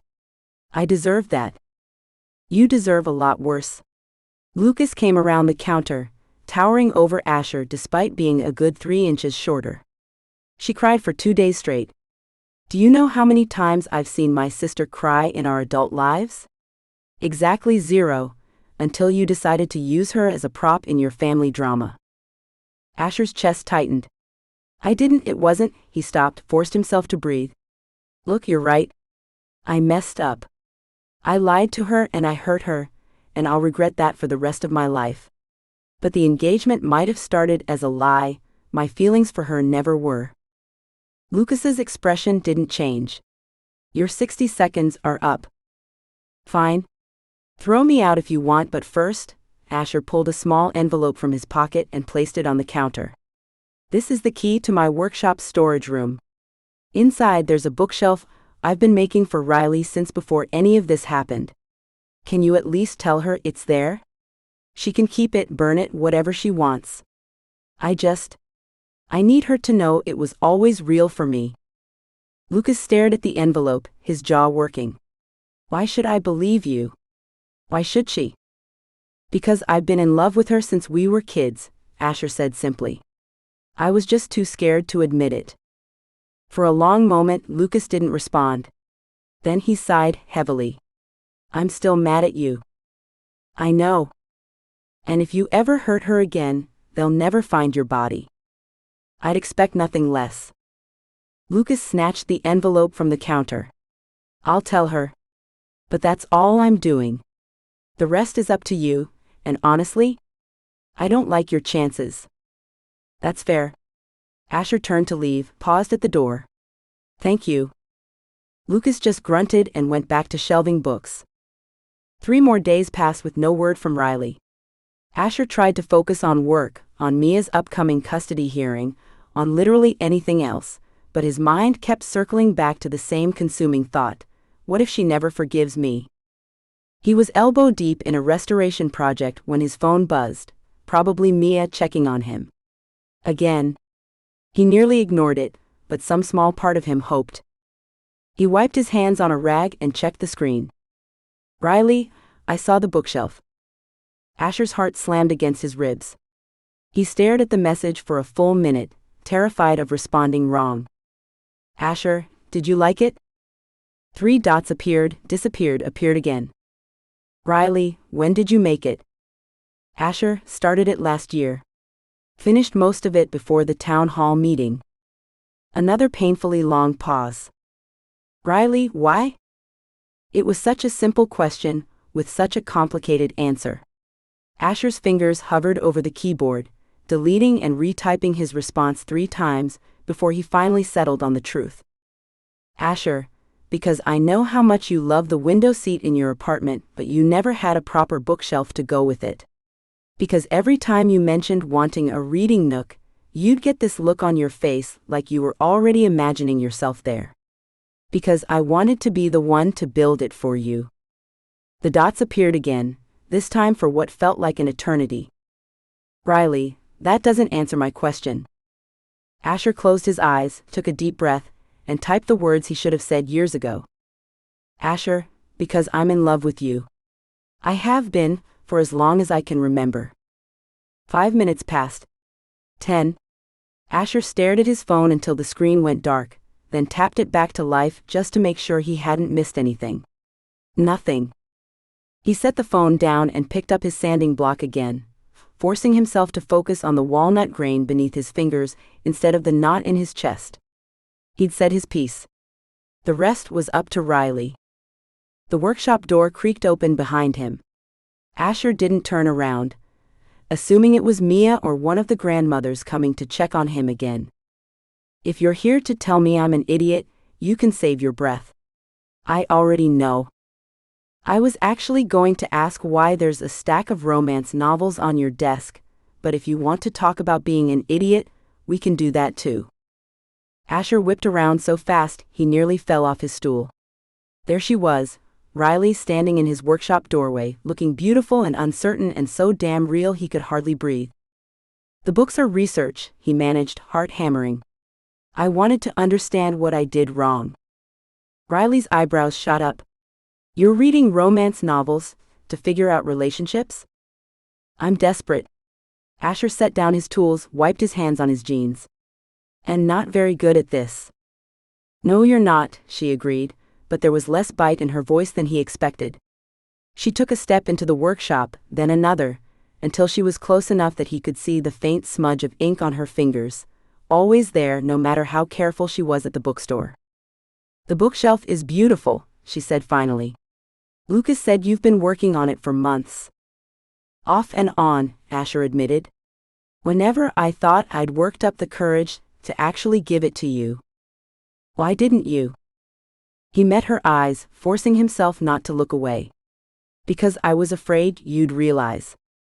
Realize what? That I wasn't pretending. His voice dropped lower. That I never was. Riley's breath caught, the soft sound cutting through the workshop silence like a thunderclap. Mia told me about the custody case, she said. That you needed to look stable. That the engagement was to help her. That's true, Asher admitted. But it wasn't the whole truth. He took a step closer, narrowing the gap between them. I didn't correct Maggie Sinclair that day, because I saw an opportunity to be with you in a way I'd never been brave enough to ask for. I told myself it was for Mia, but really? It was because I've spent my entire life wanting to call you mine, even if it was just pretend.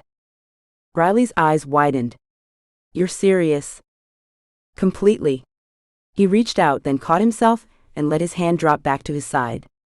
I understand if you can't forgive me. I lied to you, and that's unforgivable.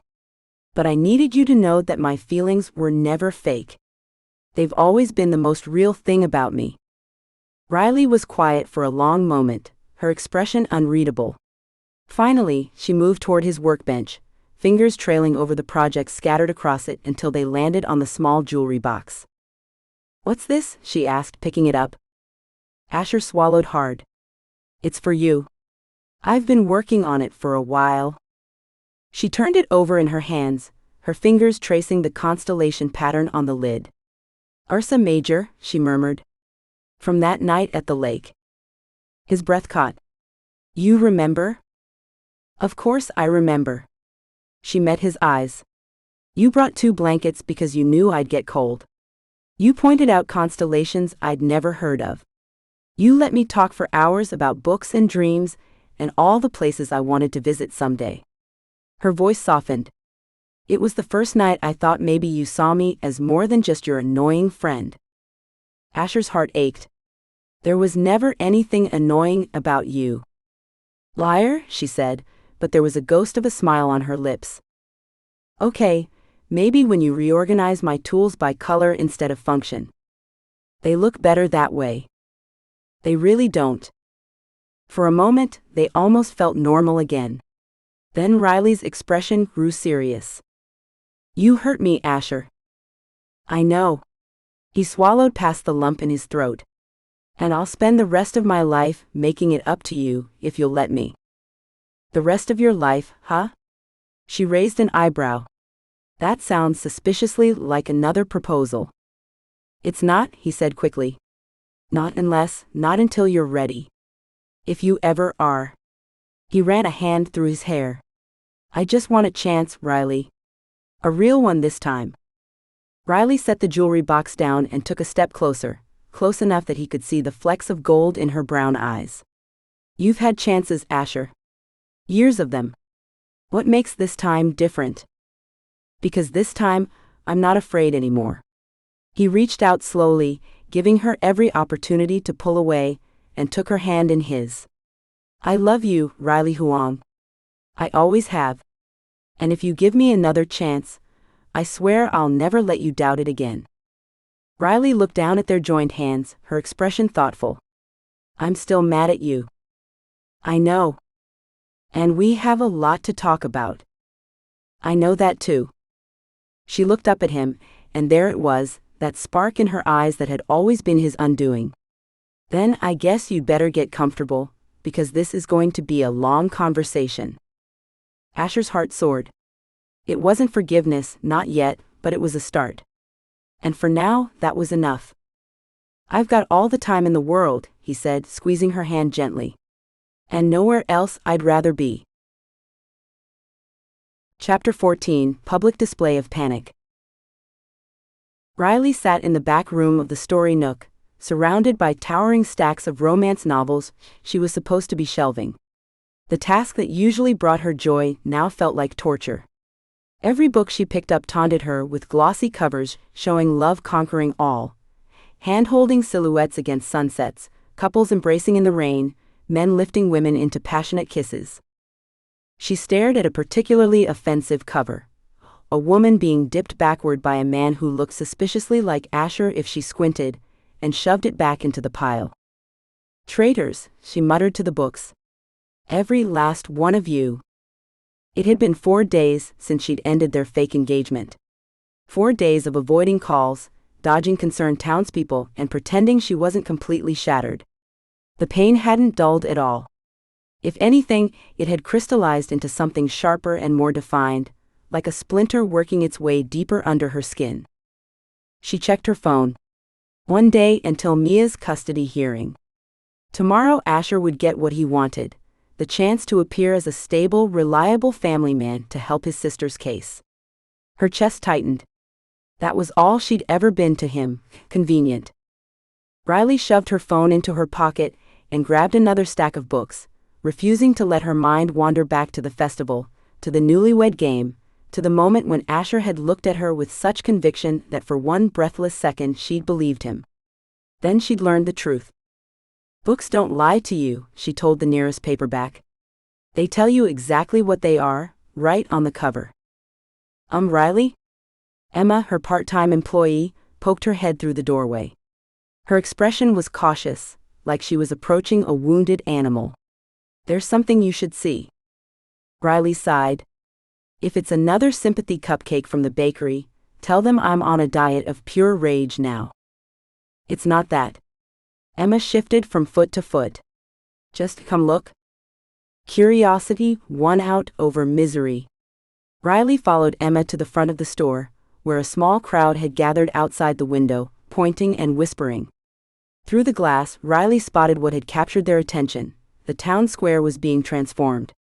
Workers were setting up strings of lights, a wooden platform, and most puzzlingly, bookshelves. What's going on? Riley pressed her face closer to the glass, watching as a pair of workers hauled what looked like her favorite reading chair from the bookstore's front window display across the square. Emma shrugged, looking suspiciously like she knew more than she was letting on. Some town event, I guess. In the middle of the week? Without my knowledge? I'm on the Business Association committee. Riley narrowed her eyes. Maggie Sinclair would never plan something without sending at least 15 emails about it. Her phone buzzed in her pocket. A text from Lucas. Whatever you're thinking of doing, don't. Just wait. She frowned and immediately dialed his number. It rang 6 times before going to voicemail. Lucas, what the hell is happening in the town square? Call me back immediately, or I'm telling Mom about the time you borrowed her car and... She hung up, annoyed. Something was definitely happening, and she had a sinking feeling it involved Asher. Why else would her brother be sending cryptic messages? Emma, watch the store. I'm going to investigate. Emma fidgeted with an Employee of the Month pin on her shirt. Actually, maybe you should just stay here. And watch from the window? Like from a distance? Riley's suspicions deepened. You know something. I don't. Emma protested too quickly. I just think that, as your employee, I should encourage you to stay focused on work and not get distracted by things happening outside? Aha. Riley raised an eyebrow. When did Lucas threaten you, and what did he offer? Emma broke immediately. Free design work for my sister's wedding invitations and $20. But I didn't tell you anything. Riley sighed and returned to the window. Across the square, the transformation continued. Another bookshelf was being positioned, this one looking suspiciously like it had Asher's distinctive craftsmanship. Fine. I'll stay put. She crossed her arms. For now? For the rest of the afternoon, Riley found herself drawn to the window like a moth to flame. Every few minutes, she abandoned whatever task she was doing to watch the town square's metamorphosis. The bookshelves were now being filled with books, familiar-looking ones with colorful spines that reminded her of her own collection. By closing time, a small stage had been erected in the center, surrounded by what looked like a makeshift library. It's beautiful, Emma sighed, leaning against the counter beside Riley. Don't you think? Riley ignored the question. Time to close up. She flipped the sign to closed with more force than necessary, nearly cracking the hanging mechanism. Emma gave her a worried look before gathering her things and slipping out with a mumbled goodbye. Just as Riley was about to lock the door, a familiar figure appeared on the threshold. Po-Po-May stood there, dressed more formally than usual in a beautiful traditional kipao of deep crimson silk with gold embroidery. Her silver hair was swept up elegantly, and even her usual stern expression seemed softened. Good you haven't left, she said, nodding approvingly. Change of clothes for you upstairs. We have an event to attend. Riley took an instinctive step back. I'm not going to whatever that is, she protested, gesturing toward the window. I know it's something Asher planned, and I'm not interested. She tried to sound firm, but her voice wavered traitorously. Po-Po-May gave her a look that was equal parts sympathy and exasperation. When I was young, there was a boy in my village who carved me a lotus flower. Every day, for a year. I kept refusing him. Good for you, Riley said. Standing your ground. I married him 3 months later. Po-Po-May's eyes twinkled. Sometimes the bravest thing is not to run away, but to stand still and face what scares you. Before Riley could argue, Po-Po-May pressed something into her hand, a small worn library card. Riley looked down at it, recognizing her own childish signature scrawled across the bottom. It was her first library card from when she was 10. Where did you get this? Someone who's kept it for a very long time. Po-Po-May turned to leave. The blue dress. Wear it. Riley stood in the empty bookstore, staring at the faded card. She remembered the day she'd gotten it, the day she realized books could be her escape, her comfort, her friends. She'd lost the card years ago and had gotten a replacement, never thinking much about where the original had gone. Curiosity propelled her up the stairs to her apartment. As promised, a dress was laid out on her bed, the same simple blue dress she'd worn to their dinner, the one Asher had looked at with such appreciation before telling her in that quiet way of his that it brought out her eyes. Next to it was a letter in Lucas's handwriting. Riley. He's not doing this for Mia. He's doing it for you. For once in your life, little miss overthinks everything, just feel instead of analyze.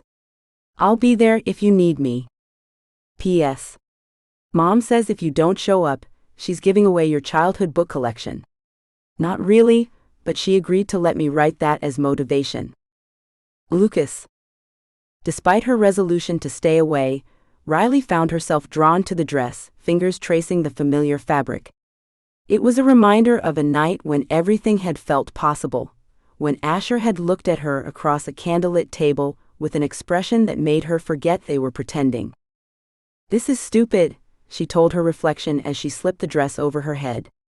I'm just going to tell him to his face that this grand gesture doesn't change anything. But her hands trembled as she applied a touch of lipstick, and her heart wouldn't stop its frantic beating.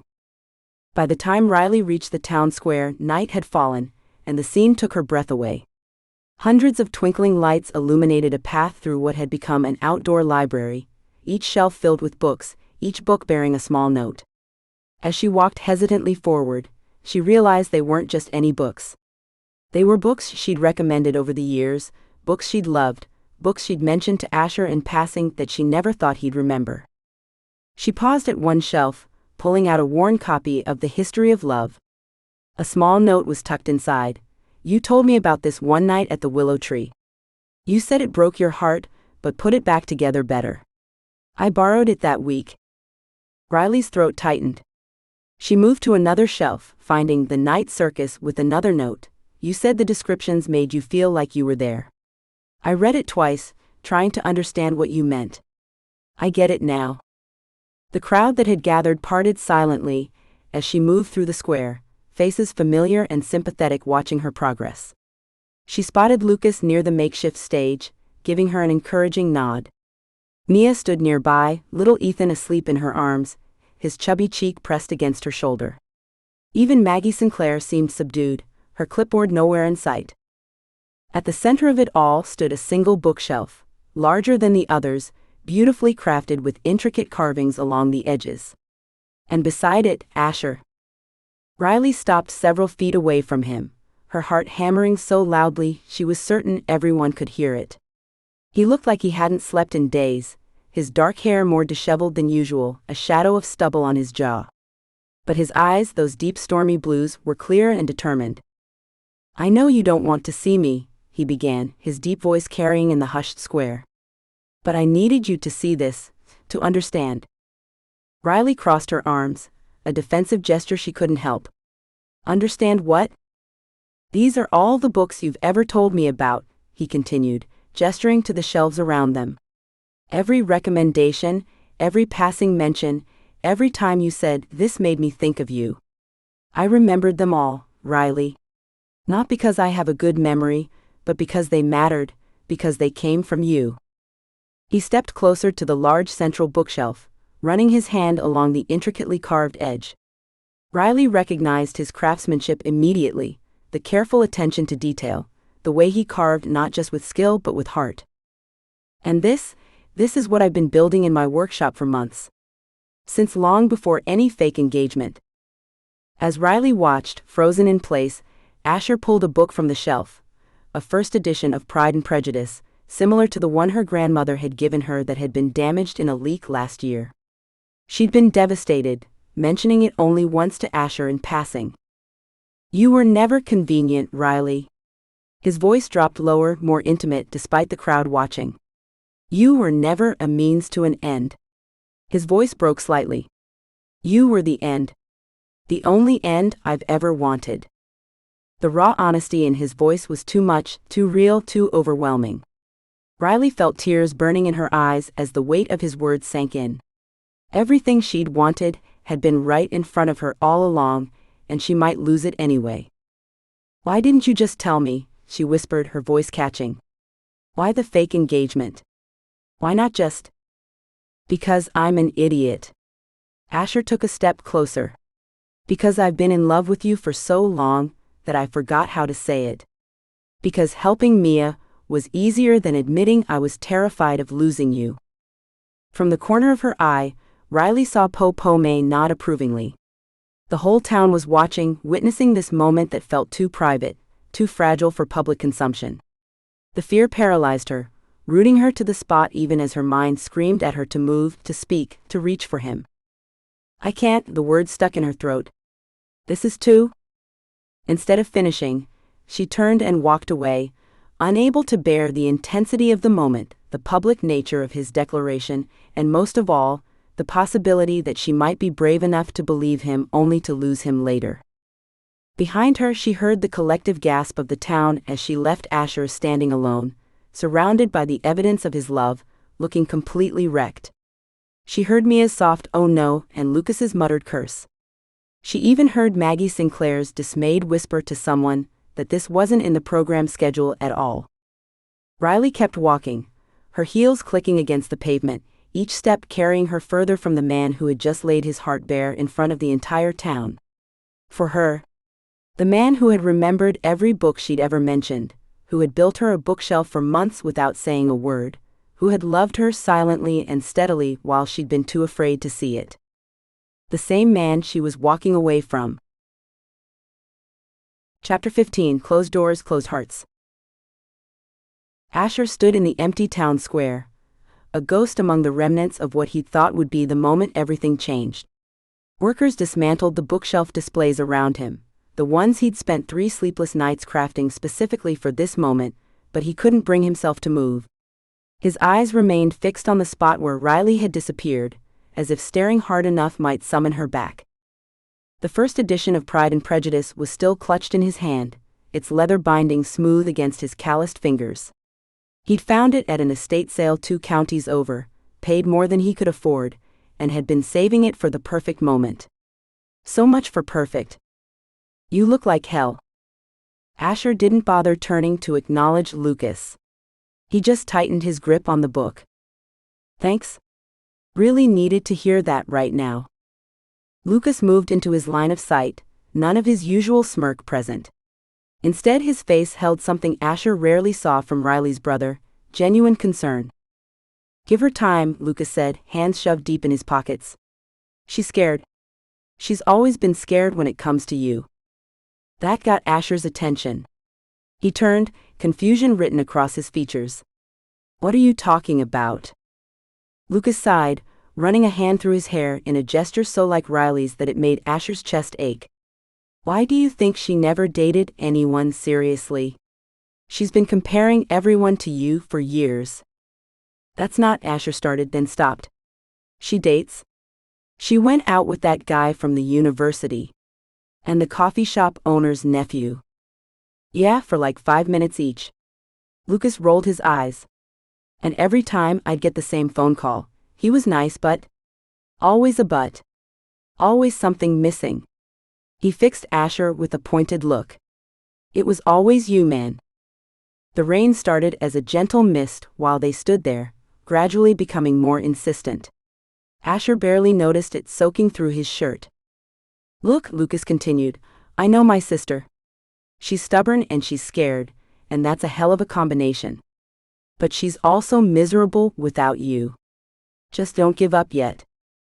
With a light clap on Asher's shoulder, Lucas walked away, leaving him alone with the rain and a growing determination. By the time Asher reached Riley's apartment above the story nook, the rain was coming down in earnest. He tucked the book inside his jacket, protecting it even as he let himself get drenched. The lights were on upstairs, a soft glow against the darkening sky that felt like both invitation and warning. He climbed the familiar back stairs, heart pounding harder with each step. When he raised his hand to knock, he noticed it was trembling slightly. Woodworker's hands weren't supposed to shake. He made a fist, took a breath, and knocked 3 times. Nothing. He knocked again, louder. Still nothing. Riley, he called after his 3rd unanswered knock. I know you're in there. He pressed his forehead against the door, suddenly exhausted. Rainwater dripped from his hair onto the welcome mat, the one he'd helped her pick out when she first moved in. I'm not leaving until you talk to me. Inside he heard movement, the soft pad of footsteps approaching, then stopping just on the other side of the door. So close, yet unreachable. The silence stretched between them, thick and painful. There's nothing to talk about, Riley finally responded, her voice muffled through the wood but unmistakably strained. We both said enough tonight. Just please go, Asher. The defeat in her tone cut him deeper than anger would have. He placed his palm flat against the door, imagining he could feel her warmth through it. That's the thing, he said, gentler now. I didn't say enough. Not nearly enough. Asher. I've been in love with you since I was 14 years old, he interrupted, the words pouring out of him now that he was finally letting them. Remember when you broke your arm falling out of the willow tree? I carried you all the way to the clinic because you refused to let me call your parents. That's when I knew. His voice grew rougher. I was 14 and I looked at you, crying but still making stupid jokes, and I thought, this is it for me. Silence greeted his confession. Asher waited, the rain growing heavier, soaking through his jacket until he could feel it against his skin. The engagement wasn't just for Mia, he continued when Riley didn't respond. It was selfish. It was my chance to pretend, just for a little while, that you might want the same thing I've wanted for 20 years. He laughed, a hollow sound that didn't even convince himself. But then it started feeling real, and I got scared because I didn't know how to tell you the truth without losing you. A floorboard creaked on the other side of the door. She was still there, still listening. And look how well that worked out, Riley finally responded, her voice closer now. You still lost me. There was a thud, her hand against the wood or perhaps her forehead. Asher mirrored the gesture, pressing his palm harder against the door as if he could reach through it. You kept a major secret from me, Asher, she continued. How can I trust anything else you're saying? The question hung between them, fair and damning. Asher closed his eyes, rainwater dripping from his lashes. You want the truth? Here it is. His voice grew stronger, more determined with each word. I built your bookshelves myself, because I wanted something I made to be part of your everyday life. I fixed your car 8 times when it really needed replacing, because I knew you wouldn't let me buy you a new one. His breath hitched. I take the long route to my workshop every morning just to pass your store, even when you're not there. The rain was coming down in sheets now, thunder rumbling in the distance, but Asher barely noticed. All he could focus on was the silence from the other side of the door, and the desperate hope that she was still listening. I've watched you run that bookstore for 5 years, and every day I've been prouder than the day before. I know which customers drive you crazy, and which books you keep behind the counter for yourself. He leaned closer. I know you dog-ear pages, even though you tell everyone it's a sin, and I know you cry at the end of every Jane Austen novel, even though you've read them all 100 times. He paused, waiting for any sign she was still there. A floorboard creaked again, and he took it as permission to continue. I'm going to be at Mia's custody hearing tomorrow, he said more softly. And after that, I'll be at the willow tree at sunset. I'll wait for you, Riley. If you don't come, I'll understand. He swallowed hard, pulling the book from his jacket. But I needed you to know, it was always real for me. It was never fake. He slid the book through the mail slot, hearing it land softly on the other side. Even if you don't believe anything else, believe that.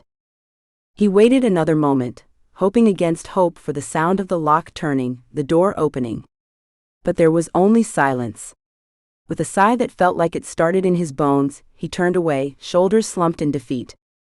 As he descended the stairs, rain pelting his face and obscuring his vision, he almost missed the small figure huddled under an umbrella at the bottom. Poe May stood there, her expression unreadable in the dim light. Was wondering who else would be crazy enough to be out in this weather, he muttered, swiping water from his eyes. You are soaked through, Asher Bennett. Popo May tilted her head, examining him with sharp eyes that seemed to see right through him. Was it worth it? He glanced back up at Riley's dark window. I don't know yet. Sometimes, she said as he reached the bottom step, the heart knows before the head accepts. She extended her umbrella to cover him. Tomorrow is an important day, Asher Bennett. For many reasons. Asher stared at her suspiciously. Are you still meddling? Something almost like a smile crossed her face. I have no idea what you mean. Aha. He ducked under her umbrella, which barely covered his shoulders. You and Gigi are the reason we're in this mess. No, Popo May replied firmly. We merely created an opportunity. You and Riley created the mess, as young people tend to do. She patted his arm. And now you will fix it, yes? I'm trying, Asher admitted. She won't even open the door. Then you must try another way. She looked up at him with a surprising gentleness. The best love stories are never easy, Asher Bennett. That is what makes them worth telling. They walked together in silence for a block, the rain hammering against the umbrella. Popo May stopped at the corner where their paths would diverge. When I was young, she said suddenly, I was also stubborn. Very stubborn. My Lynn had to ask me to marry him 4 times before I said yes. Despite everything, Asher felt a smile tug at his mouth. 4 times, huh? Yes. 4 proposals. 4 rings. The first 3 I threw in his face. She chuckled at the memory. Poor man. He finally learned the right way to ask. Which was? With actions, not just words. Her eyes twinkled. He bought the building that became our first restaurant. Said if I wouldn't marry him, he would name it after me anyway. She shrugged. How could I say no after that? As if she hadn't just handed him the solution he'd been searching for, Popo May adjusted her umbrella and turned to leave. Good night, Asher Bennett. Try to stay dry. Walking the rest of the way home in the rain, Asher made a decision. Grand gestures hadn't worked. Words hadn't worked. There was only one thing left, to show Riley with actions, day after day, year after year if necessary. He pulled out his phone, dialing a familiar number despite the late hour. Water droplets splashed onto the screen as he held it to his ear, waiting. Mrs. Chen? It's Asher. I'm sorry to call so late. He paused, listening to her concerned questions about why he was calling at this hour in a storm no less. No, everything's fine. Actually, it's about that property you wanted to sell on Main Street. I'd like to make an offer. His voice grew steadier with each word. If Riley wouldn't listen to what he said, maybe she'd believe what he did. And what he was about to do might change everything, for both of them. Yes, the empty storefront next to the Story Nook. I know it needs work, but that's not a problem. He quickened his pace, already mentally calculating what he'd need to do. I can have the paperwork ready tomorrow morning before the hearing, if that works for you. As Mrs. Chen chatted excitedly in his ear, Asher felt something he hadn't felt since Riley walked away at the newlywed game, hope. Not just a desperate wish, but actual hope. I appreciate it, Mrs. Chen. I'll see you tomorrow. He hung up and paused under a streetlight, rain streaming down his face. The plan was forming in his mind, taking shape with the same certainty he felt when designing a new piece of furniture. This would work. It had to. For the first time in hours, Asher smiled. If Riley thought he was giving up that easily, she clearly didn't know him as well as he thought. Tomorrow would be about Mia and the custody hearing. But after that it would be about proving to Riley, once and for all, that some things were built to last. Like his love for her. Chapter 16, The Truth Under the Willow.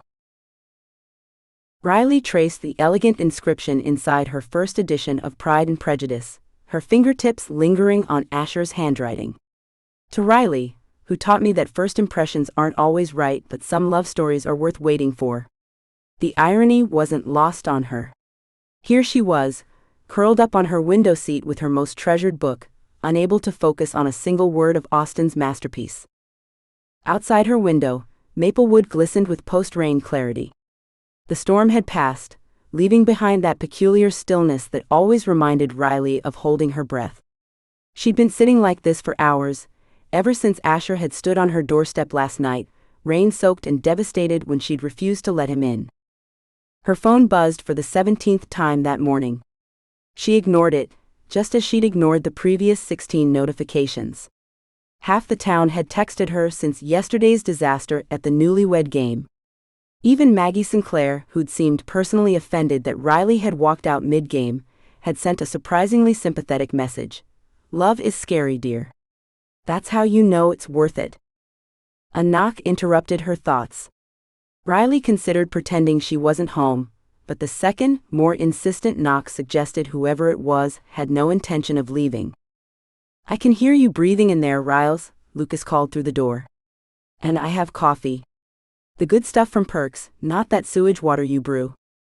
With a sigh, Riley untangled herself from her blanket cocoon and padded to the door. She pulled it open to reveal her brother, juggling 2 coffee cups, while wearing what she immediately recognized as his "I'm trying to be supportive" expression. It was the same look he'd given her when she'd announced she was opening a bookstore in a digital age. "You look like hell," he said cheerfully, pushing past her into the apartment. "Thanks. That's exactly what every woman wants to hear." Riley accepted the offered cup, the warmth seeping into her cold fingers. She hadn't realized how chilled she'd become, sitting motionless for so long. Lucas flopped onto her couch, studying her with uncharacteristic seriousness. "Heard Asher's going to be at the willow tree at sunset," he said, watching her face carefully for a reaction. Riley kept her expression neutral, though her heart gave a painful lurch. The willow tree. Their place. "Mia's custody hearing ended an hour ago," Lucas added, still watching her closely. "They ruled in her favor."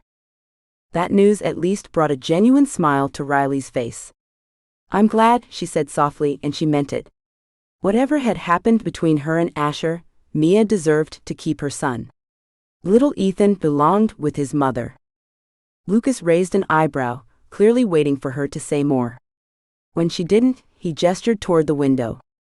"So, sunset? Willow tree?" Grand romantic gesture likely involving woodworking and minimal talking. "I don't know if I'm going," Riley finally admitted, gesturing helplessly to the book still clutched in her hand. "What if this is just another grand gesture that fades once real life sets in?" "He lied to me, Lucas. He used our friendship for Mia's custody case." "Did he though?" Lucas tilted his head. "Because from where I'm sitting, it looks like he used a town rumor to help his sister while also getting closer to the woman he's been in love with since approximately forever." Riley frowned. "You don't know that." "Actually, I do." Lucas set his coffee down and shifted to face her directly, unusually serious. "Remember when we were kids, and I broke Mom's favorite vase? You took the blame because you knew I'd get grounded for a month." Riley nodded, confused by the sudden change in topic. She'd been 13, Lucas 10, and their mother's prized crystal vase had been a wedding gift from their grandparents. "What you don't know," Lucas continued, "is that Asher found out and confronted me about it. Made me promise to make it up to you somehow." "Why are you telling me this now?" Riley asked, wrapping her hands more tightly around her coffee cup. Lucas's expression softened. "Because that's who Asher is. He's the guy who defends you when you're not even there to see it. He's been that guy since we were children, Riles." He stood up, moving toward the door with surprising grace for someone who usually traveled through life like an overexcited puppy. "The question isn't whether Asher loves you. It's whether you're brave enough to believe it." With that parting shot, Lucas left, closing the door softly behind him and leaving Riley with her cooling coffee and her tangled thoughts. As the afternoon wore on, Riley found herself drawn to her window, watching as the sun began its slow descent toward the horizon. Her mind replayed every moment with Asher, from their childhood adventures to their recent engagement. There was Asher at 10, helping her build a fort in the backyard while the other boys refused to let a girl join their club. Asher at 16, teaching her to drive when her own father had given up in exasperation. Asher appearing at her door the night she'd learned her grandmother was sick, not saying a word, just being there. And more recently, the way he'd fixed the leaky pipe in her bookstore bathroom without being asked. How he always seemed to know what she needed before she did. The way his eyes followed her across rooms. The way being with him felt like coming home. Riley set her empty cup down with sudden decision. She changed quickly into a simple sundress, ran a brush through her hair and grabbed her keys. She hesitated only briefly before sliding the first edition of Pride and Prejudice carefully into her bag. Whatever happened next, she needed the reminder of what was possible when two stubborn people finally admitted the truth. The walk to the willow tree took 15 minutes, a path so familiar she could navigate it blindfolded. As a child, she'd discovered the massive tree on the edge of Maplewood Park, its sweeping branches creating a natural hideaway overlooking a small pond. She'd shared it with Asher when they were 10, and it had been their secret spot ever since. When Asher had first left Maplewood, a 3-year absence that had felt like an eternity, Riley had avoided the willow tree entirely. It had hurt too much to sit there alone with the ghost of their friendship. When he'd returned to start his woodworking business, one of the first things he'd done was build a bench beneath the tree. No grand announcement, no note. Just a beautiful, sturdy bench that somehow fit perfectly into the landscape, as if it had always been meant to be there. Much like Asher himself. The golden light of late afternoon filtered through the willow's leaves, casting dappled shadows on the ground as Riley approached. Her heart pounded with each step, a confused mixture of hope and terror making it hard to breathe. Asher was already there, sitting on their bench, his broad shoulders silhouetted against the setting sun. He didn't notice her at first, giving Riley a moment to observe him, the way he was nervously turning something over in his hands, the slight slump of his posture suggesting he wasn't sure she'd come. A twig snapped beneath her foot, and his head jerked up, eyes finding her with such naked hope it nearly broke her heart. "You came," he said simply, standing but not approaching, as if afraid she might bolt. Riley stopped a few feet away, arms wrapped protectively around herself. The air between them felt charged, heavy with unspoken words. "Lucas told me about Mia's hearing," she said instead of answering directly. "I'm happy for her." Asher nodded, a small smile crossing his face. "She won. Full custody. She wanted me to thank you." The judge was impressed by her strong family support system. "I didn't do anything," Riley protested softly. Asher took a cautious step toward her. "You did everything, Riley. You always do." The sincerity in his voice made her chest ache. "But that's not why I asked you to meet me here." He gestured to the space around them, their willow tree, their bench, their sanctuary. "I wanted to be somewhere real. No audience, no grand gestures, just us." The sunlight caught in his dark hair, highlighting strands of amber Riley had never noticed before. He looked tired, she realized. As if he hadn't slept any more than she had. "I don't want a fake engagement," Asher continued, his voice steady despite the emotion evident in his eyes. "I never did. I want you, Riley. Not for a hearing, not for the town gossips, not for anyone but me." He took another step closer, close enough now that Riley could see the flecks of darker blue in his eyes. "I love you. I've loved you for most of my life. But if you don't believe me, tell me how to prove it and I will." Riley felt herself trembling, years of suppressed feelings rising to the surface. "How do I know this isn't just another gesture?" she whispered, her voice catching. "How do I know this is real?" Instead of answering with words, Asher simply reached for her hand, his calloused fingers gentle as they entwined with hers. He guided her palm to rest over his heart, letting her feel its rapid, steady beat. No speeches, no declarations, just the simple, undeniable truth of his heartbeat beneath her fingers. And in that moment, Riley knew. This was Asher, who had always shown his love through actions rather than words. This was real. This had always been real.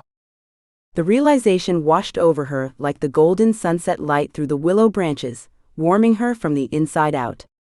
Slowly she stepped closer, her free hand coming up to rest against his cheek. "I think I've loved you since you built this bench," she admitted softly, a smile finally breaking through her tears. "I was just too scared to admit it."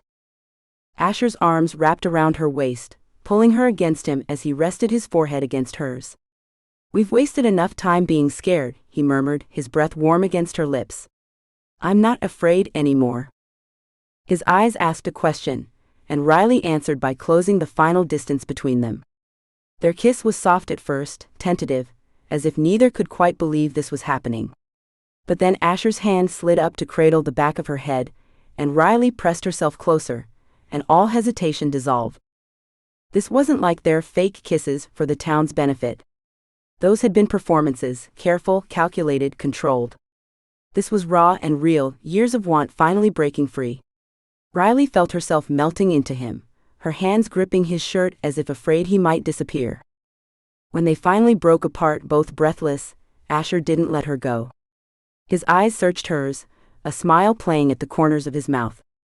"I've been wanting to do that properly for about 15 years, he confessed, his voice rougher than usual. Riley laughed, feeling lighter than she had in days. "Only 15? Well, I didn't count the ones before I was 13. That seemed creepy." She swatted his arm, but he caught her hand, bringing it to his lips with a tenderness that made her breath catch.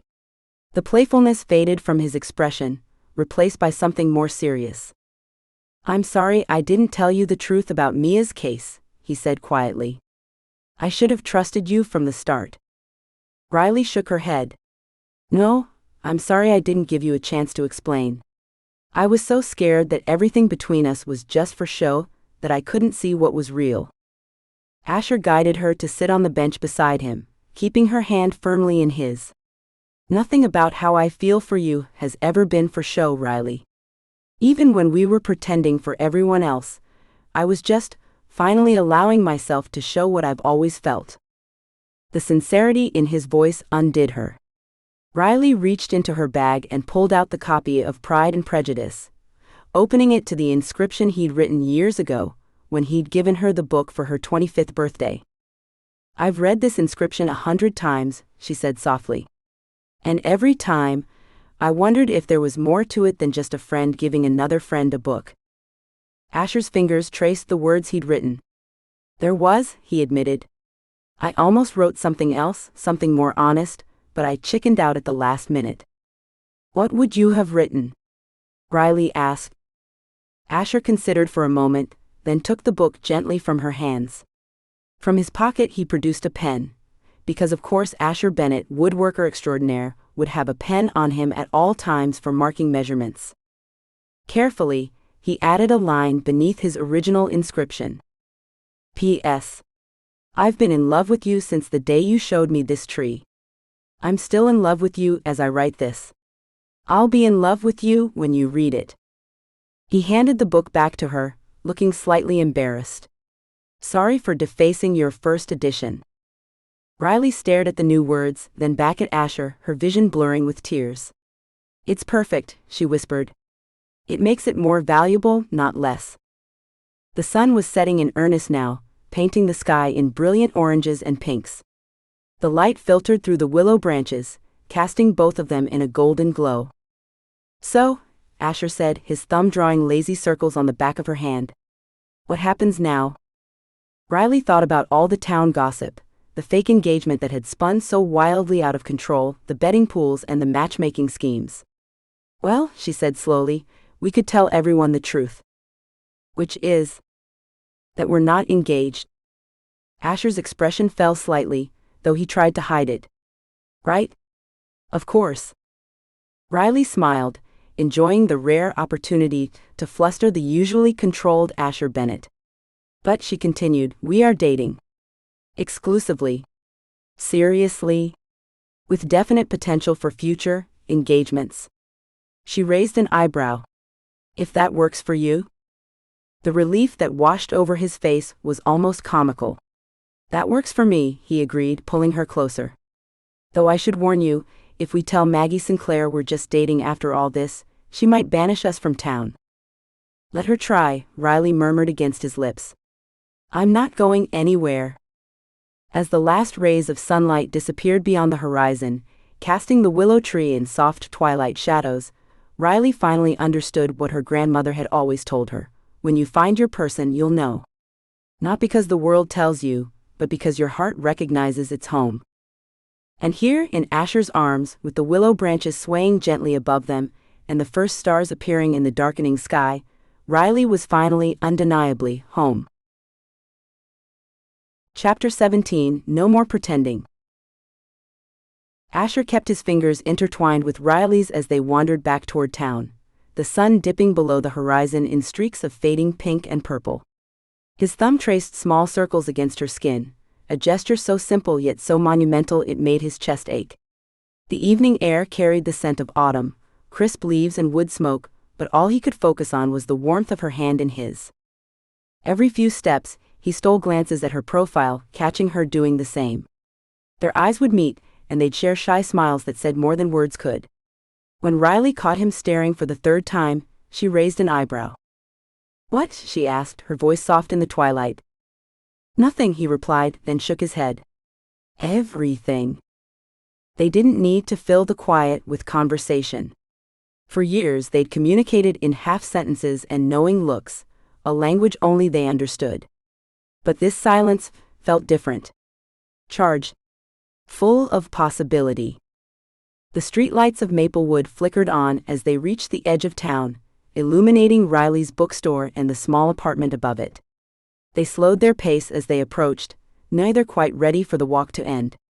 When they reached the bottom of the stairs that led to her place, they both paused, hands still linked. Do you want to come up? Riley asked softly. There was a slight tremble in her fingers, but her voice remained steady, braver than he felt at that moment. Asher nodded, his throat too tight with emotion to form words. He'd climbed these stairs hundreds of times before, to fix her squeaky door, to drop off takeout when she worked late, to bring her a coffee just because. But this time was different. This time there was no pretense of friendship, no hiding behind practical reasons to be near her. Riley fished her keys from her pocket, the familiar jangling echoing in the quiet street. Her hand was steady as she unlocked the door, but Asher noticed the deep breath she took before pushing it open, as if preparing herself for something momentous. He followed her up the narrow staircase, hyper-aware of her presence just inches ahead of him. The wooden steps creaked familiarly under his weight. How many times had he made this climb, always stopping himself from reaching for her, always keeping that careful distance? Riley's apartment was exactly as it had always been, warm, lived in, distinctly her. Books piled on every surface, colorful throw blankets draped over furniture, mismatched mugs collected from various bookshops. The space wasn't large, but it had always felt more like home to Asher than his own place. His eyes caught on a book sitting prominently on her coffee table, a first edition of Pride and Prejudice. Beside it lay the wooden bookmark he'd carved for her last Christmas, a simple design of intertwining willow branches. The sight of it there, obviously in regular use, made something warm unfurl in his chest. Are you hungry? Riley asked, already moving toward the tiny kitchen, her actions more habit than intention. Asher caught her wrist gently, stopping her. Riley, he said, just her name, nothing more. But it contained everything he'd been trying to tell her for years. She turned back to him, and the vulnerability in her eyes stole his breath completely. This was Riley without her walls, without her practical defenses. Just Riley, looking at him like he was both her greatest fear and greatest hope. I'm terrified, she admitted quietly, but her gaze remained steady despite her words. Not of you. Of this, of how much I want this. Asher stepped closer, his hands coming up to frame her face with a tenderness that surprised even him. His thumbs brushed lightly over her cheekbones, tracing patterns he'd memorized through years of careful observation.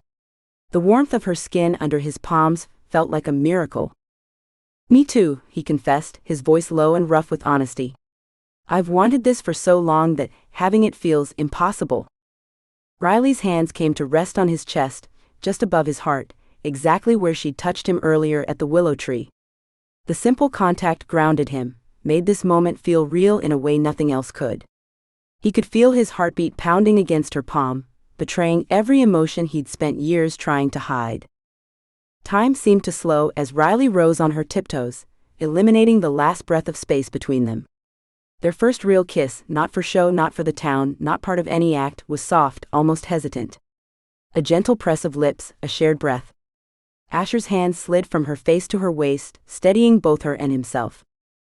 When they parted, Asher felt lightheaded, as if all the oxygen had been replaced by something sweeter and more necessary. Riley's eyes remained closed for a moment longer, her lips slightly parted, a sight that nearly undid him completely. "That was," she started, then stopped, a small smile playing at the corners of her mouth. "Yeah," he agreed, understanding perfectly what she couldn't put into words. Riley's apartment had always struck him as small, but he'd never fully appreciated the intimate dimensions until now, as they moved around each other in the confined space. She filled the kettle for tea, while he knelt to light the small fireplace, their domestic synchronicity so natural, it felt like they'd been doing this forever. In some ways, perhaps they had, caring for each other without naming it, loving without admitting it. Asher watched the flames catch and grow while behind him, Riley moved through the familiar motions of making tea. The quiet domestic sounds, the clink of mugs, the soft padding of her sock-covered feet on the hardwood floor, filled him with a profound sense of rightness. "You always get the fire going faster than I can," Riley commented, handing him a steaming mug. Their fingers brushed during the exchange, a small touch that shouldn't have sent electricity up his arm, but it did. "Years of practice at the cabin," he replied, accepting the tea. "Though I'm still not sure how you've managed to live here 3 years, without figuring out that damper needs to be fully open." Riley rolled her eyes, but the gesture held nothing but fondness. "Maybe I just like watching you do it." The admission, small as it was, made his heart stutter. He wondered how many other moments like this they'd shared, without recognizing what they really meant.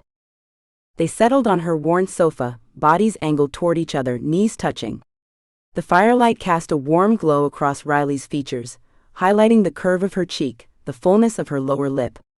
Asher fought the urge to reach for his sketchbook, a habit whenever he saw her in perfect light. Riley's fingers found his, tracing the lines of his palm, the calluses from years of woodworking, the small scar from when he cut himself building her first bookshelf.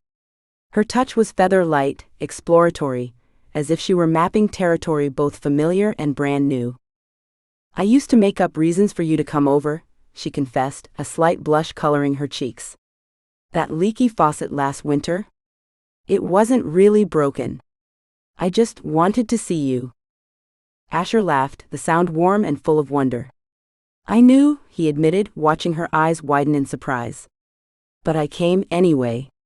Just like I knew your car wasn't really making that noise last month." He tucked a strand of hair behind her ear, letting his fingers linger against the soft skin of her cheek. "I've been finding excuses to be near you our entire lives, Riley." She ducked her head, but not before he caught the pleased smile that spread across her face. "And here I thought I was being so subtle." "About as subtle as a brick through a window," he teased, reveling in the indignant look she shot him. "Says the man who built me an entire bookshelf, when I mentioned having 2 books with nowhere to put them." Asher felt his ears warm. It was a small bookshelf. It was 8 feet tall, Asher. He shrugged, not bothering to hide his smile. "You have a lot of books." Riley settled deeper into the couch, her knees drawn up, body angled toward him. The firelight danced in her eyes as she studied him. "So all those times you showed up with coffee." "Just wanted to see you," he confirmed. "And when you installed those hanging planters I never asked for." "Just wanted to see you."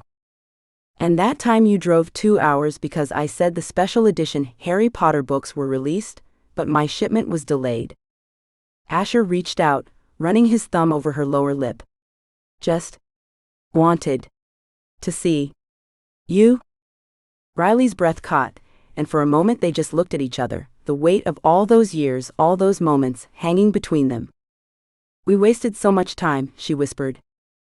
Asher shook his head slowly. "I don't think it was wasted. We were building something. Just taking the scenic route to get here. Riley laughed, the sound warming him more than the fire. That's a very charitable way of saying, we were both stubborn idiots. Speak for yourself, he said, pulling her closer until she was practically in his lap. I've always known exactly what I wanted. Her hands came to rest on his shoulders, steadying herself. And what's that? Instead of answering, he kissed her again, deeper this time. He poured everything into it, years of longing, of watching her from a distance, of loving her quietly. When they broke apart, both breathless, Asher rested his forehead against hers. That, he said simply. You? The fire slowly died down as the night deepened, neither of them willing to move to add another log. They talked in low voices, filling in the gaps of their story, confessing small truths they'd kept hidden. Remember when I got so angry after Cole Turner asked you to the spring festival? Asher asked, his fingers combing gently through her hair as she leaned against him. Riley tilted her head back to look at him. You weren't angry. You just said you thought he was, what was the phrase? Kind of a tool. I was furious, he admitted. I went home and nearly destroyed a perfectly good piece of walnut because I couldn't focus. She laughed, the vibration of it against his chest creating a new kind of intimacy. Well, if it makes you feel better, I only went with him because I was mad at you for bringing Amanda. Asher frowned. Amanda who? Matthews? Tall blonde, laughed at everything you said. I don't remember, Asher stopped, realization dawning. Wait, you mean Amanda from the lumber supply? She came with our whole group. She wasn't my date. Riley sat up straighter. She was hanging all over you. She was trying to make Lucas jealous. Asher couldn't help the grin spreading across his face. You were jealous. Riley huffed, but didn't deny it. Maybe a little.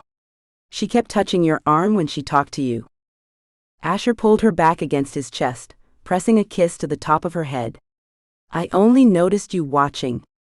Didn't even realize she was there half the time. Later, without either of them quite planning it, they found themselves in Riley's bedroom. Asher had seen it before, had helped her hang curtains, had fixed the stuck window, but being there now with her felt entirely different. They lay together on her bed, still clothed but wrapped in each other's arms. The physical intimacy was new, but the emotional connection, the way they fit together, Riley's head tucked perfectly beneath his chin, their breathing synchronized, felt like coming home after a long journey. Asher played with her hair, marveling at the simple joy of being allowed to touch her like this. What are we going to tell everyone? Riley asked, her voice muffled against his chest. The whole town thinks we were engaged, then fighting, and now. Now we're together, Asher finished simply. For real? Popo may, and Gigi will be insufferably smug about it. Asher chuckled, the sound rumbling through his chest. They deserve to be. They were right. Don't you dare tell them that, Riley warned, poking him in the ribs. We'll never hear the end of it. I think it's a little late for that. Riley sighed, settling back against him. Does it bother you? That we have to go from fake engagement to whatever this is? I mean, the normal progression is dating, then engagement, not the other way around. Asher was quiet for a moment, his hand still moving through her hair. Nothing about us has ever been normal, Riley. He shifted slightly to look down at her. Does it bother you? She considered this, her fingers tracing patterns on his chest. No, she finally said. I think we've been doing all the parts of a relationship backward for years anyway. We know all the hard stuff already, how to fight, how to make up, how to be there for each other. The rest, she looked up at him, her eyes warm in the dim light, we'll figure out. Asher felt a wave of tenderness so strong, it nearly overwhelmed him. This was Riley, his Riley, practical and thoughtful even in the middle of something extraordinary. No more pretending, she murmured against his chest, her voice thick with approaching sleep. Asher tightened his arms around her, pressing a kiss to the top of her head. No more pretending, he agreed, feeling the last of his walls crumble. Outside, the moon rose over Maplewood, casting silver light through the window. Tomorrow they would face the town, the grandmothers, the curious questions about what was real and what was fake. But tonight, in the quiet sanctuary of Riley's apartment, Asher finally had everything he'd ever wanted. Riley in his arms, her heart aligned with his, and the certainty that this love which had always been there would now be acknowledged, celebrated, and lived out loud. He closed his eyes, matching his breathing to hers, and allowed himself for the first time in years to be completely at peace. Chapter 18. Next victims selected. Riley woke to sunlight streaming through her bedroom window, momentarily disoriented by the warm weight of an arm draped across her waist. She blinked, her eyes adjusting to the morning light, as memories of last night flooded back. This wasn't a dream or part of their charade. Asher was really here in her bed, breathing softly against her neck. For a moment she lay perfectly still, afraid that the slightest movement might shatter this fragile new reality. His arm was heavy and warm against her, anchoring her in a way that felt both thrilling and terrifyingly right. The steady rhythm of his breathing against her back sent shivers down her spine. Carefully, she traced her fingers along his forearm, memorizing the feel of his skin, rougher than she'd imagined, marked with small scars from years of woodworking. She followed the path of a particularly interesting scar, wondering about its story. "Bandsaw 3 years ago," Asher murmured against her hair, his voice thick with sleep. "I was distracted thinking about you." Riley froze. "You were not." "Was too." He pulled her closer, his body curving around hers. "You just texted me about that stupid blind date your mom set you up on. I was picturing all the ways I could accidentally run into you and rescue you." She laughed, the sound bubbling up unexpectedly. "You never showed up." "Because I sliced my hand open instead." He pressed his lips to her shoulder. "Seemed like karma." Riley turned in his arms to face him, taking in the sight of morning Asher, hair mussed, eyes soft with sleep, stubble darkening his jaw. It was a version of him she'd never been allowed to see before, intimate in a way that made her chest tighten. "Hi," she whispered, suddenly shy. His eyes crinkled at the corners. "Hi yourself." "This is weird, right?" The words tumbled out before she could stop them. "Like a good weird." "But weird." Asher reached up to tuck a strand of hair behind her ear, his touch lingering against her cheek. "Doesn't feel weird to me," he said softly. "Feels like finally." Riley swallowed hard, emotions threatening to overwhelm her. How long had they wasted dancing around each other, pretending this pull between them didn't exist? How many mornings had she woken up alone, refusing to admit that he was what she wanted? "Stop overthinking," Asher murmured, his thumb brushing her lower lip. "I can hear your brain from here." "Force of habit," she admitted. I can't believe we're here. That this is real. It's always been real for me." The raw honesty in his voice made her breath catch. "Even when I was too scared to admit it." Riley leaned forward, pressing her forehead against his. "Me too," she whispered. "God, we wasted so much time. We have plenty now." The utter certainty in his voice was nearly her undoing. This was Asher, her grumpy, steadfast, loyal best friend who had somehow become everything without her noticing. And now he was here, looking at her like she was his entire world. "We should probably get up," she said reluctantly. "I have to open the store in an hour." Asher groaned, burying his face in her pillow. 5 more minutes. "You know 5 will turn into 30. Sounds perfect to me." She laughed, entangling herself from his arms despite his protests. "Come on, Bennett. Up. We can stop at the cafe for breakfast." His eyes lit up at the promise of coffee, and Riley felt a surge of affection so strong it nearly knocked her sideways. How had she never noticed the way her heart skipped when he looked at her like that? "Fine," he grumbled, sitting up and running a hand through his already messy hair. "But I'm holding you to that coffee promise." 2 hours later, they emerged from Riley's apartment above the bookstore, fingers interlaced as they headed down the street. The morning was bright and crisp, the air carrying the promise of a perfect day. Riley squeezed Asher's hand, still marveling at the simple joy of being able to touch him whenever she wanted. They'd barely made it past the corner when Mrs. Chen, watering the flower boxes outside her apartment, spotted them. The older woman's eyes widened comically, her gaze dropping to their linked hands. The watering can tilted, water spilling onto the sidewalk as she pointed excitedly. "You too." "Finally," she called, beaming. "I tell everyone. I was right." Riley felt her cheeks heat as Asher chuckled beside her. "Morning, Mrs. Chen," he called, lifting their joined hands in acknowledgement. The woman clasped her hands together in delight before hurrying inside, presumably to call everyone she knew. "That was fast," Riley muttered. "Think we can make it to the cafe before the whole town knows?" Asher's grin was unbearably smug. "Not a chance." Sure enough, Riley's phone buzzed in her pocket before they'd walked another block. She pulled it out to find a text from Lucas. "Town grapevine says you two finally got your act together." "Finally. Also, I win the betting pool. Thanks for the $300. "Unbelievable," she groaned, showing Asher the screen. "My own brother was betting on us." "Smart man," Asher replied, completely unfazed. "Though if I'd known there was money on this, I might have made my move sooner." Riley smacked his arm playfully. "You're not helping." By the time they reached Maplewood Cafe, Riley had received 4 more texts, one from her mother, 3 heart emojis, and finally, one from Maggie Sinclair asking about actual wedding dates now that it's real, and 2 from people she barely knew congratulating her. Small town life at its finest. The bell above the door jingled as they entered, and the buzz of morning conversation momentarily paused as every head turned their way. Riley fought the urge to drop Asher's hand, reminding herself that there was nothing to hide anymore. The barista, Annie, a college student who worked mornings, broke into a wide smile as they approached. "Good morning, lovebirds," she said cheerfully, already reaching for cups. "The usual?" "Yes, please," Riley said, digging in her purse for her wallet. Annie waved her off with a wink.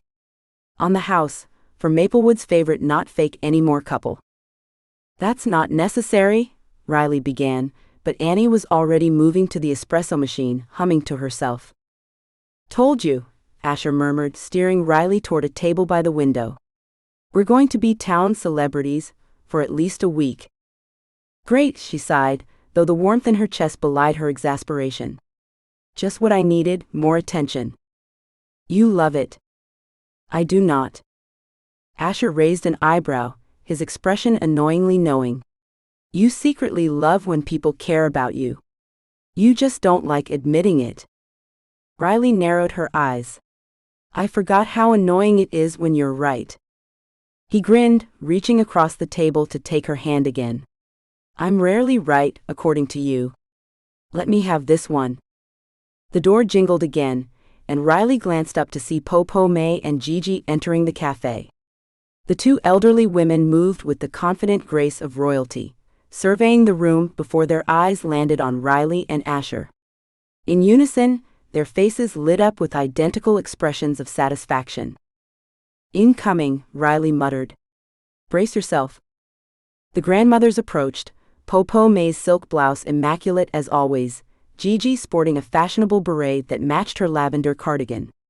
They were a formidable sight, elegant, poised, and utterly terrifying in their matchmaking prowess.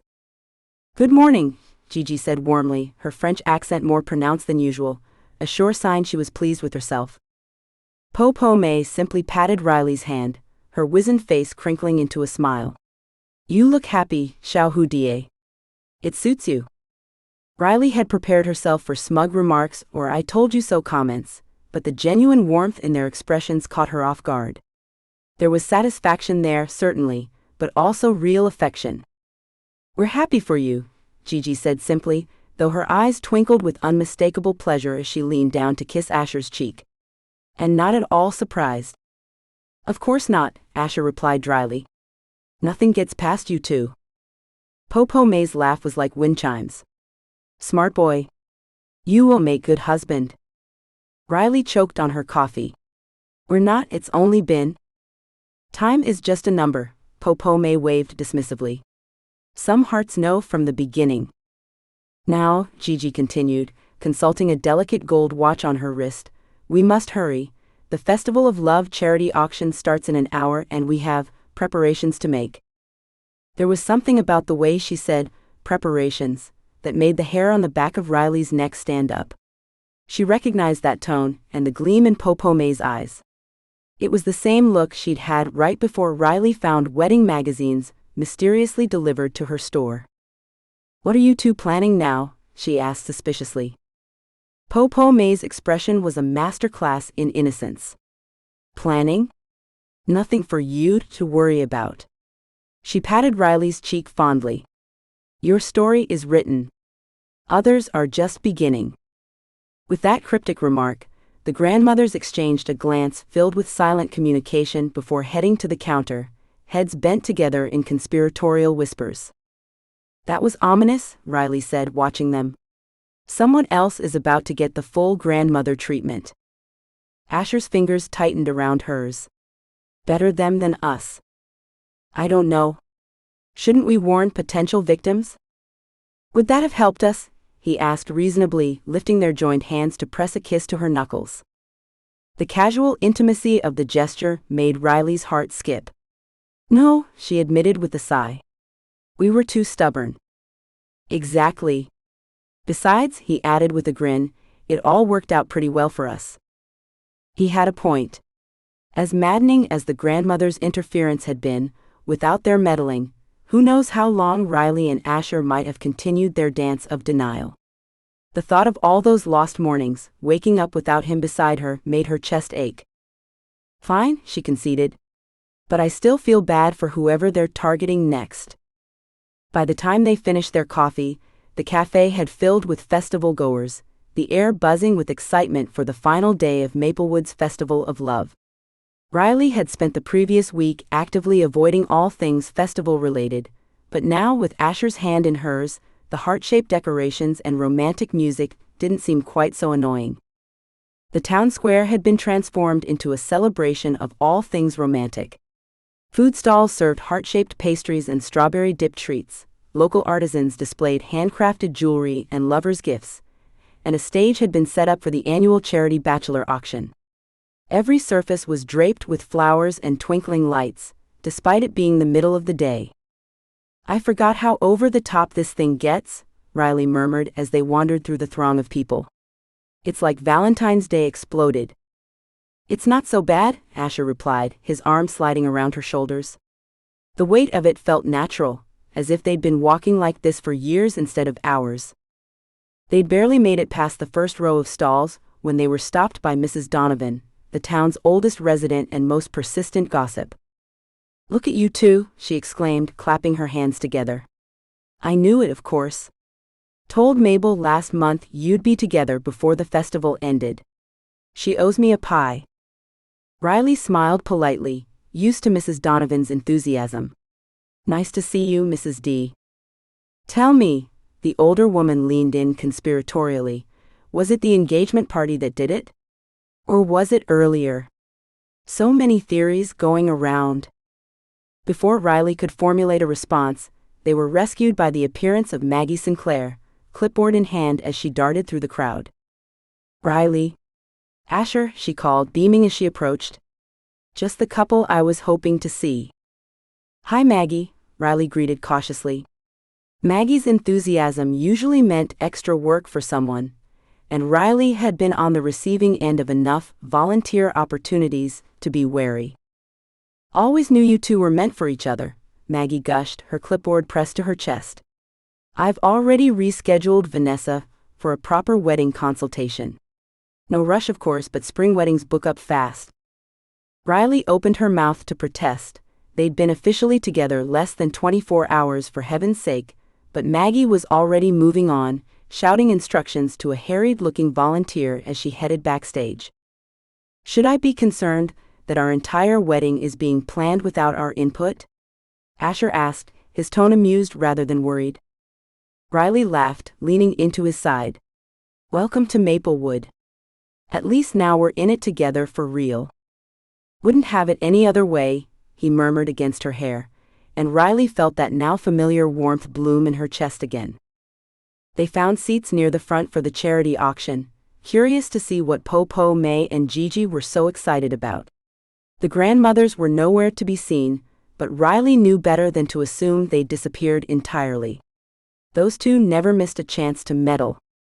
Margot DuPont took the stage as MC, her reporter's notebook conspicuously visible in her pocket. Riley had no doubt the entire auction would feature in tomorrow's Gazette, complete with commentary on which eligible bachelors found love under the festival lights. "Welcome to our annual charity bachelor auction," Margot announced, her voice carrying across the square. "Remember, ladies, you're bidding on a date for a good cause. All proceeds go to renovating the children's wing at Maplewood Hospital." The crowd applauded enthusiastically. Riley spotted several familiar faces in the crowd, including Lily Tran, the new pediatric nurse at Maplewood Clinic. Lily sat a few rows ahead, focused intently on her phone, seemingly uninterested in the proceedings. "She's new, right?" Riley whispered to Asher, nodding toward Lily. "I think she came into the bookstore last week, looking for medical journals." "Yeah, moved here from Chicago about a month ago," Asher replied. "She ordered a bookshelf from me. Seemed nice but kind of reserved." As they watched, the first few bachelors were auctioned off with varying degrees of success. The high school principal went for an impressive $200 to Mrs. Whitaker, the widowed baker who'd been bringing him muffins every Monday for months. Then Riley noticed movement near Lily's row.